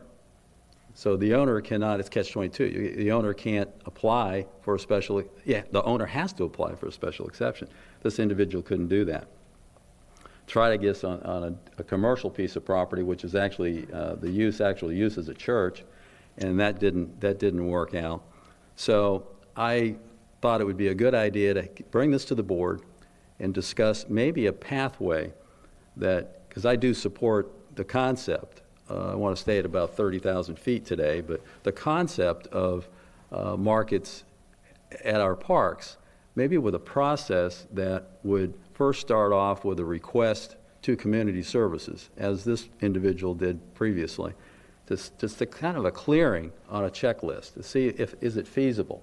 Is it something that could coexist with the operation of the park? This one in Harbor Heights was actually a Tuesday, I believe 8 to 12 was the operating time. There was no conflict, and I believe Mr. Scott approved it, or his staff did, and they moved ahead. Of course, they found out eventually that they needed to have the special exception, so it had to be shut down. I think if we could, in fact, come up with some process, and I would leave that to staff and the attorney's office, that would allow someone that wanted to do a market at one of our parks to submit a request to, first stop would be Community Services, and see if, in fact, as they did with Harbor Heights, and see if it would pass the operational component of it. Then they would serve as, and get the green light on that, they would then serve as like an agent for the county to apply for a special exception. I don't see the need to remove give it by right. I think the special exception has value. You never know. I mean, there could be, it requires a public hearing, as you know, Commissioner Teseo, and it would allow the public to come in and weigh in to that board as to the pros and cons of the park, of the market at the park. So I do support the concept of moving ahead with markets at our parks with a process change that would provide the safety net, so to speak, that it would be done properly. So that's how I'm weighing in. Thank you. Thank you. Commissioner Teseo. Thank you, Mr. Chair. Yeah, I agree with staff saying that, these farmers markets promote community, and quality of life for many. And in the one-on-one process, I said, why don't we look at what the city's doing, what their process is? They have a very successful farmers market. It's been there for a long time. Do they go through a special exception process? I don't know. Personally, on this, I don't think I'd want to make them go through a special exception process, pay the fees, the time, the advertisement, and all that. I think we should look at incorporating it into our Parks and Rec, just like you can rent the park for birthday parties. You can rent it for certain activities. You have a fee schedule. Now, maybe they can't do it 7 days a week, but maybe we make it available for only certain times. You can get it for no more than 1 day a week. Certain times that we say you can have it between 8 and 2. Whatever that is, maybe we can work through those concepts. But I don't know if I really want to push somebody to have to go through a special exception process, because what if they get it 1 year, there's a new people on the on the Board of Zoning Appeals, 1 year you don't get it. There's no consistency there. It's based on who's sitting on the dais at the time. So if you think having these farmers markets are important to the community, which I've come to the conclusion they are, we should focus more on making it a process through Community Services, not through the special exception. That's where I'm kind of going on it. So I kind of lean towards that way more. And having staff explore, and I said, look at what other municipalities, look at their code, bring that back through the one-on-one process so I can understand what they're doing. Thank you, Mr. Chair. Thank you. Commissioner Deutsch. Yeah, I like farmers markets. I remember the day when I had time and I could go enjoy them and have fun, usually buy something I didn't need or something fresh, and it was always neat to do. However, I think there's a whole bunch of things, if we're going to do it, that we have to ask and answer. Are we talking about county property? Are we talking about private property? If we're talking about county property, are we going to make our arrangement with a person? And if we do, that's okay, but that person is going to be going out and selling places. And, you know, so sort of, and again, it's okay if we want to do it, but we're authorizing someone to do business. It's not like having a family picnic, Joe. It means we're going to let him use a park, and then he can go out and sell places, which may or may not be a good idea. I just think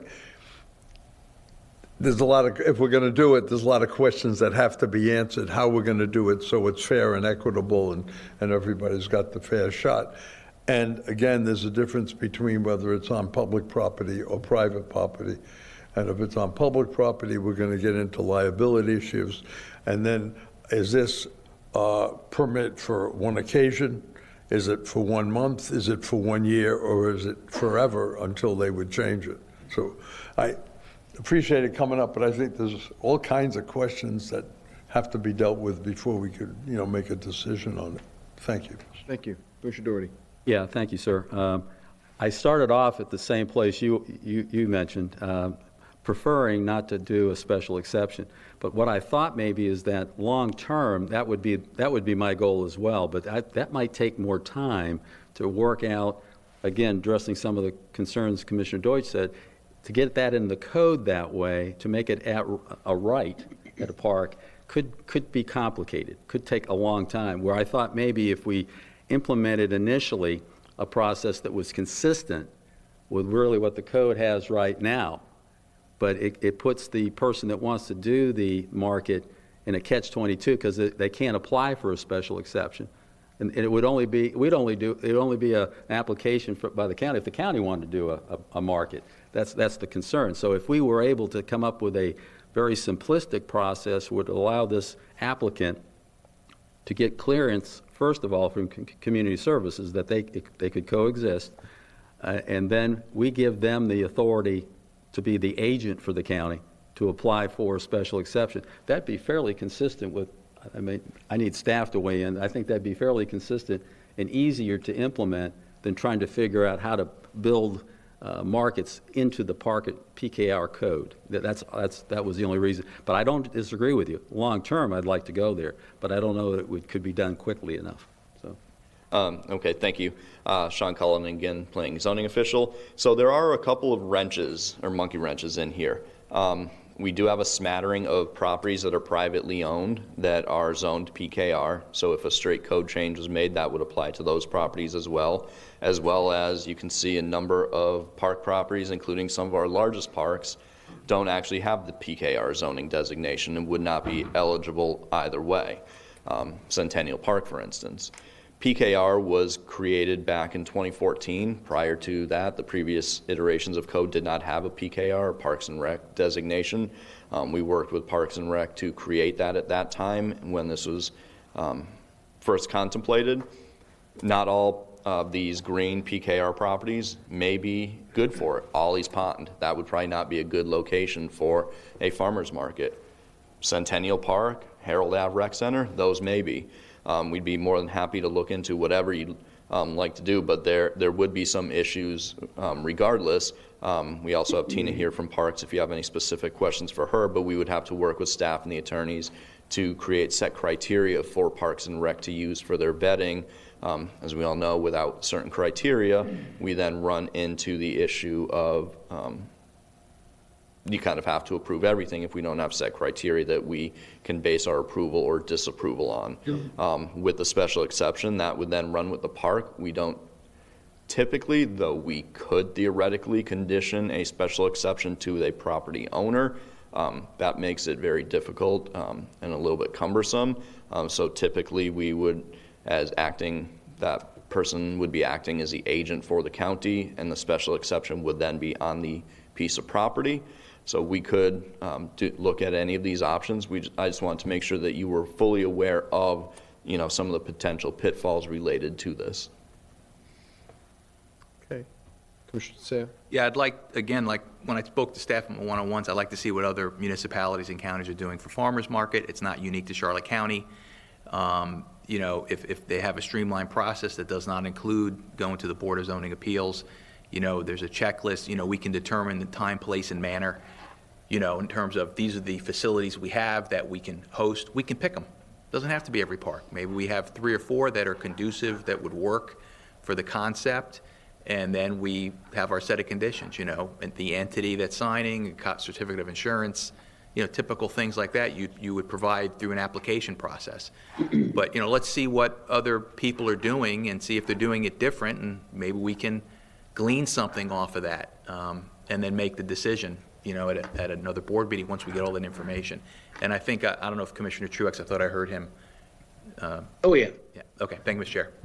Okay, Commissioner Truex, I'm going to let you weigh in, and then Commissioner Doherty. Thank you very much. Appreciate it. So here's my take on this. We're making this way more complicated than it needs to be.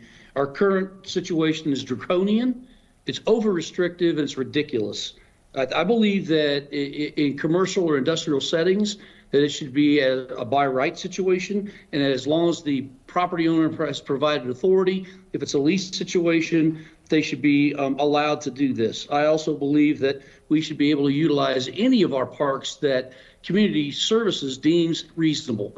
To make somebody go through and pay almost $900 for an application for this is crazy. I don't understand why we're doing it, and I really believe that we need to focus on how to fix the problem and not why we can't do something or why it's complicated. We can make it simple. I really believe that we can, provided people have proper insurances, proper approvals, and that staff be the ones that look at it and say, okay, they've applied for this park. It makes sense on these days at these times.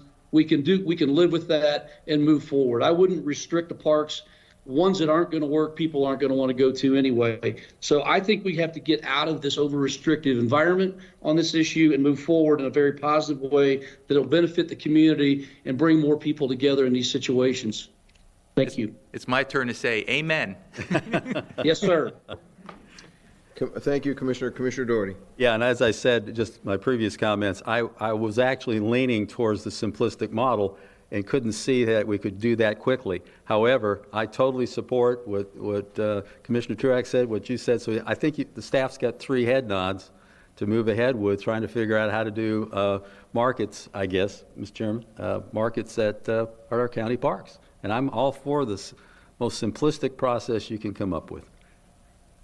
I don't disagree, but I want to make sure we're all on the same page about the fact that if it's a county park, there are going to be costs involved in sanitation, in wear and tear, and there's probably going to be county staff involved in having to kind of oversee. So while it may not be $880, there is going to be a fee involved, and it may approach that when you really look at all of those moving parts. What does a community do if they just decide one day, we've all agreed on this block, we're shutting the street down, we're having a block party? Is that legal? A block party for the residents, that is a different animal than a commercial venture. Remember, this is a private individual utilizing county amenities, taxpayer amenities for their commercial venture. Somebody, neighborhood, closing down a street, they would need to work with the sheriff's department, obviously, in order to do that, but we typically would take a hands off because that's just a neighborhood party. That's not something that's bringing in the outside. That's just neighbors. That's what I was looking for. Now the Punta Gorda Market uses some common open space, and they shut a street down. And there is a person who is the individual responsible. They have the contract, I guess, and then they are in charge of, I guess they pay a fee to the city, but it would be really good to find out how the mechanics on that, and I agree with Commissioner DeSalle. I'd like to know how other places are doing it, because we never reinvent the wheel here. We always find the best wheel that's already been invented, and we improve on that wheel. So far behind, we're ahead. there we go. I love it. All right. Do you understand your direction, Mr. Flores? Okay, great. Thank you. Thank you very much. All right, if there's nothing further, we are at the end of our meeting. We have comments. Mr. Flores, anything? Nothing to add. Thank you. Nothing. Nothing, thank you. Commissioner Deutsch? Nothing. Okay. Commissioner Truex? Yes, sir, just briefly, I just want to remind everyone that it does require in our charter that we provide the attachments that we asked for earlier today. And I just want to make sure that we're on top of making certain that those attachments are put on the agenda items in the future. Thank you. Yes, sir. Commissioner Deutsch? He looks pretty good. How do you feel? Are you 100%? No, I'm not 100% yet, but I'm feeling pretty good. I got about 10,000 steps in yesterday, so feeling pretty strong about that. All right, well, get well. Thank you. And Commissioner Truex, since we're discussing things, I think unless you have a different take on the second vice president for NACO, I like James Gore, but you've got other commissioners here, and you've got other commissioners on the Florida delegation, but I think James is ready for the job, so I wish him a lot of luck. Please, when you speak to him, tell him I say hello. I will do that, and in response to that, I agree with you. I think there are two candidates that are good. Greg's a good candidate. Yes. But I've gotten to know James very well over the last 5 years, and I agree that he is definitely ready. He has been positioning himself and learning, and I do support him. If the board is in agreement with that, then I would certainly push for that result. Very good. Thank you, sir. Commissioner Doherty? Nothing. Nothing. And I have nothing. So it is 1:20. We're going to be back here in 40 minutes for our budget discussion. Thank you.